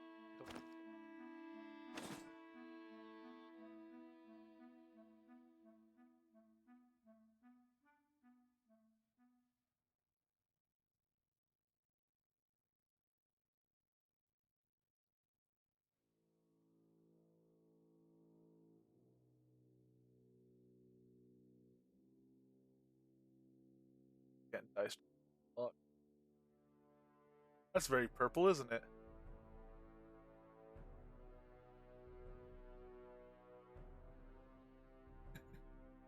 I don't know. We'll leave it. We'll leave its natural color for now.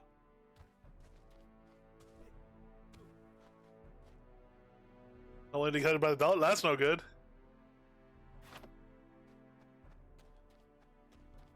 Yeah, I kind of get what you're saying. Are you talking about like the animation when you run? It does kind of look like that. Like an action figure articulated at the waist, you know, just two chunks of plastic articulated at the waist or something. It can only swivel. That is odd. I'm not sure if that's what you're talking about, but that's definitely odd.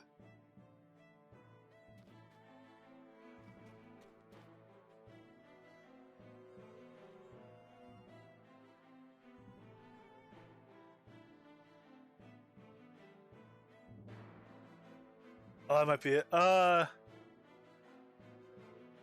You know what? Aha! I definitely, yeah, I'm like legitimately cut in half. My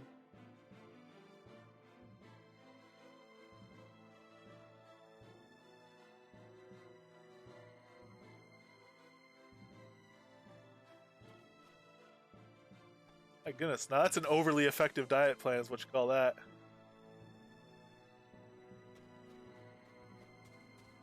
But even for the back, you could, you know what? Actually, I guess it is because it's the bit that's cutting in there that's making it look like that.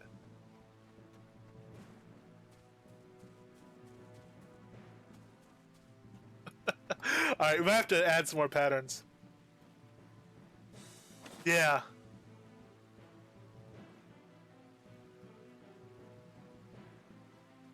It's the haunted high-waisted pants is what it is.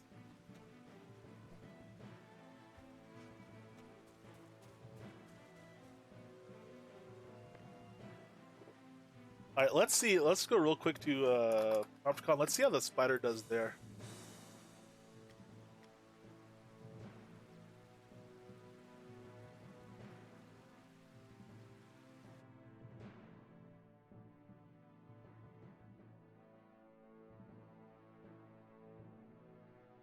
Um, where patterns are really nice and dyes are really nice is like color coding armor.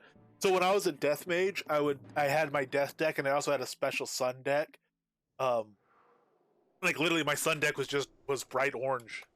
So when I was in it, I knew I was in the right chest piece and stuff like that.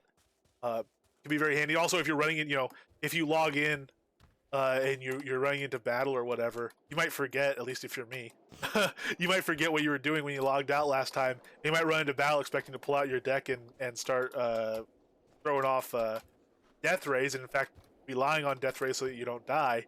And then you might run in and realize, oh no, this is my sun deck. I have to switch decks. I don't have it on the hotkey. All this stuff. So really nice, clear visual indicator right off the bat of what deck you're in. Incredibly. Like right now, we're in a bow deck. If we had a different color chest for our bow deck, we could do that.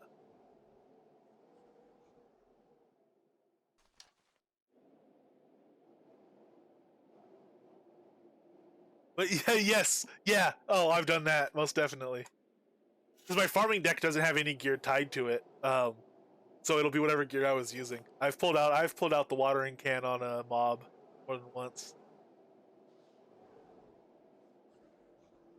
All right, let's get Spider. So he is a Man Smasher Biter now.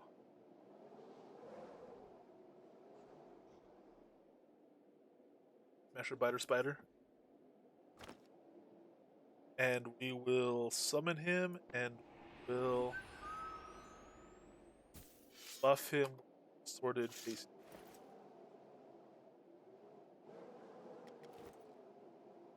Dragon kibble here, venison jerky, and rabbit pate.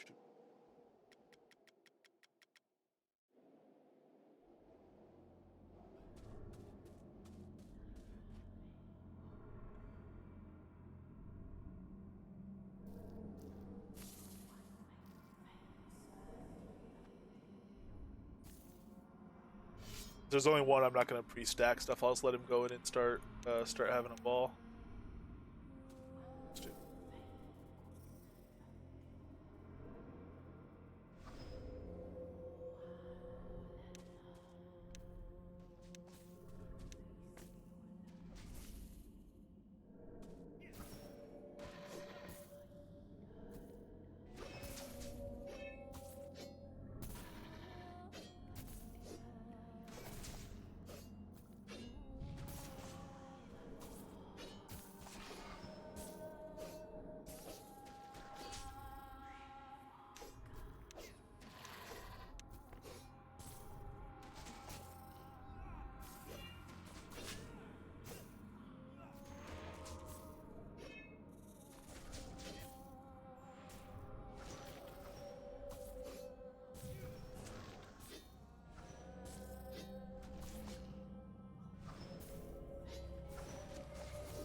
Sonata, what I should open with.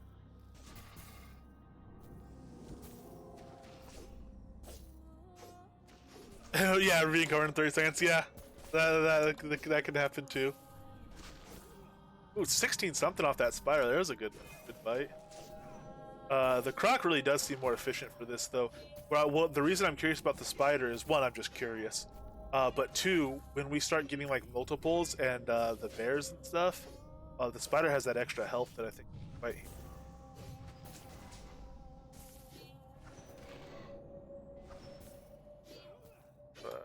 Push this out.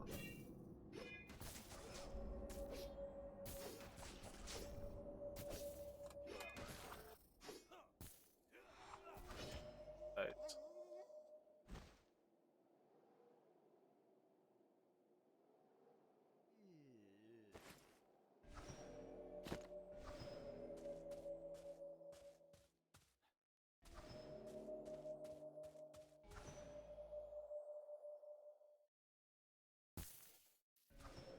I get him fighting these guys without getting that element.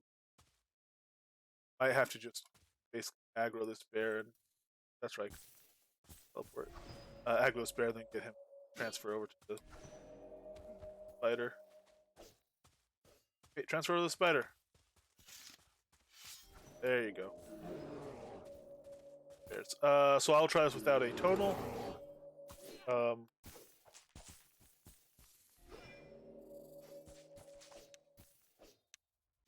They're gonna push the spider into here. Get over here, spider.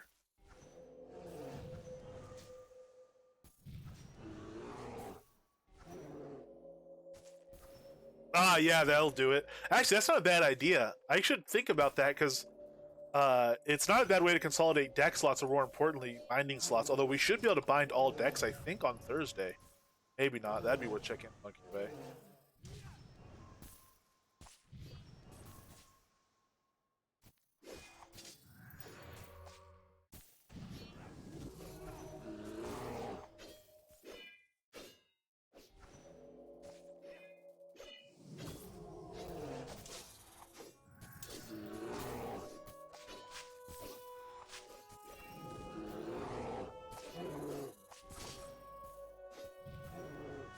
So much bloodshed.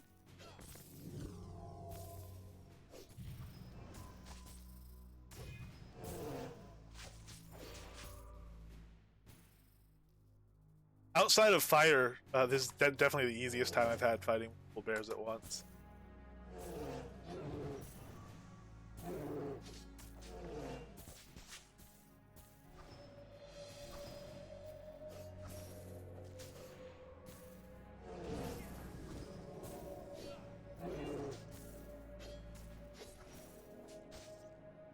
Yeah, the snow stays absolutely pristine. Despite those venomous green poison shooting out and everything, it's absolutely awful situation. But yeah, the relatively spotless snow.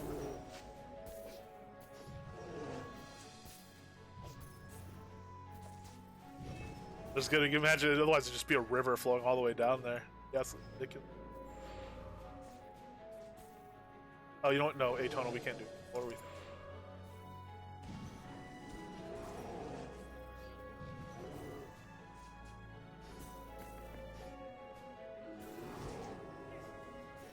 One of these bears is within Q range. I'm just gonna let him, go down naturally.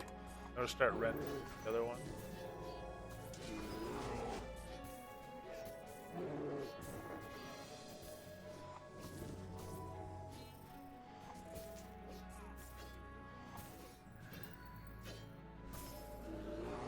He's down. We'll heal up.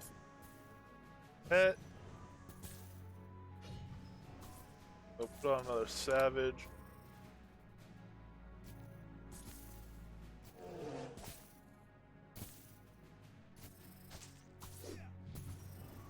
And I'll get this game.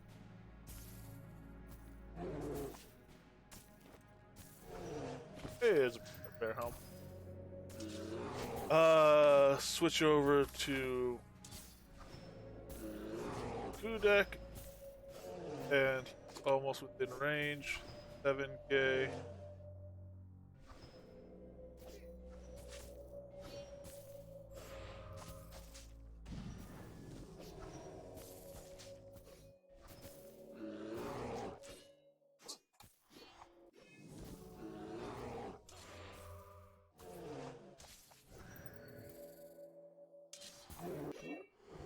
Sweet. Okay, too basic. There. Start on that wolf.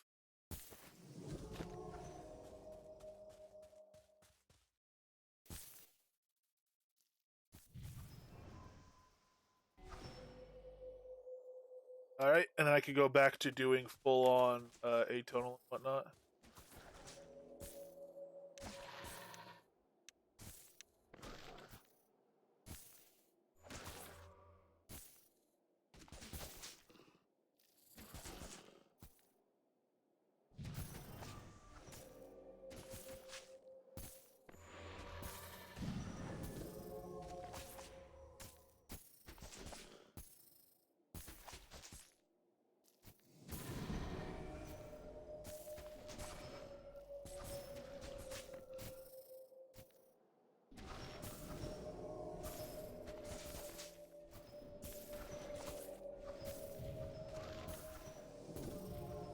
That one.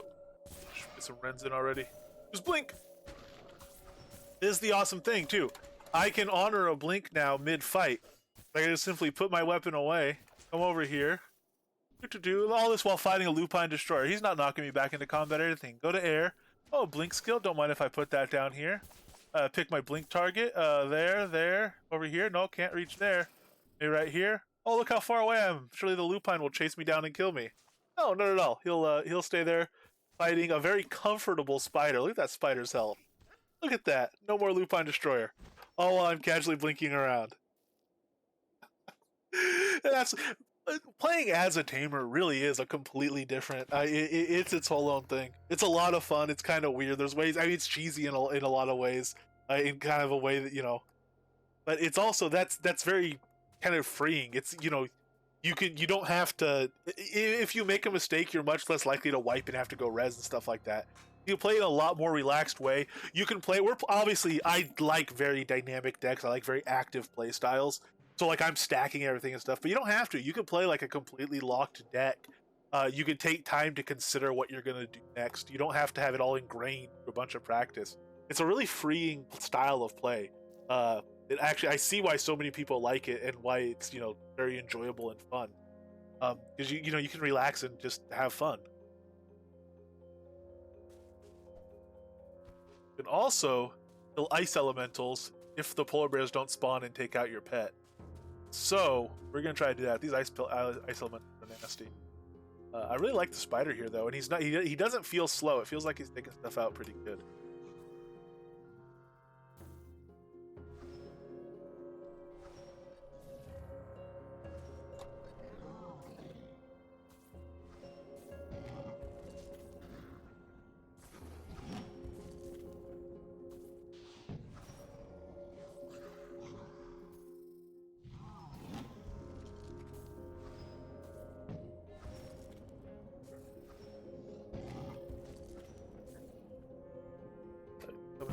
friend.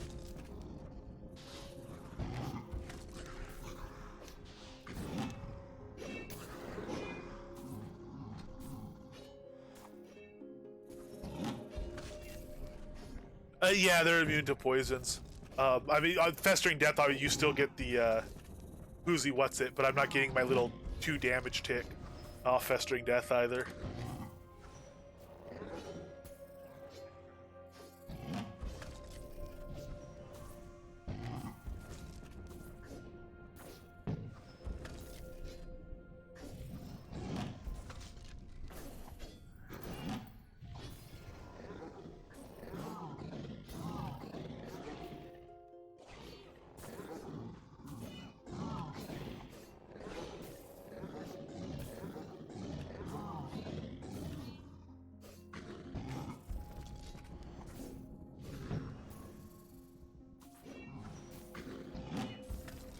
Polar bear might decide to see what's up.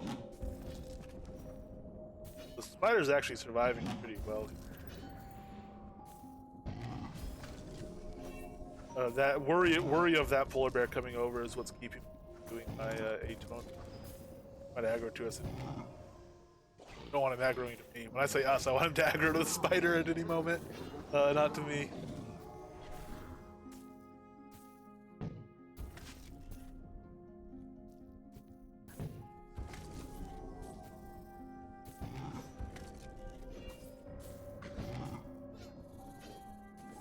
But we'll just let him go down.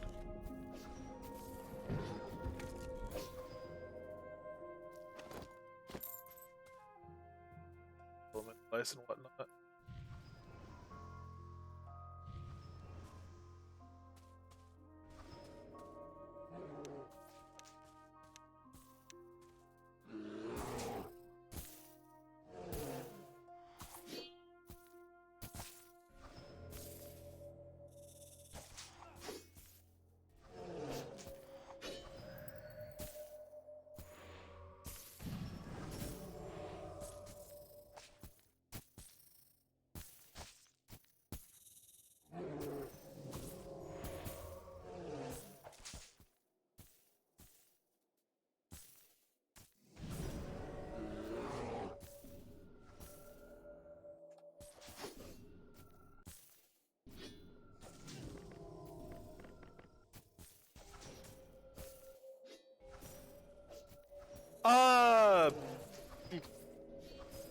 I don't particularly like spammy decks.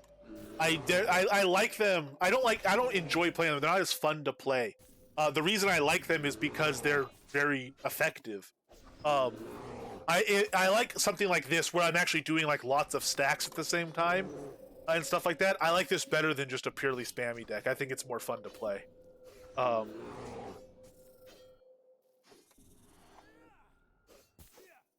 As far as like single slot spam or super high rate of fire, I mean, yeah, it's the idea is to get as much done as possible in whatever time frame.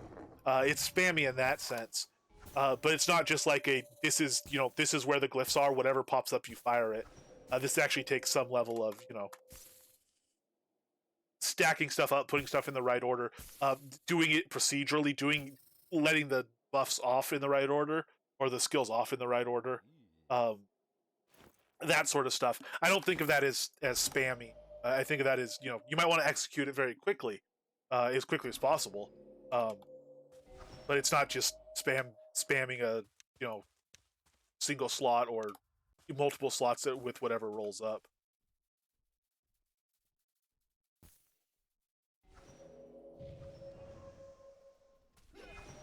Nope. Wasn't careful enough. Getting a slightly better feel for that, though, on the run-in. Ideally, I'd like to be kind of as down to the wire as possible on it. That's, the theoretically the best. Okay, don't come, actually.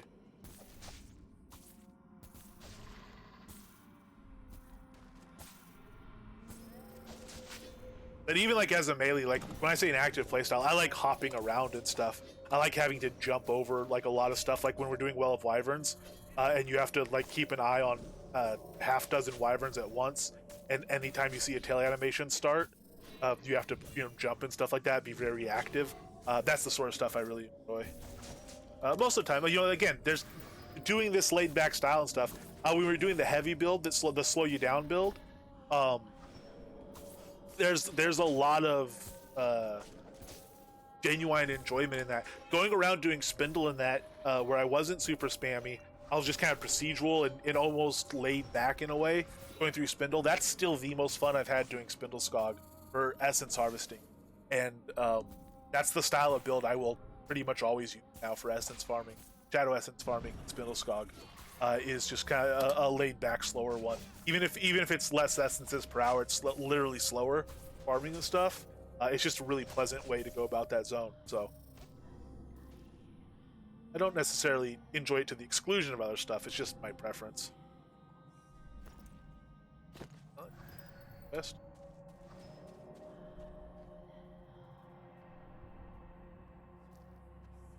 I thought that was a code. So this guy is respawn. Let's see. My pet's on aggressive, which is maybe not the best choice. But I'm gonna see if I can teleport him alongside me, past that guy. Get up here. Nope, nope, nope. Come over here, spider.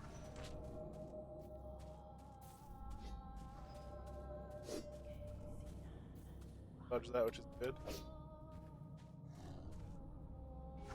And bear's aggro to spider, I do believe. Oh, he's rooted by the spider. That's it. Ha, spider, I love you. I really like the spider. I see why people enjoy the spider.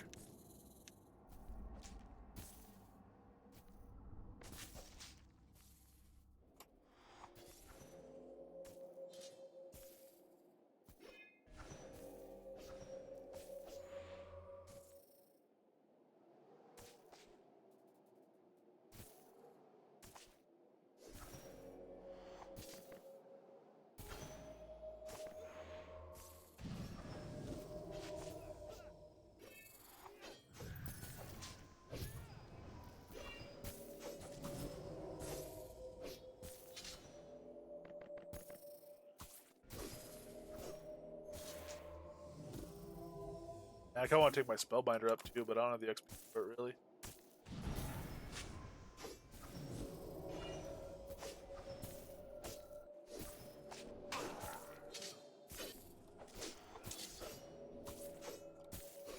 To be able to put in class of that, rend, switch over to that. I was a bit premature on that.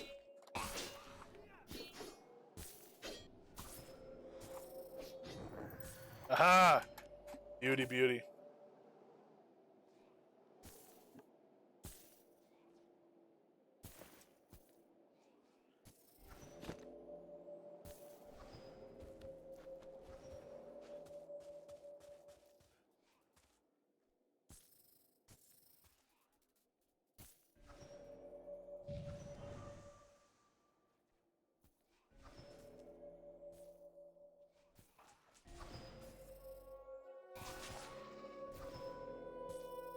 Didn't have my defensive stack.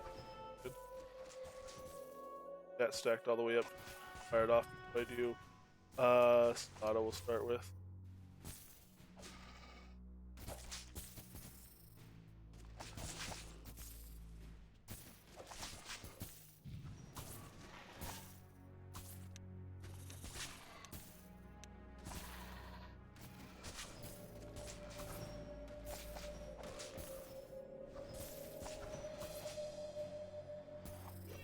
I could see ground pound being really good too. With a gaming build, which I mean isn't exactly a secret. I know a lot of people do that.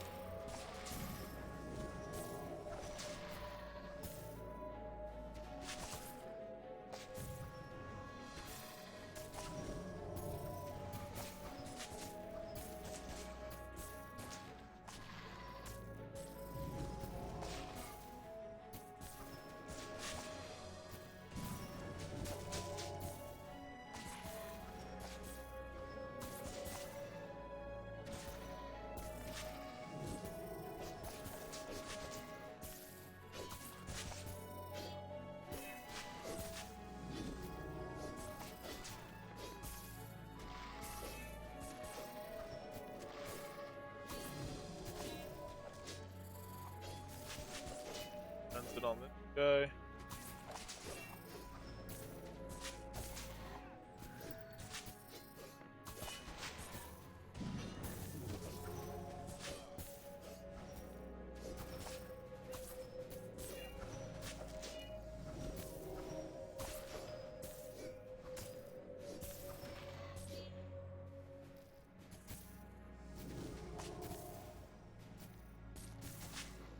Then we could also go atonal on this now because we're down to just the one here.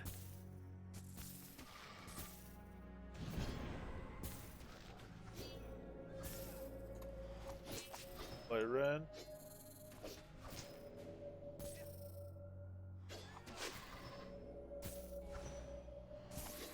Oh, level 95 Ren. We could add an extra Ren card. Well. We can switch back here and we'll start stacking. 2. Oh, interesting. Okay, maybe Chris didn't give a tweet. It's a little late for me to be hopping on right now. By the time I download it and switch over to QA and stuff, I'm not really wanting to stream that long. I want to go eat some, well, whatever, lunch technically, I guess. I don't know. Whatever qualifies as. I want to eat another meal at some point today. I'll probably check that out tonight and just write up a today on QA post with whatever I find on it, and then maybe we'll hop on tomorrow, especially if there's stuff I don't get around to looking at, or just really cool stuff to look at. All of us look at together before the release launches. But I've not been on QA at all since like the whatever the first QA or the second QA they released since release day. So it's been whatever 2.5 weeks I've been on. I wonder if all the Lewis stuff's in there and everything too. All the Lewis stuff and all the Inky stuff.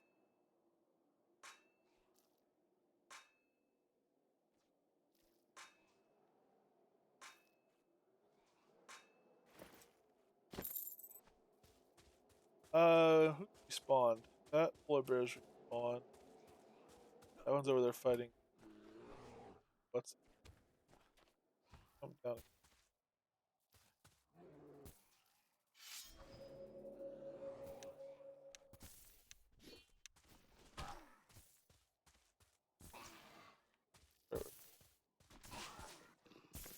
Go right over to Wolf Beauty. Go right over to the spider. And it's a shame. So another thing Chris said is he upped the attack speed on wyverns again. For tamed wyverns, so they might be looking pretty legit too. It's gonna be this is a really good release to be in a tamer build, I think.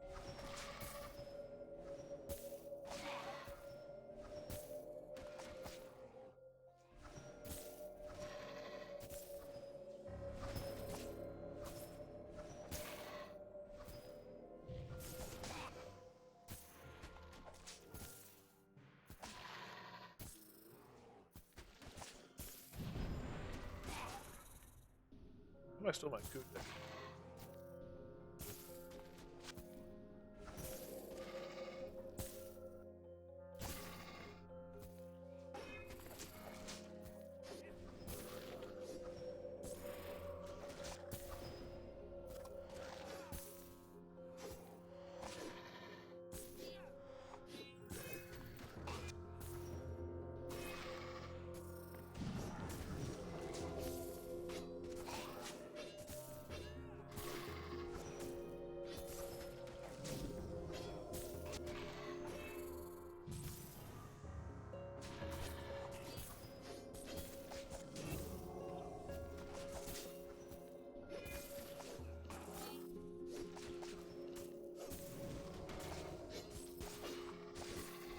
Oh, the lupine spawned.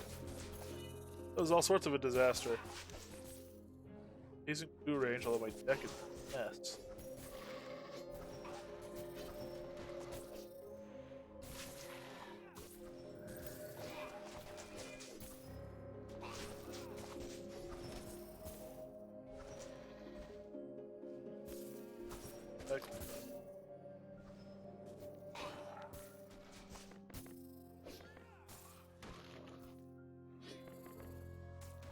Poison potion, fireflies. All right.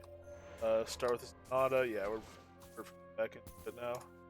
My Spellbinders is on, so we'll charge that and drop it.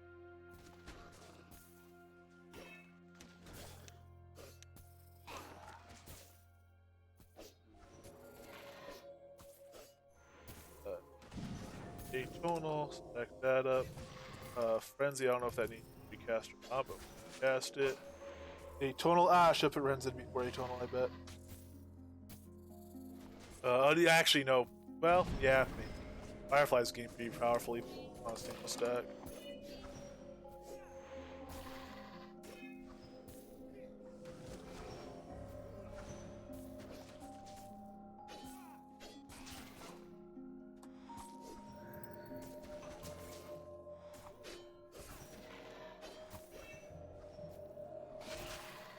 Alright, I'll do one more Sonata. About to fall off, and then I will switch.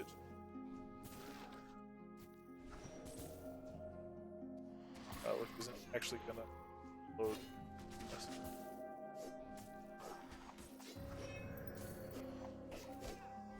Sweet.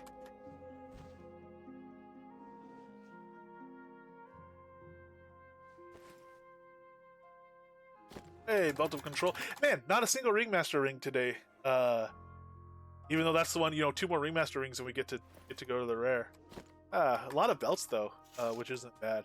That's another good slot. Well, they're all good slots. We are kings of the Panopticon. Good old Spider and I.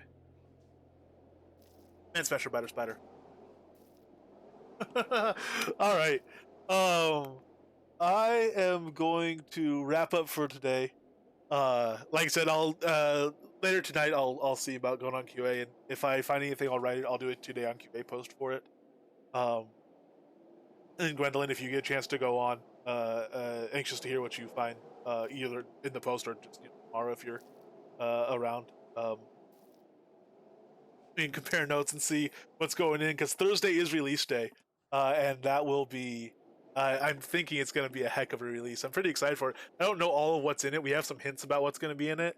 Hopefully, a piece or two of the new tame gear, taming, actual pet gear, pet collars and boots and everything to fill those slots on it.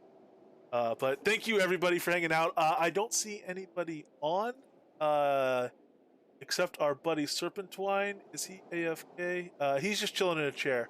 You check him out chilling in a chair if you'd like. But I'm just gonna wrap up for now without a raid. Thank you everybody for hanging out. I should be able to stream tomorrow, and we will continue on the taming. We started getting range mixed in and everything. I need to get off my butt and get Strength of Earth mixed in as well. So hopefully we can get that done tomorrow. Maybe I'll see about training coming up tonight if I have a chance. While I'm on QA, every now and then pop over and spam Strength of Earth. We'll see, and we will see tomorrow. Hope to see you guys then, and take care.